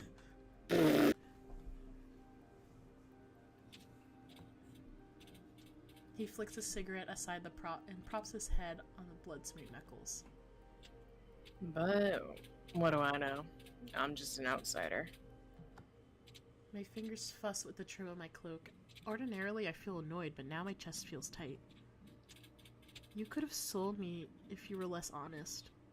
You're a shit salesman. Thought I was a liar. I changed my mind.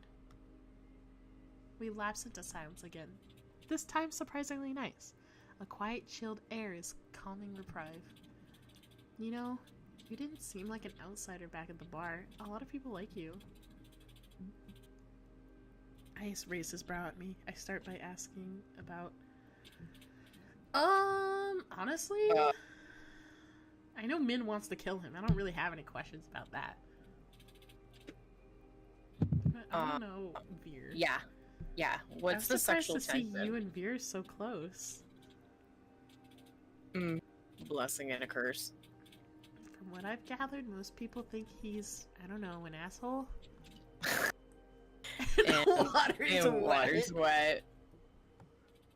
I wait for him to elaborate or add his thoughts, but he doesn't. So what do you like about him? He let out a quiet laugh as if amused by my question. A lot of things. You already know one.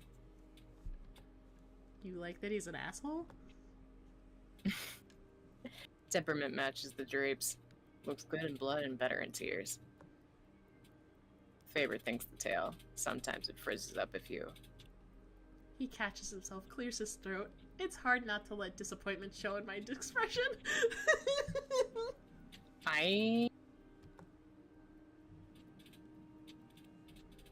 Veer's one of the most honest people you'll meet. Don't listen to a single thing he says. Those sound like complete opposites to me. Alright. Who else? Why does, like, Min want to kill you? Yeah, right. Maybe Min doesn't necessarily like you, but they definitely pay attention to you. Ias's reactions take me off guard. He growls, pinches the bridge of his nose, and exasperated as I ever seen him. Sorry. I was, like, looking at Discord, I'm like, well, not, like, message, I was, like, looking at the sensitivity, I was like, why is it saying I'm talking when I'm not? I think it's your fan. Yeah, can you hear it? Is it annoying? It's not annoying, but I hear it. But it sets off your, P and G. Move it back down a bit. Oh, it does? I'll move this shit back down. I'll just warm my mic. I make enemies as easily as that brave sparrow. Sorry, I needed a moment. Don't bother me. It doesn't bother me. But that dove's... Wait, what? But that dove's... Min's a dove? Oh my god. I love doves. But that dove's got it out for me, for no reason. Maybe they're unsettled by the sea spring? It's not about that. They're exes. Exes and they want me. Goes without saying that they got some issues. Don't think they understand that you catch more flies with honey than vinegar. Honey has left a bad taste in my mouth in the past. It could be the same for them. At least you're capable of a conversation. Do me a favor and teach the doves some manners. They'll lay off eventually if they don't bite. If I don't bite, hasn't happened yet. I briefly considered the possibility that Min wants to get bitten. I'm not about to propose that, though. I see that he has a habit of calling people after Bird. Just saying. Just observing. just observing. Okay, I want to know what everybody else's nicknames are. Did Veer get one? Was Veer a bird? Or no? Water wets. Is water wet? I didn't know that you and Kuros are friends. No way. I help him in the clinic sometimes. Doctor doesn't let most people closer than arm's length. And you do? Heart's on my sleeve. Yo. Get the sense Kuros was, like, down the pass, must have been buried. He trails off after the last few words and shrugs. He opens up in his own way, if you relax enough. I don't know how to even imagine that. You'd be surprised even the doctor has an endearing side. I can't decide what's more intriguing, the fact that Kuros has an endearing side, or the idea that Ias has managed to coax him out of it. Tell me if you uncover any of those secrets, any of his secrets. I'd kill to know more. Leander. You and Leander clearly get along well. You like Leander? Yes. Doesn't everyone? He's helped me a lot since I've arrived to Iridia. He even got me a free room in the Wetwick. Wetwick. His charm has gotten him far, but for a leader, he sure likes when others take control. Part of me desperately wants to ask what he means, but Ias continues before I get the chance. Surprised we get along? Bro, is Leander a bottom? Eye emojis? I'm telling you, he's Julian coded. I thought you'd be at each other's throats instead of drinking buddies. His smile is easy, and there's a dangerous edge to it. Ender's done a good job for a human. Naturally, there come a time when he resolves his test. Wait, his resolve is tested. Some could be said for oh my god. Some could be said for anyone in this plane or the next. As for my resolve, well, stick around in Arendelle long enough and you'll find out. In Arendelle? Fuck, why do I do that? Iridia. I nod slowly. I can't decide if that sounds like a promise or a threat. It's a promise. Or obsession. My main point is that speaking from experience, being an outsider usually means that you don't have friends. I don't. I level with him. I level him with a tired look. Fine. I'll confess. I have one friend. Don't say yourself. It's a big world for Elmo. I don't know what that says either, bro. Codius. As soon as he says the name, a thick wave of unease runs through me, the same sensation I felt at the sea sprig and in the outskirts. But as quickly as the sick feeling hits me, it dissipates, leaving oddly numb against my percolating cold. Who's that?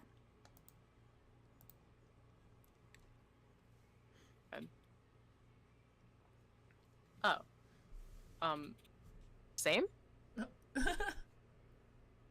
I mean, I could be the friend that lives in your head too, if you know what I mean. Just in his head? Yeah. But like I want his head inside my head. It lives in your head. Ice taps his temple with a finger. Right here. Right here. Scared you off yet? There'd be a third bad impression I made on you today. I'm stunned for a long moment, processing what he just told me. Then it burst into a fit of laughter. You're serious? Ice's grin wide enough to flash his fangs. Deadly. It sounds so fucking absurd, I can't help it. On top of everything I've gone through today, it feels like I'm living a fever dream. Right? That's what I'm fucking talking about. He keeps getting more and more interesting! I know! I've come close to death more times than I can count, encountered tame, soulless, and horrifying group mind, and I'm supposed to believe that there's someone living inside Ias's head? There are tears in my eyes by the time I rein myself in. Isis waits patiently, lips quirked in amusement. Sorry, it just sounds so ridiculous. The tension that wound my shoulder so tightly has melted away, and for the first time in a long time, I feel I can breathe. I feel better. Oh. Du swindrete, sa jag! Stop! Ruckus gruff shouts it rises streets echoed by the sound of heavy boots sloshing through the mud. The voices share the roughneck's accent from the bar, the same roughneck who still may be dead and lying bloodied across from us. I nearly forgot about him. I shove my feet as their voices get louder. They're closing in quick. Burrow gotta run. Isis pulls me by the wrist into an alley away from the beaming moonlight. We dive into the nook between the building veiled by the shade of tattered canopies. It's a tight fit. Isis boxes me against the wall with his body all but pressed against mine as he towers over me. For a second time today, the heady scent of smoke envelops me, this time cut with a metallic tinge of someone else's blood. Can we get a CG for that, please? Isis pitches his low voice. Quiet. My heart leaps into my throat.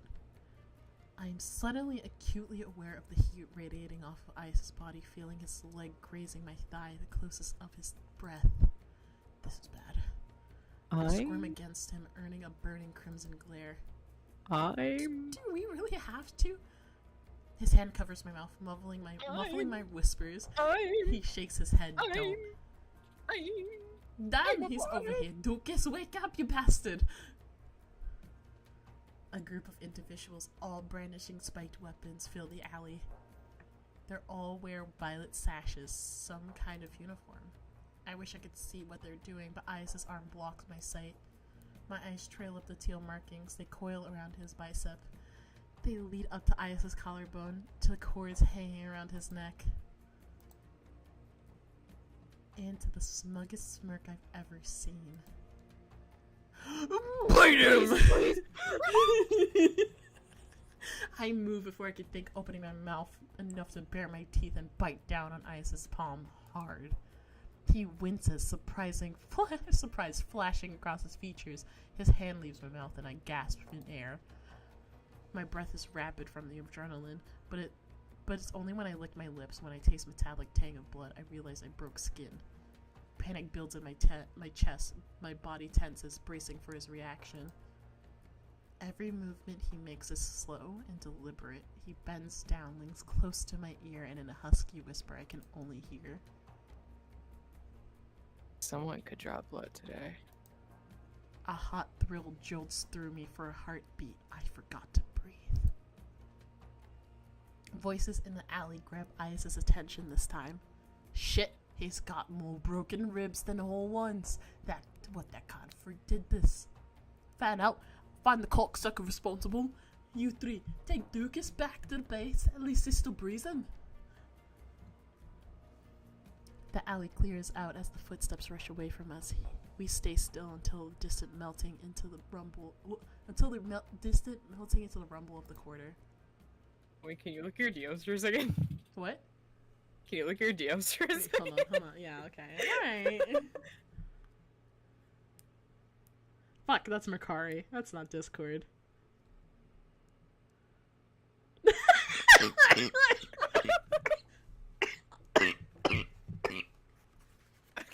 I actually killed her. Oops. Oh my god. I look disheveled.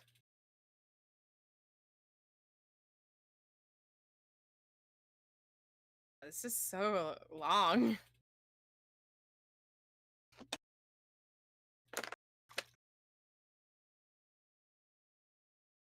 Oh, you can look at DMs. Hmm? I almost choked my water. I fucking love you. That's the face I make every time something happens. When we Are you finally making that step an back emote? into the moonlight, the night air is ice on my skin. I feel dazed and I need to keep my eyes off of ice at all costs. Was that really necessary? The tremble in my voice is nothing but embarrassing. Could you ask the same thing? Don't know. Didn't know sparrows can bite. You're lucky I didn't do worse. Try me. Bitch. I fucking will, bitch. The thought of wiping the shitty grin off his face is definitely tempting. Saying hitting was the best option. Would be a hassle to run into them with you there. What, because I'm a deadweight? Because 3 bad impressions are enough for one day. The answer is too vague for my liking, but he's probably right. Either way, I don't have the energy to argue. Come on, Sparrow. Let me get you home before you frame the murder. For or your murder! Jesus. Or door. Very funny.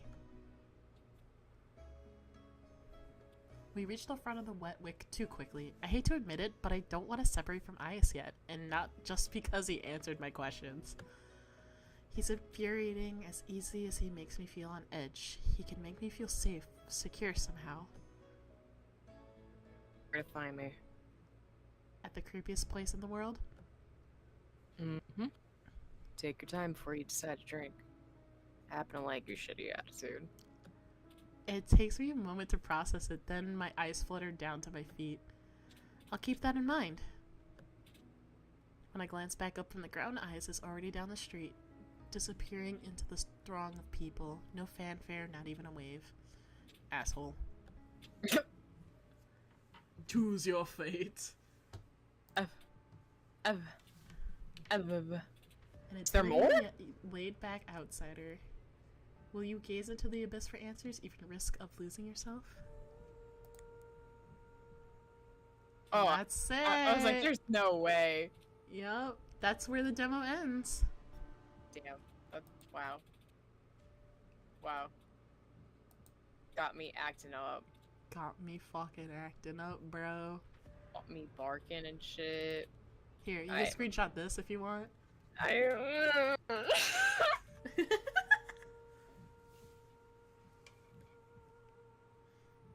It's got the tentacles and hold on. everything. Hold on, Discord being a fucking asshole. Okay, here we go. So, when are we gonna have doodles of our crushes? Oh, after stream.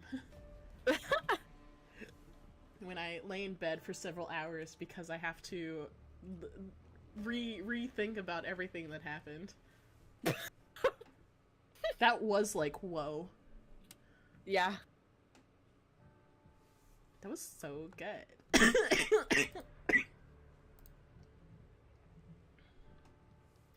Thank you, Red Spring Studio. Oh my god. I've come to realize I like the guys that give nicknames. I love, that's like my biggest like turn on is getting like a nickname. Oh my god, what? First Sam from Seduce Me calling me Doofus, and now we got this motherfucker calling me Sparrow. I got me acting up a little. He do got me acting up. He do got me acting up every time he like says shit. When he's just like, I like your shitty attitude. I'm like, I like your shitty attitude I like too. your shitty attitude. I'm like, oh my god, nobody likes my shitty attitude. Oh my god, maybe he's different. Maybe different. I'm different. That's what the enemies to lovers thing is. This kid's he'll I accept know, me no matter what. I know. Bounces. I know. I just want to be a dick to him because it's funny. But I like him because I like being a brat. Oh, I should not have opened Twitter. I'm. What's on Twitter?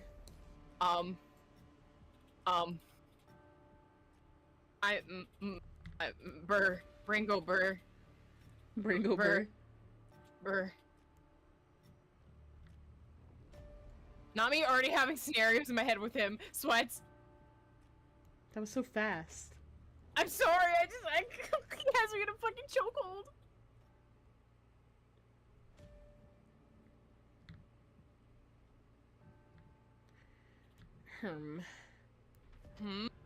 Why you humming?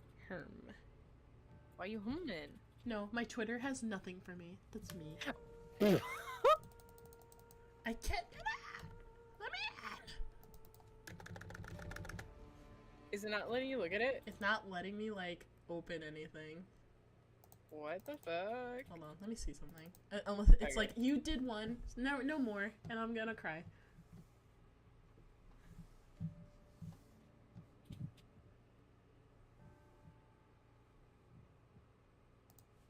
Okay.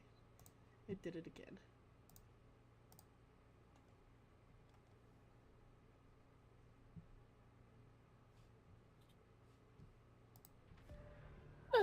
I don't want breakfast. I want to eat. Don't say it alone! How long do you think Veers is gonna take? I think it'll take the same amount of time as the other one, which is why I was like, I'll do this off stream. I'll just look at it. It's like 20 minutes.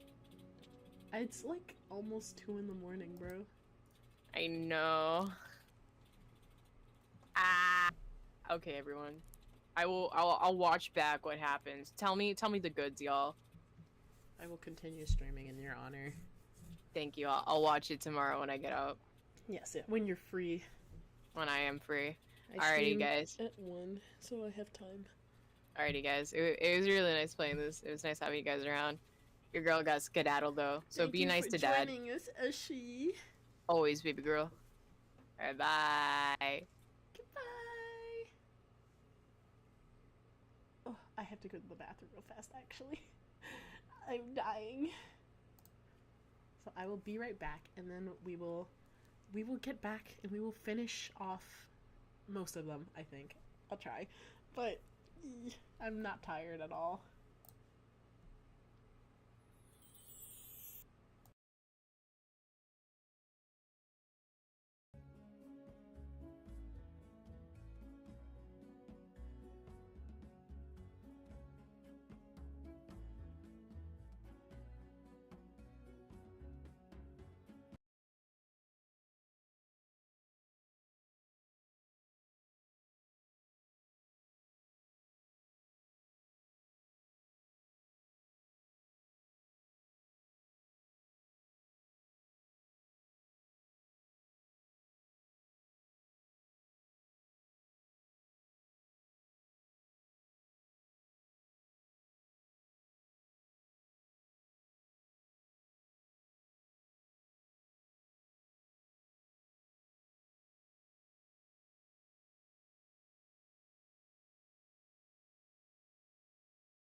the people I live with, it's like, so I cannot go to the bathroom, in fact. In fact, I cannot go to the bathroom.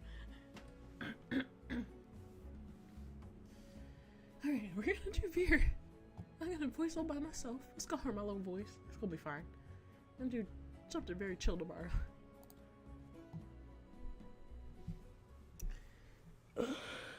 Of all the people I've met, only one left me with more questions than answers. Veer knows more than he's letting on. I'm certain of it. And if he's feeling as playful as he was earlier, I might be able to get information out of him. Still, lingering doubt looms heavy over my decision. Can I really trust someone who lies so readily? Returning to the bar is slow work with heavy crowd vying for drinks. When I find Veer, he's leaning against the counter with his elbows propped up on the edge of the wine glass raised to his lips. Not for the first time I catch myself staring, and judging by the looks I see thrown his way, I'm not the only one. Yet there's a clear ring around Veer no one else seems bold enough to cross. One ear perks up at the sound of my approach, but Veer doesn't much as look my way, even when I slide into the seat beside him. I didn't think you plan on sticking around. A free drink's a free drink, even if it tastes like rat piss. Didn't take you when to be caught dead slumming in a shithole. Veer takes a delicate sip from his glass, but his tail thrashes below the bar. You've caught me red-handed.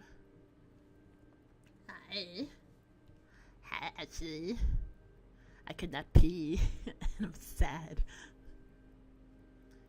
He peers at me over the rim of his glasses. In a low light, his eyes glitter jeweled bright with amusement.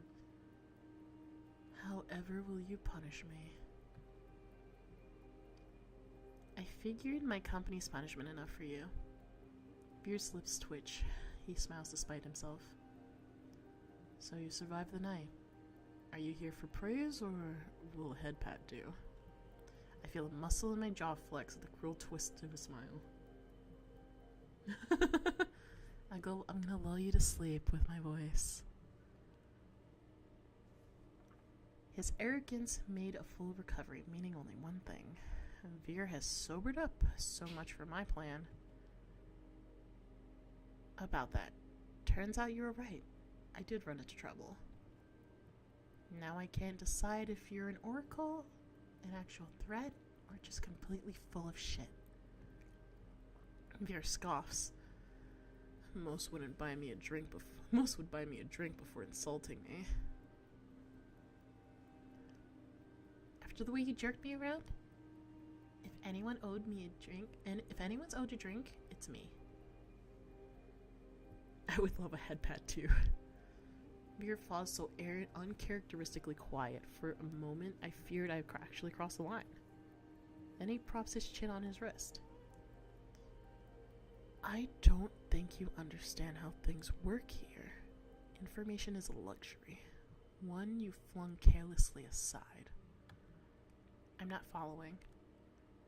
If you valued my words, you'd have taken them seriously. I gave you free advice, warned you of the danger you were in, still you went prancing off to the sea spring. Small wonder the soulless didn't tear you to ribbons. My first impulse is to argue, but what he said doesn't sit well with me. How does he know what happened to me?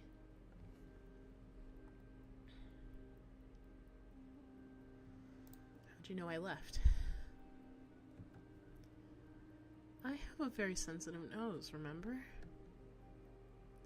Right, how could I forget? Do you normally greet people by shoving your nose into their laps like an over-eager Labrador? For a heartbeat, Veer's eyes grow wide and flat. Then he laughs under his breath. Only the ones I like. Veer trades his empty wine glass for a long abandoned tumbler sweating beside him. Soft lumps of ice bob in the watery dregs of whiskey. But the truth is, I despise most people. His eyes flicker over my shoulder. thin as Leander's boisterous laughter erupts from the other side of the bar. What about me? Now that we started off on the right foot? He turns, angling so he can look at me. His gaze is agonizingly slow as it glides over me. Finally, his lips quirk. I haven't made up my mind about you yet. It's a start. Or, I think until his eyes slide away and he turns back towards the bar. It's not Veer's attitude that bothers me. No, I expected that of him. It's the fact that he's got no idea how I'm supposed to hold a conversation. I've got no idea how I'm supposed to hold a conversation, much less get answers when he's being so testy. And his foul mood is infectious. Did I do something to piss you off? He lets out a short breath. No. Another lie. I'm close enough to catch the subtle bristling of his tail. I'm just disappointed. People like us can't help but attract danger, yet you seek it out for what, cheap thrills? I wasn't trying to get eaten by Soulless. There's something I'm looking for. And you think a mim can help you? Leander? Are you really willing to risk your life for those dipshits? What life? You've got no idea what I've been through, or... Forget it.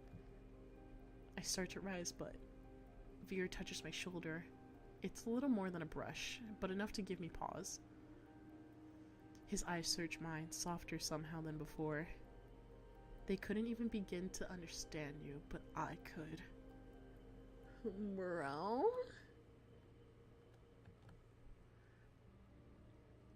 I could help you. If only you'd listen. How do you know I can trust you? Oh, how do I know I can trust you? Not him. You don't. But I'm slightly less inclined to waste your time with empty flattery or insults than those two. Is that what you desire? Really risking your life for? If you knew what kind of life I've lived, you wouldn't be asking. Veer considers the condensation sweating from his glass for a moment before speaking again. Will you trust me? For now.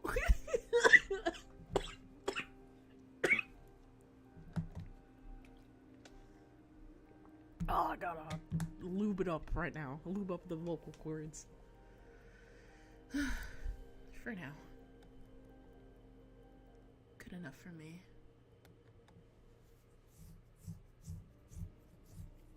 Veer raises the tumbler to me, then snaps back to the dregs. Once he's finished, he wipes his mouth back with the back of his hand. Let's talk outside. If I have to smell Leander's skunky aftershave for much longer, I'll hurl. With that, he slips from the bar, leaving me to follow the path of his long, trailing tail through the crowd.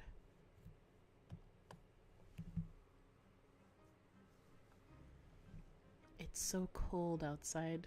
The breeze cuts clean through my bandages, freezing my fingers, but if the chill bothers Veer, he doesn't show it. The man is half naked. He loops purposefully through the streets into the alley. This is far from the Wick. The bar's racket is a little more than an indistinct hum. The street's as dead as the Amaryllis district was a crowd. A vague sense of unease falls over me. You had questions? Ask. Veer's breath mists in the dark. In the cold moonlight, his shadow stretches unnaturally long over the cobblestone street. Quickly, I've got a show to attend. Heavenly Lutus, as I'm sure I've mentioned. He looks down, his nose at me, effortlessly imperious, with one hand set on his hip, and for a breath I'm reminded of the stark want that gleamed in his eyes when he touched me. If he weren't so pretty, I'd walk away. But I need answers. I can't think of a better way than starting with people I met earlier. If Veer doesn't prove trustworthy, maybe one of them will. First, I'll ask about Ice. I'd like to know more about Ice. You two seem close. He made an impression. Not surprising. He's strong, ruthless, easy on the eyes. Gives it almost as well as he takes it, even if he's awfully greedy. Big everywhere, really. Oh my god. Bear. This is the man I wanted to talk to. Bit simple, but you know what they say about still waters. I don't, but I'm too distracted by the chain that's come over Veer to ask. A coy smile plays on his lips as he winds a finger around the chain dangling from his collar. I thought you didn't like most people. Ice isn't most people. He's better. Our eyes meet, and Veer's tender expression curdles. He makes a tiny sound of distaste in the back of his throat. He's more trouble than he's worth. Dangerous, too. Stay far away from him and those red-eyed freaks if you value your safety and your sanity. Is that why you scolded me for going to the Sea Spring? I really don't think Ice is as bad as you're saying. You don't know him. Not like I do. The corner of his lip twitches. Leander. What do you think about Leander? I don't. An unusually curt answer from Veer. I don't buy it. So you're not very fond of him? I wouldn't spit on Leander if there were on fire. Veer shudders. Oh no, he'd enjoy that far too much. To call Leander trash would be an insult to the manure. Danger loved the sound of that. I fucking felt that. He's pathetic, slimy little man-child in big shiny shoes that I've seen mutts rutting in gutters with more dignity. Oh my god. I have to remember to close my mouth. I've got to admit, I'm surprised to see that you and Min know each other. Are you friends? Oh yes, we laugh and go shopping and have sleepovers and we braid each other's hair and kiss with a little tongue. I'm beginning to wonder if Veer's ever had friends.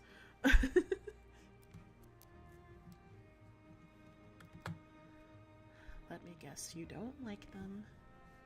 Can't stand them. The first time we met, they stabbed me. Slid cold hard steel between my ribs, nearly nicked my heart. It was exquisite. The knife, I mean. Some sort of antique. Min's done nothing but disappoint me ever since. So you're not close. Can you imagine being friends with that crabby little killjoy? Impossible, not unless they learn to line up. And I'm afraid not even a surgeon as practiced as Kuras could remove the stick wedged firmly up Min's pert ass. Before I can ask the next question, Veer gives a frustrated growl. Don't you dare ask me about another soul. I haven't got all night for idle gossip. But I wasn't finished asking. You got 2 more questions, make them count. So much for being helpful, but I suppose that's just how the information works in an exhausting city. No more time for idle chatter, I'll get straight to the point. Leander told me that the Sabonium imprisons people. Did he mean you? Leander's moaning fool with a throbbing victim complex. He loves to see himself as a savior, but the only difference between his cronies and the Sabonium stooges are the uniforms. I'm at a loss for words. I don't know what surprises me more, the bluntness with which Veer spoke, or the venom lacing his ordinarily silken voice. You're asking who, when you should be asking why. Says the asshole counting my questions. The look he throws me is infuriatingly self-satisfied. Fine. Why were you imprisoned? For the same reason they'll disappear you given half the chance. I'm something special. Veer bows his head, gathering his hair in his hands, lifting from his shoulders the bare plain leather collar adorning his neck. See this collar? He cranes his neck, inviting me to lean closer. Looks unremarkable, doesn't it? I had assumed that Veer's collar was a personal touch. A closer glance, the thick, supple leather is molded to fit his neck snugly. But the large silver buckle seems easy enough to pry open. Touch the collar, that's my only choice, so. I reach forward to touch the buckle and Beer's hand lashes out. Long, slender fingers wrapped around my wrist, exerting enough pressure to hint at how easily he can snap my bones. Don't you know better than to touch without asking? He tuts like a scolding teacher. An impish smile grazes his lips.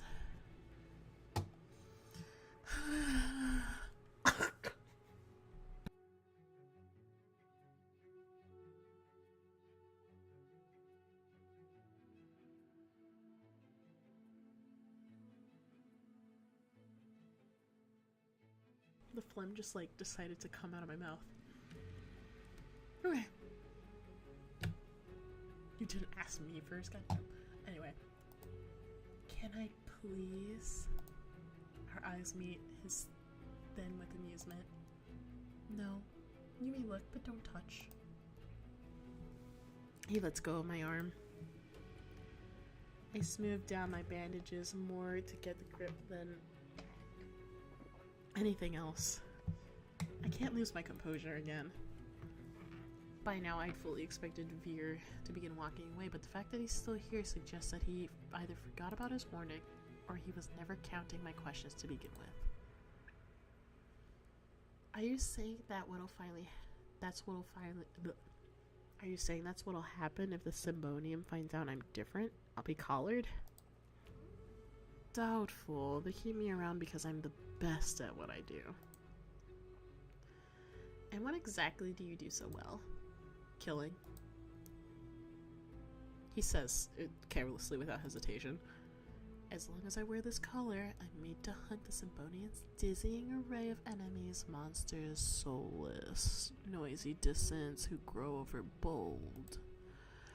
I'm bound by their will until the day I die. That's awful. Oh, thank you, Orgiri. Or Gory. Thank you for joining the stream. Hope to see you at the next one.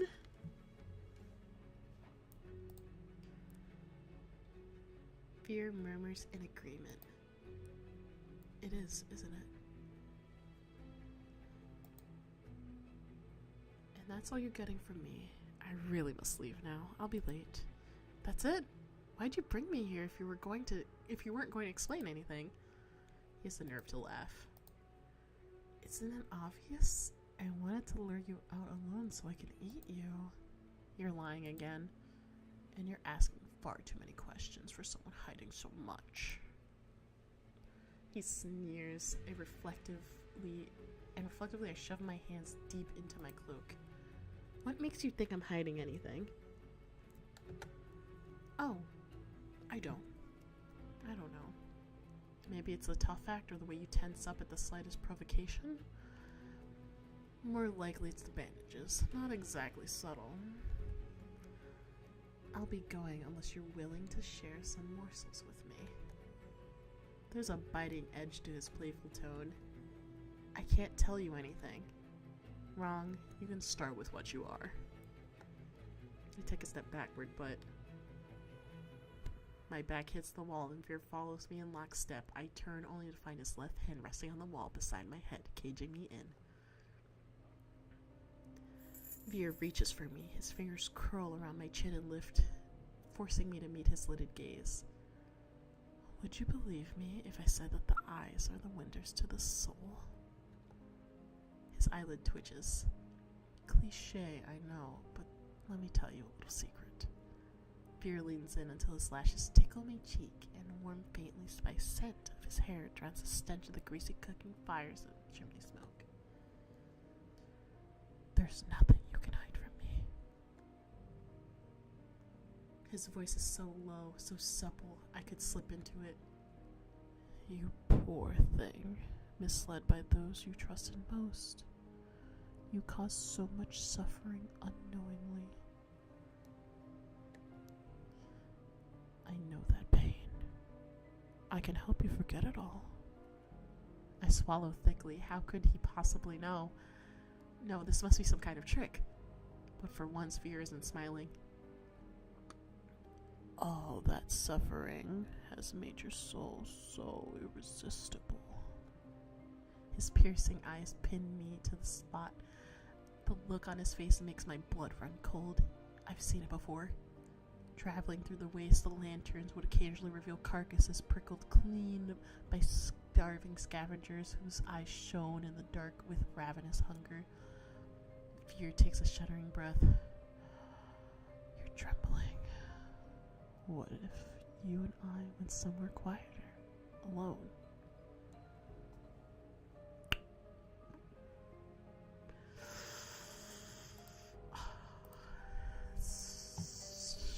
Spicy. I'm sick of running, of hurting, or suffering. Surrendering completely is the easiest thing I've ever done.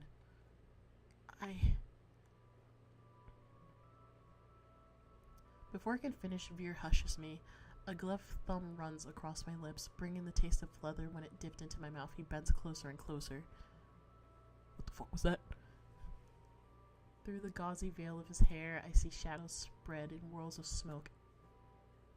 Eddies of darkness peeling off the walls and blooming a blot out the moon. Sensation flees with the light, leaving me numb everywhere, except sudden pressure of the hand tightening around my throat. Something snaps and a bitter tang of copper floods my mouth. Veer's lips crush mine as he swallows the reedy thread of my final breath. Wait, hold on, I think I missed something. No, go back now! Oh, he killed me. Oh, I'm in my Delulu phase. My back hits the wall as Veer follows him. Oh, that keeps me okay. Alright, I wasn't supposed to surrender. I'm sorry. I just thought it would be hot. Like, I don't know what to do, man. I stand a bisexual king. Part of me wants nothing more than to let him take me, to surrender completely to him. It would be so easy. But I'm not about to give up now.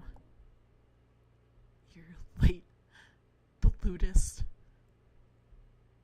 Veer blinks. His voice comes out soft and breathy. Shame. He eases back. For what feels like the first time since he cornered me, I breathe, and my relief is short-lived. Nimble fingers trail down my jaw before closing around my throat. The touch is feather-like, the teasing, but my pulse still leaps. One last thing, Faylee. Spoken so softly, the pounding of my heart nearly drowns out his words. Call me a dog again and I'll break you, understood? His lips curve and there's no humor in his voice. Yes. Good. As soon as Veer releases me, I sink against the alley wall to catch my breath. He looks down on me, his expression distinctly smug. Let's get one thing straight. I ate a monster 3 times your size for breakfast. 2, actually. The first tasted dreadful, like fisherman's old ashtray, and that's besides the point. You and I may be alike, but don't ever forget what I am, or what I do best. He flashed me a dazzling smile. Faylee! Anyone seen Faylee? Oh, that's Leander's voice. Fuck. I whip around. I nearly called back before remembering Veer's apparent distaste for Leander, and I glanced back at Veer. Only he's gone, vanished into the dark. I'm left in a deserted alley, trembling with a delirious mixture of exhaustion and excitement. Fuck. I let out a shaky exhale and condenses in the freezing air. Only once my racing heartbeat slows do I make my way back towards the wick, guided by the distant sound of Leander's voice. Oh,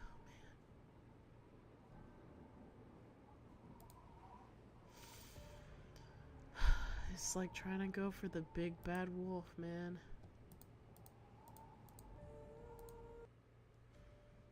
Alright. God.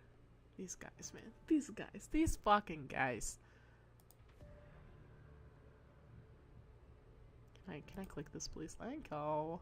Thank you. I have to go after somebody who won't kill me. God.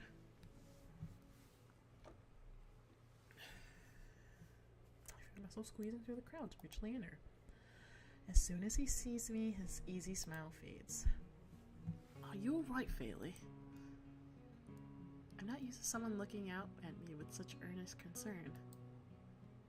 He's gonna be the huge romance point, man. What? Whoa, whoa, whoa, whoa, whoa, whoa, whoa, whoa, whoa, whoa, whoa, whoa, come on! Oh my god, did he just like kick me out? What the fuck?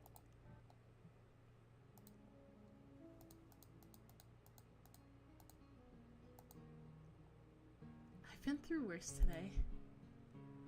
From the sounds of it, you have quite the day. How you holding up? Yeah, we're just gonna go through all of them because it seems like Ias was the longest one.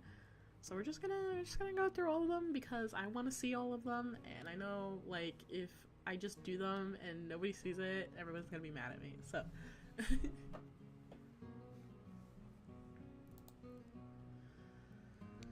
I could be better. Not bad, considering I've been threatened, robbed, come close to dying too many times to count.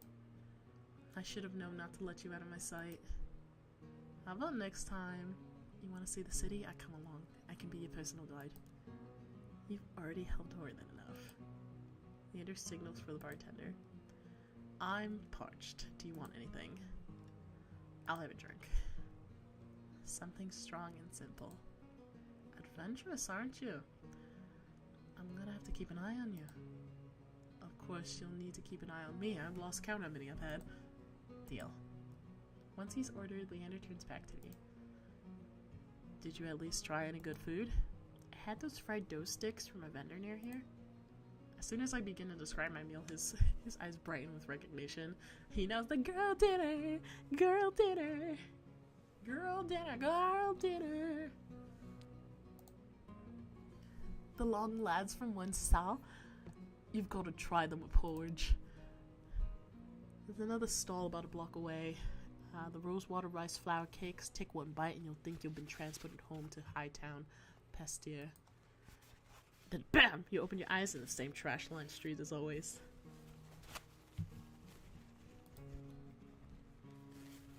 When he laughs, his hair falls over his eyes. He shakes his head and pushes back. I'll show you it sometime. If you decided to stick around Lowtown, that is. The Aurelia Leander describes it far different from the one I experienced.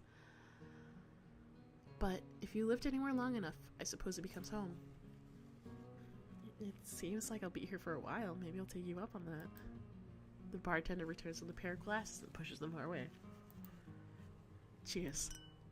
Leander clinks his glass against mine. I take a deep sip of the malty dark ale, savoring its flavor. It was surprising to find out that you all know each other. I didn't think Aurelia would be so small.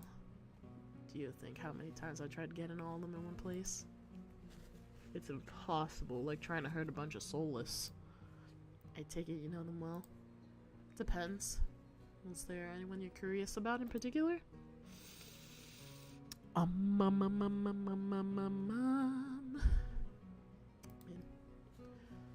Min's interesting, not forthcoming though. Ah, Min, my favorite grouchy freelancer. What's your impression of them? They seem lonely. I get the feeling they could use a friend. I think Min prefers to be alone. What makes you say that? I've known them since they arrived to Iridia. They turned down every attempt I've made. Oh, almost every attempt. He trails off to take a deep swing. All these guys have slept with each other, and I'm like, hello, I'm right here. Like, I'm ready to take on 5 guys at once. Well, 4 guys and an envy. So, anyway, I'm just saying, if Min wanted to be a friend, you'd know. Veer. What do you know about Veer? Leander shakes his head slowly, his expression grave. Veer, a living example of Cenobian's cruelty. Most days they keep him on a short leash. I'm surprised you ran into him. So tell me, what'd you make of him? He's rude. Is he always so rude? Leander snorts, but a smile tugs at his lips. To everyone but Ias. If Veer's ever nice to you, you should take that as a hint to run.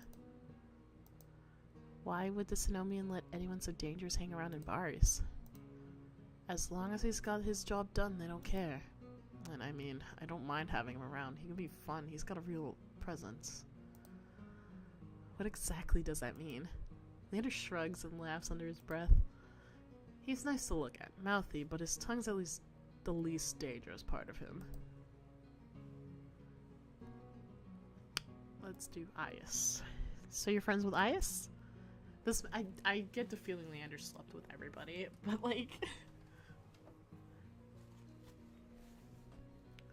I've been for a while. He's rarely in town.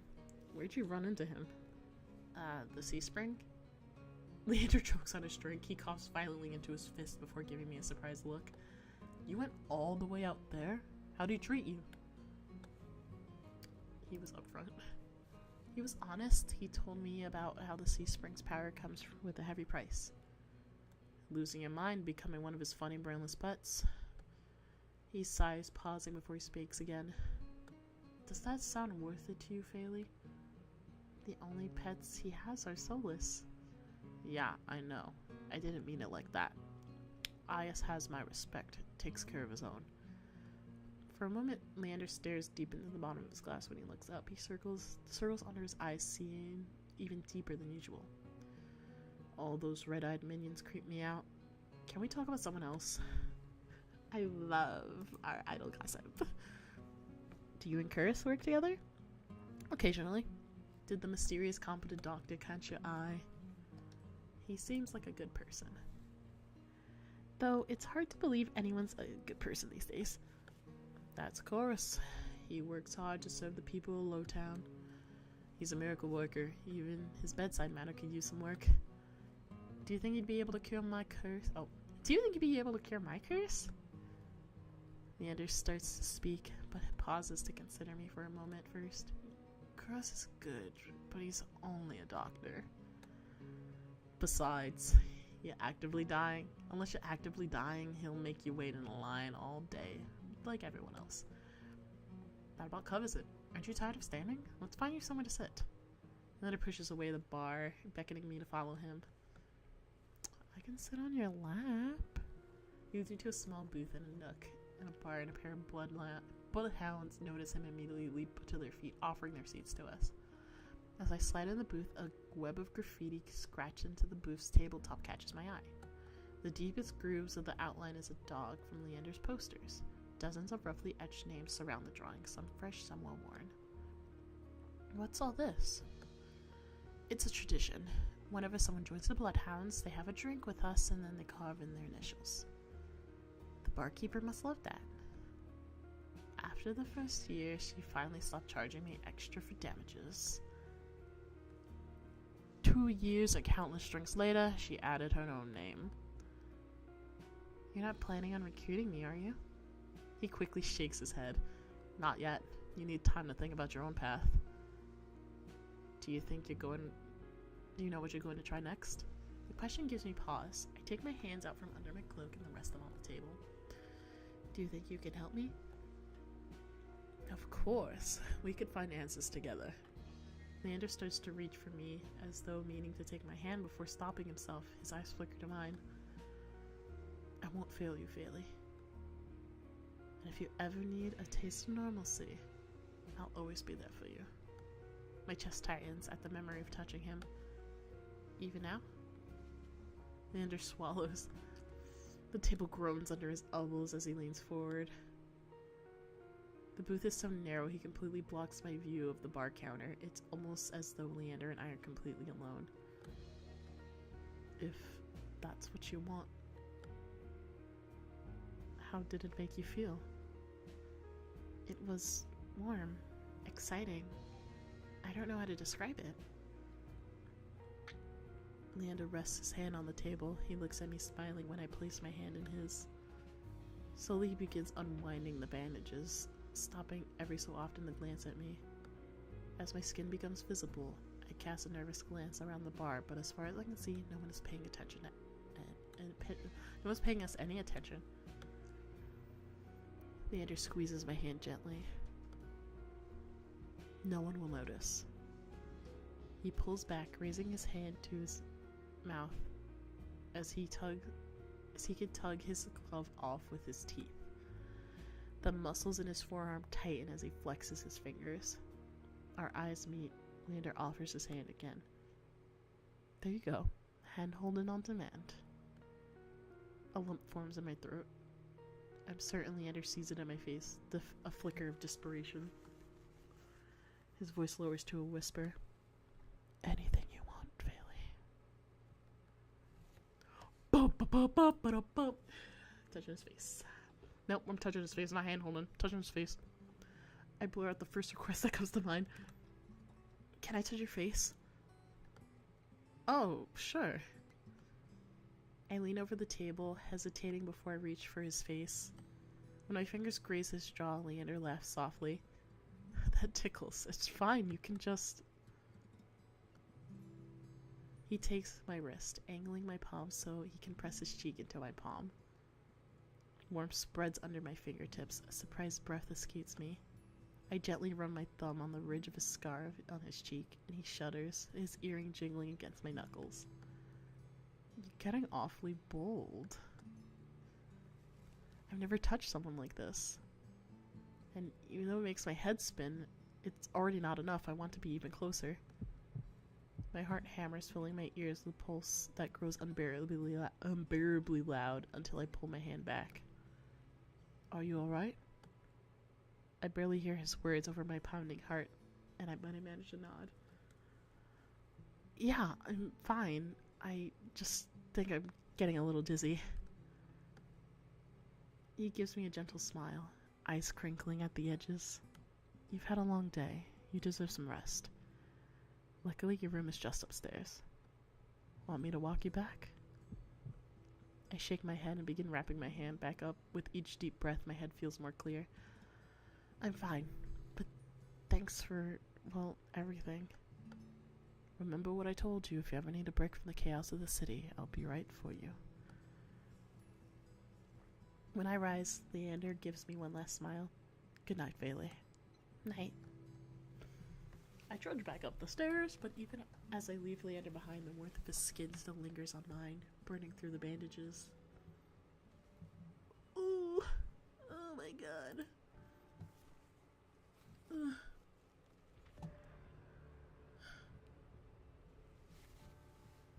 But at what cost? At what cost? It's so sad. Okay. We got 2 more. Let's do Min, because I like Min. I think Min is just crabby. Min needs a friend, and that friend's gonna be me.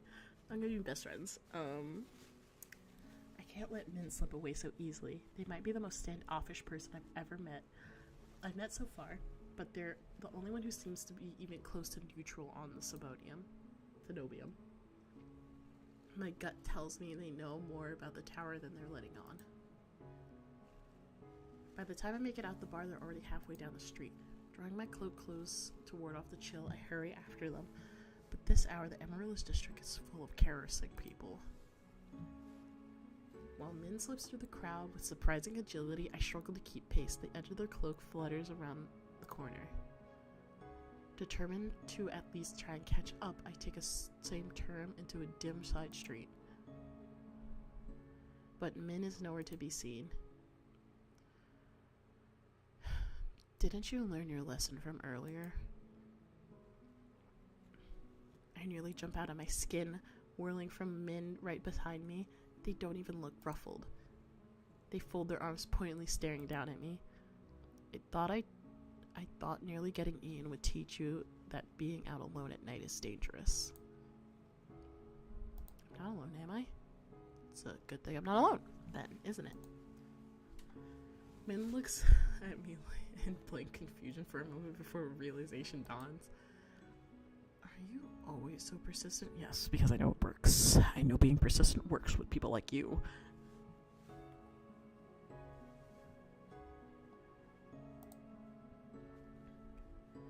I don't really know how to read them. They shift between aggressive and hesitant without worrying, and I have no idea how to tell which way they'll swing.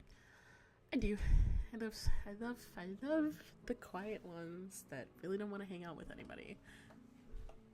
It's the type I go for every time. but I can't help feeling a little thrill when pink sweeps across their cheeks. I kind of have to be. It's how I stay alive. Min recovers their composure quickly, their mouth shifting into a frown. They glance away, eyes sweeping across the street. You've been lucky so far, but it won't last. Nobody in the city is trustworthy. Not even you? Especially not me. I've met clams that opened up more willingly than men, but even if they don't talk about themselves much, they have opinions about...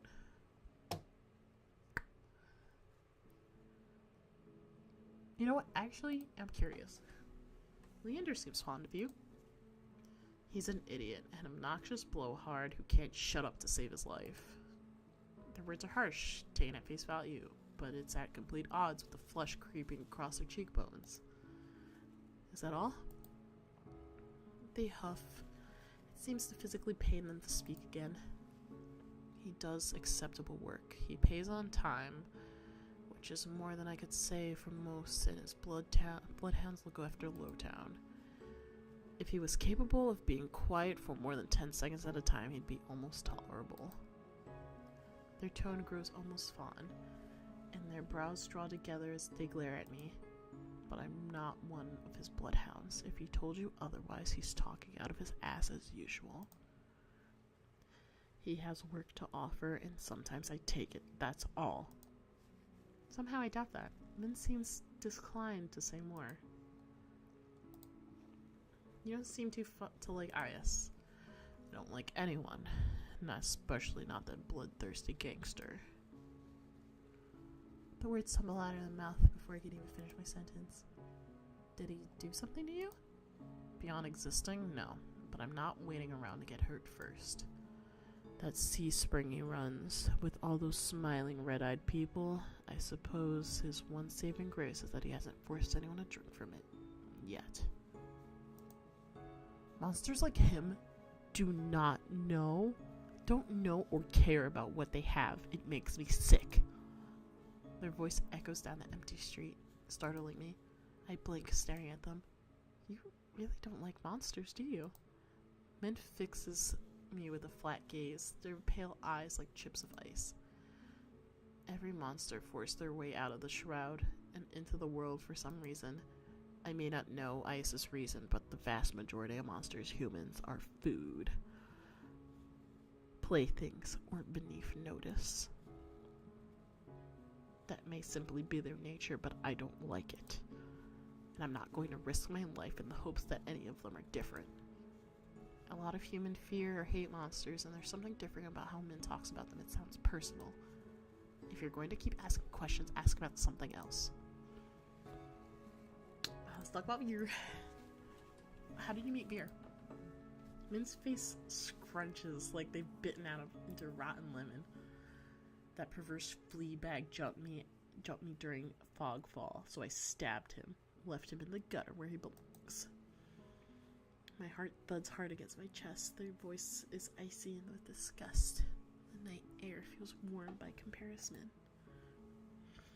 It's only a shame it didn't stick. I suppose I'll have to keep trying. I swallow hard, a sour feeling twisting in my stomach. I take it your opinion hasn't changed. My voice comes out a little shakier than I would like. They glance at me, a flicker of something. Guilt flashes across their expression before it buried by irritation. He fucks with people for kicks. Every sentence out of his mouth is either crash, innuendo, or conceited put down. And whatever he's done is bad enough that the Symphonian has him on his leash. There are monsters living on every other street. He's the only one who needs a muzzle before he's taken out for a walk. Belatedly, I close my mouth. Alright, let's talk about the doctor. You and Kura seem to get along, though.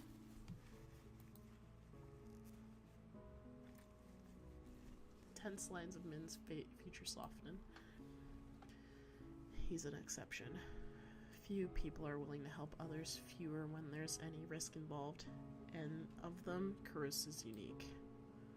I have a feeling Min doesn't smile often, but the curve of their lips, however slight, is unmistakable. They're so pretty.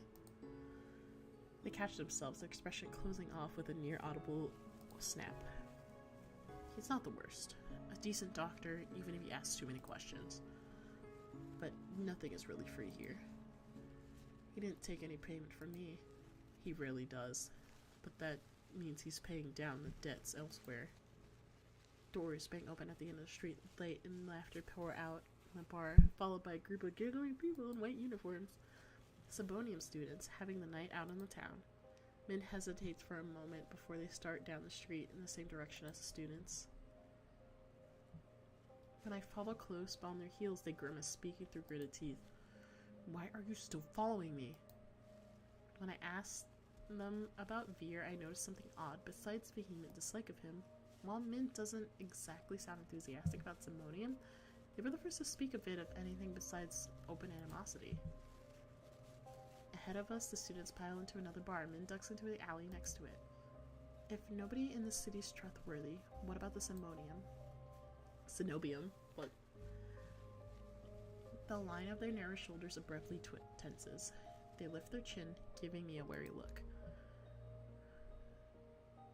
Crows must have warned you about the nature of the city's currency. Right, information and secrets. There's a fucking...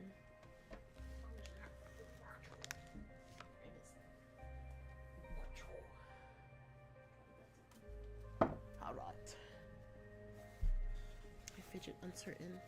I don't trust Min's unpredictable moods, or all the things they clearly aren't saying. Their eyes dip towards my hands, passing over the bandages like a razor, the pressure light but full of keen-edged possibility.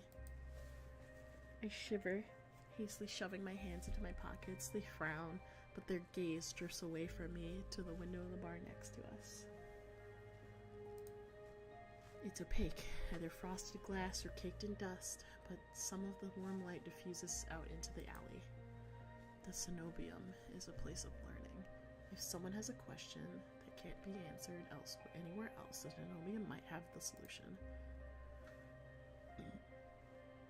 Or at least, that's how it was once upon a time. These days, the doors are closed to outsiders. That's about what I expected after I was practically shooed off earlier. Just as I start to relax, I speak again. Whatever you're looking for there, the cost may be higher than what you're willing to pay. The sheer hypocrisy of the words ticks me off. What gives you the right to talk when you were doing the same exact thing as me? What question are you asking that only the Cenobium can answer? That's personal. So there is something Min's looking for at the Cenobium. I suppose that makes two of us. If they're following groups of Cenobium students around, they must not be having much luck either. Everyone else seems to fear or hate the Cenobium, but you don't. They flinch, spurred onward by curiosity and my lingering annoyance. I press forward. You must know something about them, something you haven't told Leander or Chorus. But they're not letting you in, which means you're not one of the outsiders. In that space between one breath and the next, Min closes the distance between us. Slender fingers grip the front of my shirt and then slam me against the wall with shocking strength. The force of the movement knocks their hood back, messy hair fluttering around their face. I'm standing on a tiptoe. Min lifted me nearly clear off the ground with a single hand. The realization sends an electric tingle down my spine, but before I can begin to wonder what's about, Min snarls in my face. You don't know what you're fucking talking about. The anger twists of their mouth draws my eyes down the beauty spot on their corner of their lips. I can't seem to stop staring at it. It's incorrigibly delicate compared to the fire in their gaze, the steel-bone strength in their grip, and then so is the rest of them. Neither do you. We're practically strangers, so why are you acting like you know nothing about me? Oh, anything about me. Excuse me. Excuse me. Your line of questioning isn't exactly subtle. It's not hard to guess that this is something to do with your hands. You think you can use me to get into the cenobium? Don't be naive. I don't get angry easily. I can't afford to when the moment of carelessness could be fatal. But when they mention my hands, my temper flares hot.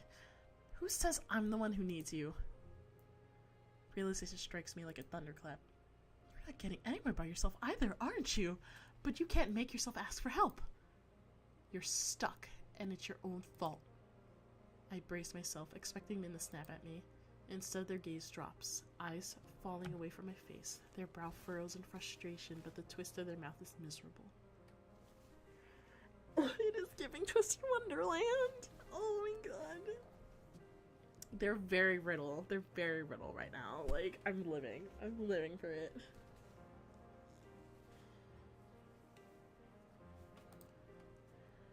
Their voice trembles almost imperceptibly when they speak. I know. This city only cares about what you can give, or what it can take from you. Information, power, connections.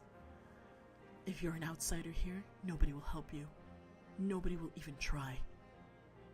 You don't belong anywhere. My heart thuds in my chest for an entirely different reason now. They seem suddenly very small.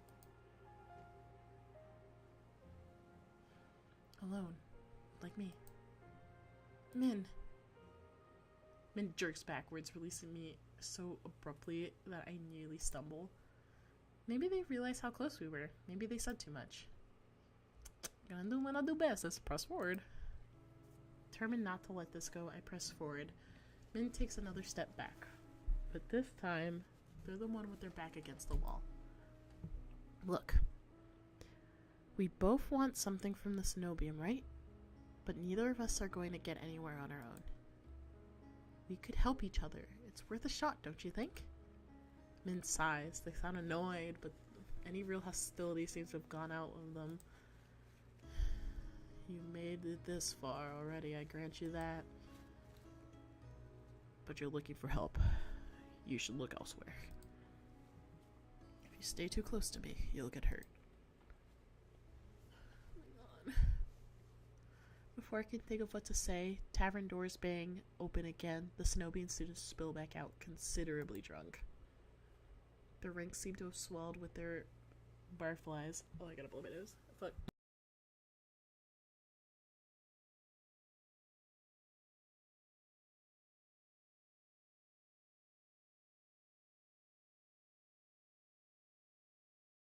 Go to the bathroom so bad and I can't. Oh my god. The group floods back into town towards the great tower, rising moonward. As I'm distracted by the commotion, Min slips away from me, drawing their hood up. I catch their eyes for just a moment, then they're gone, vanishing into the crowd. I know there are, no, fine.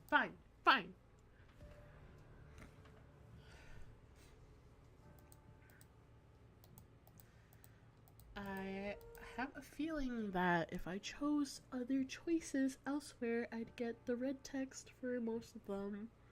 So I might have to go back later and do that, because I'm a completionist, so I want to get all the stuff. I want to get all the possible things, because I'm a slut. Wipes my lip.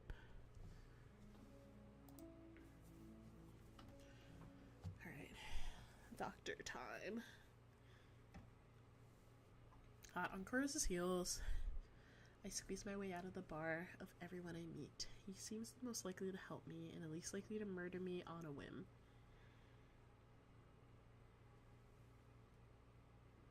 Is that ever one?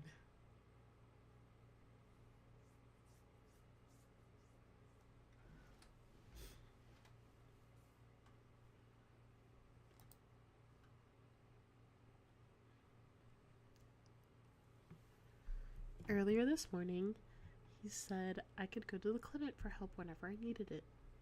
Time to see if this promise will actually worth anything. Excuse me.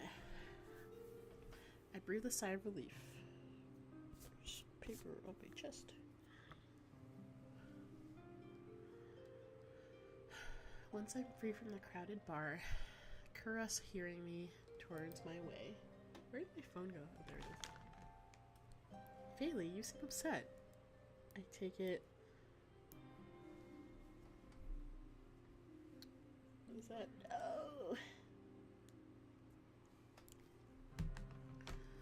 I take it Amaryllis District is not to your liking? If nothing else, it's wildly different from the secluded temple where I spent most of my days. That's not why I stepped out. You're not in need of any treatment after that fall, are you? I don't really have a voice for him. I don't know what to really do. But also, I can't really think. I scowl up at him. He holds out his hand in a mollifying gesture. I apologize, Faylee. Please continue. About time. Even in the dim pink haze, it seems the blanket everywhere. There's no mistaking a pressed white uniform, stiffly stretched art. And the Simonium cleric hastily stepped back, making myself as inconspicuous as possible. Can I help you? Nervous onlookers hastily part around Kuras and the cleric. The two form an island of white in the sea of teeming cold. Enough. You know why I'm here. That I hope you find this edifying. Kuras reaches into the coat. Oh, that might have been my cue to be able to go to the bathroom. Oh my god, I need to check. I need to check.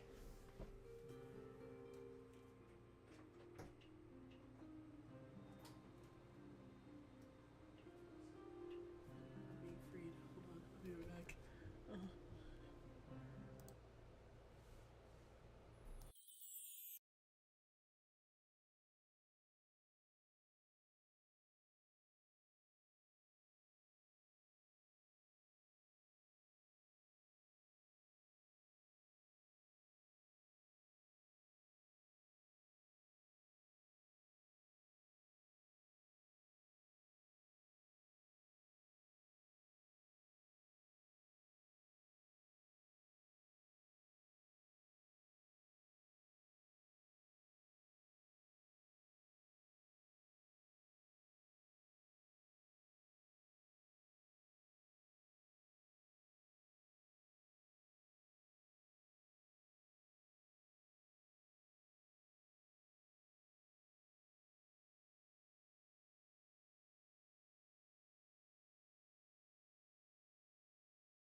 Okay, I'm back.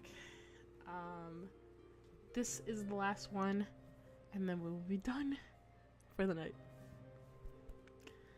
And I'm going to do, like, completing everything off screen because I should really get to bed. And it's not very interesting when I start skipping everything. He gently flicks his glass, watching the contents swirl, and extends the vial to the cleric. This is it. They look extremely unimpressed. Appearances can be deceiving. He throws me a glance and a swift smile. I'm too surprised to respond.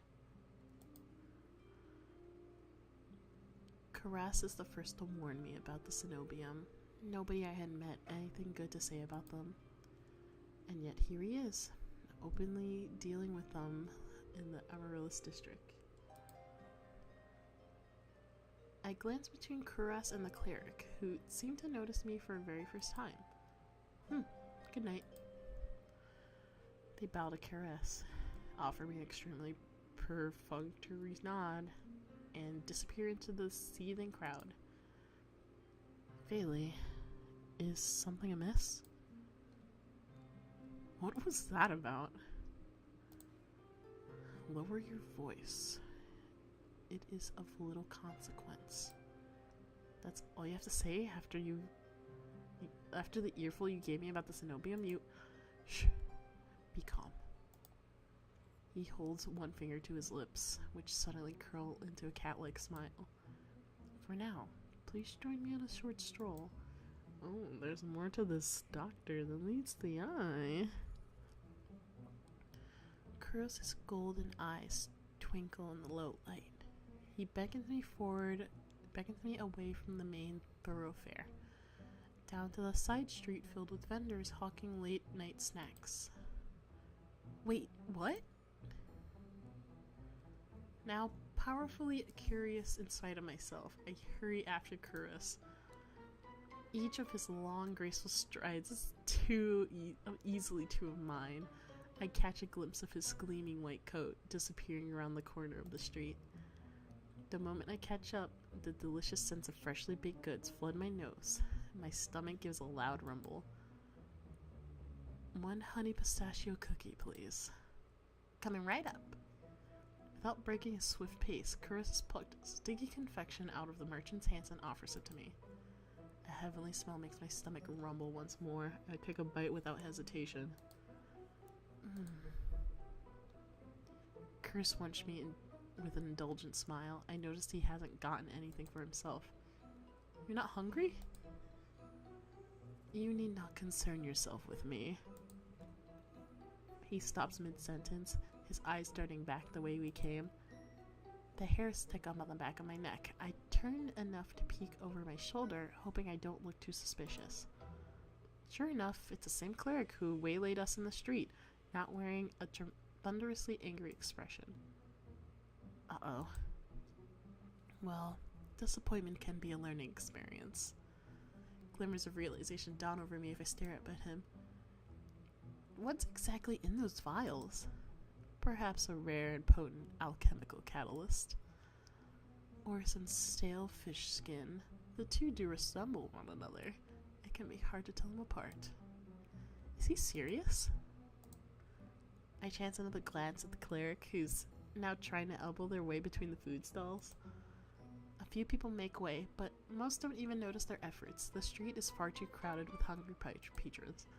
Shall we? Without even waiting for a response from me, he glides swiftly into the crowd once more. You're messing with them. You're messing with a Zenobian cleric? Such impolite behavior. I'm astounded you would even suggest it. Caress. I must still look incredulous, but his smile softens a little. He lifts his hand as if to pat my shoulder, then stops himself. As I said, you have nothing to fear. He ducks into what looks like an abandoned doorway, but opens into a small covered market. The stalls are full of spices, more spices than I knew. Even taking a short breath makes me sneeze. Caress slows his pace, occasionally pausing to examine the insistent hawker's wares. Wait. He looks up from the display of livid red leaves, each as long as my forearm. You said I have nothing to fear, but everyone in Iridia seems wary of the cenobium. People fear the obvious trappings of power, wealth, force, or a hideously ostentatious tower. For my part, I find such trappings merely disappointing. The cenobium once had great potential. They squandered it decades ago in the pursuit of trinkets, pleasure, and petty tyranny.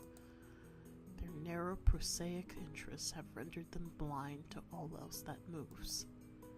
I think that's the most I've ever heard Kurus say on any topic. You sound like you know them so well. Kurus lets out a long low sigh. You miss Little Fairly. Familiarity breeds contempt, and I am more familiar with the cenobium's crude methods than I would like. Now I'm getting somewhere. Something beyond vague warnings or swift deflections. I decide to press the point while I have a chance. Familiar how? Kurus stopped right in front of the display of pickled fruits, and I nearly run into his back. He steps aside for the last moment. His arm rests gently but firm on my waist. I tense, but he's careful to avoid my bandaged hands. Our pursuit refuses to take no for an answer. Then again, I thought we'd lost them in the crowd. I craned my neck to look at the cleric, but Kurus shakes his head. This way. The next street over seems to be the home of high-end brothels, which is full of steep stairways and shadowy passages, perfect for discreet thrift or losing your persistent tail. Pink curtains and painted facades sprawled all around me like a giant colorful warren. It only takes a few more twists and turns down blind alleyways and narrow walkways before I'm completely turned around. Kurus, however, seems to be following some map in his own mind. He takes each turn with swift confidence, guiding me with an occasional nudge. The gaps between the teetering buildings can hardly be called alleys, so narrow we had to pass through single file. Just a little further. The effortless grace which he moves is almost infuriating. It takes every ounce of concentration I have just to avoid tripping over loose tiles, discarded clothes, and unidentifiable rubbish. Meanwhile, his long legs seem to float over every obstacle. His clothes are still completely pristine, despite the soot-stained walls on either side. How the hell does he do it? I still trying to puzzle it out when I realize how warm it is, with me practically tripping on his heels. The tiny gap between us seems to radiate heat like breathing midday sun until the longest day of summer. Stay close. I definitely don't want to get lost here. I stay close to Kurus as I can without actually touching him. I promise I will not lose you.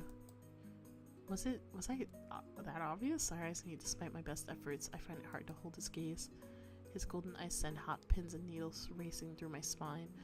It's not unpleasant, but I never felt anything like it before. Thank you for indulging me, Fairly. I believe we have lost our tail.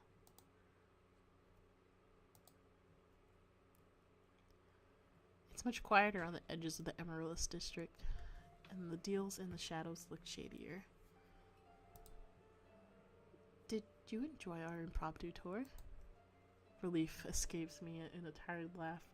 After the day I've had, playing keep away from a cenobian cleric seems almost normal. I wasn't in mortal peril, so this is a nice change of pace. He laughs too, a soft, pleasant chuckle, completely at odds with his usual cold demeanor. Are you sure we lost the cleric? If there's one thing you can count on, it's the elitism of Cenobia's finest. They do not deign to follow us this far. He sounds confident enough. I was starting to wonder if we'd have to make a full circuit in the city to ditch them. A beam of moonlight cuts through the clouds, casting his face into sharp relief. However, I should escort you back to your lodgings. It would be unwise to let you go alone. What about you? Are you staying at the Wetwick? Of course not. Then you're going back to your clinic alone? You just said that was a bad idea. He pauses. stares at me, then his expression relaxes into a gentle smile. Fear not, Feli. Only the most desperate or foolish would dare lay a hand on me. It sounds insane after two near-death soulless encounters, but part of me believes him. The few people who are around huddled in the street lamps and doorways, desperate to be as close to safety as possible. Karas, on the other hand, looks more relaxed than I've ever seen him. He's strolling down the middle of the street. Blah. Even walking alongside him makes me feel more secure, warmer both inside and out. I hang onto a faint spark of hope and screw up my courage. Did you mean this morning? When you said I could come back to you for help? Oh, did you mean it this morning?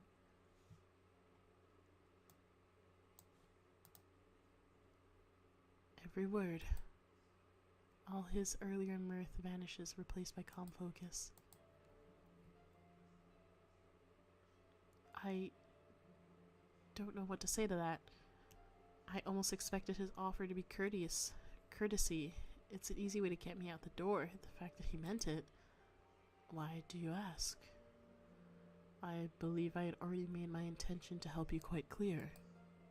His eyes flick briefly to my arm, the one he miraculously reattached when he found me. I could almost imagine him counting the neat stitches. I just wanted to make certain. I'm still figuring out who's trustworthy and who's trouble. I see. Iridiatus tend to attract extreme individuals, including you. Feli, I decline to incriminate myself in your eyes. I can recognize a smooth deflection when I hear one, though if he won't talk more about himself, maybe he'll talk about someone else. I decide to ask about Ias. Have you ever been out to see Ias at the sea spring? Once. Only once? Seems like the spring with miraculous powers would interest a doctor. A long silence follows, so long that I'm not sure Curtis heard me. I'm about to repeat myself when he finally speaks up in a near whisper. Ias is a rare newcomer who has proven himself immediately worthy of respect. The sea spring is another matter. Hidden depths often contain unwelcome secrets. You could say that about anyone around here. A fair point. Nonetheless, I have seen many purported wonders, and the sea spring is unlike any other. Only time will tell what that means. Veer. How do you know Veer? Kuros visibly stiffens, and I remember the venom in Veer's voice when he grabbed me. That fucking doctor. It looks like the feeling is very much mutual. Regrettably, Veer is one of my worst patients. How did you cross his path? He stole my room key. You are fortunate he did nothing else. He's far deadlier than he seems. There is one reason he is not at liberty, or a reason for the collar and chain. He seemed pretty dodgy to me already. I hesitate, waiting for Kuros to elaborate, but he seems to find even thought of Veer distasteful. Leander. Why'd you send me to Leander for help? If you know Iridia better than Leander, the company he keeps can be questionable, but I can find confidence in him. Yeah, his bloodhounds seem rough around the edges. Leander has always preferred the company of those like him. Survivors of Lowtown's harsh realities. You must have noticed how they flock to him. I nod. He seemed to know every single person in the Wetwick. And that's a good thing. Leander's closest peers trust him with their lives. I would say that counts for something. Min. You and Min sounded like you knew each other well. Kuros heaves a long-suffering sigh. I know them better than most, and less than I would like. Like you, Min is a recent arrival. Their time here has been practically difficult, as much as I would like to help. He trails off, but I know exactly what he's talking about. Min doesn't seem like the sort of person who would accept help easily. Do they always pick fights that are twice their size? I have implored them not to, if they've rarely listened. With my curiosity sated for now, I fall silent. I wish Kuros would give me just a little bit more to go on, but he seems almost as tight-lipped as the others as he is about himself. By the time we were back at the Wet Wick in Himura's district, seems even noisier and Ryuunyx than before. Drunken patrons overflow into the streets, the reek of spilt wine. How am I supposed to sleep with all this racket? I suggest the stiffest drink at the bar, alternatively a ball of wax. Very funny. Even with how tired I am, I'm not sure I'd get a wink of sleep. I'm about to say goodnight to Kuros when someone staggers out of the Wet Wick and right into me. I stumble back, heels teetering on the edge of the filthy gutter. Feely? The next thing I know, a warm pair of arms catch me around the waist. I find myself staring up at Kuros, pressed against his chest. His grasp loosens, and he doesn't quite let go of me. Something shifts in his gaze, his eyes fix on my face. I feel myself growing hot over all his intense scrutiny. What does he see in me? What is he looking for? Kuros? My apologies. He squints at it to see if he's blushing. No, he's not. Even after he moves away, the warmth of his touch lingers through my clothes. I quickly tug my cloak straight, trying to recollect my scattered thoughts. Good night. Thanks for everything today. Oh, that was me. Thanks for everything today. You're most welcome. He turns and slips into the crowd, though I can pick his pristine white coat with ease. A chilly gust howls down the street. When did it get so cold out? If you uncover his deepest secrets, will you like what you find? I know what you are, Kuros. I know what you are. I can tell. I know you are cleric for the 7th Bonium. It's so obvious. Anyway. Thank you, everybody, for watching. Oh, God, it's so late. Thank you, everybody, for joining the stream. I hope everybody enjoyed that, even when I'm by myself, voice acting, you know, waiting for the bathroom. I will be streaming for the next 2 days. Not back to, well, not right after this, but I'll be streaming again tomorrow at 2 p.m, which is like 11 o'clock PT, I think. And then again on Saturday at 1 p.m, which is 10 a.m. PT. But yeah, I am, oh my god, there's so much, just so much this game offers. I'm very, very excited for the full release of this game because it's going to be insane. It is going to be so wild, and I cannot wait to just, like, I'm ready for a full meal. Anyway, thanks so much for watching. Thank you for joining the stream. And I hope to see you guys later. Good night, everybody. Good night, Bubby.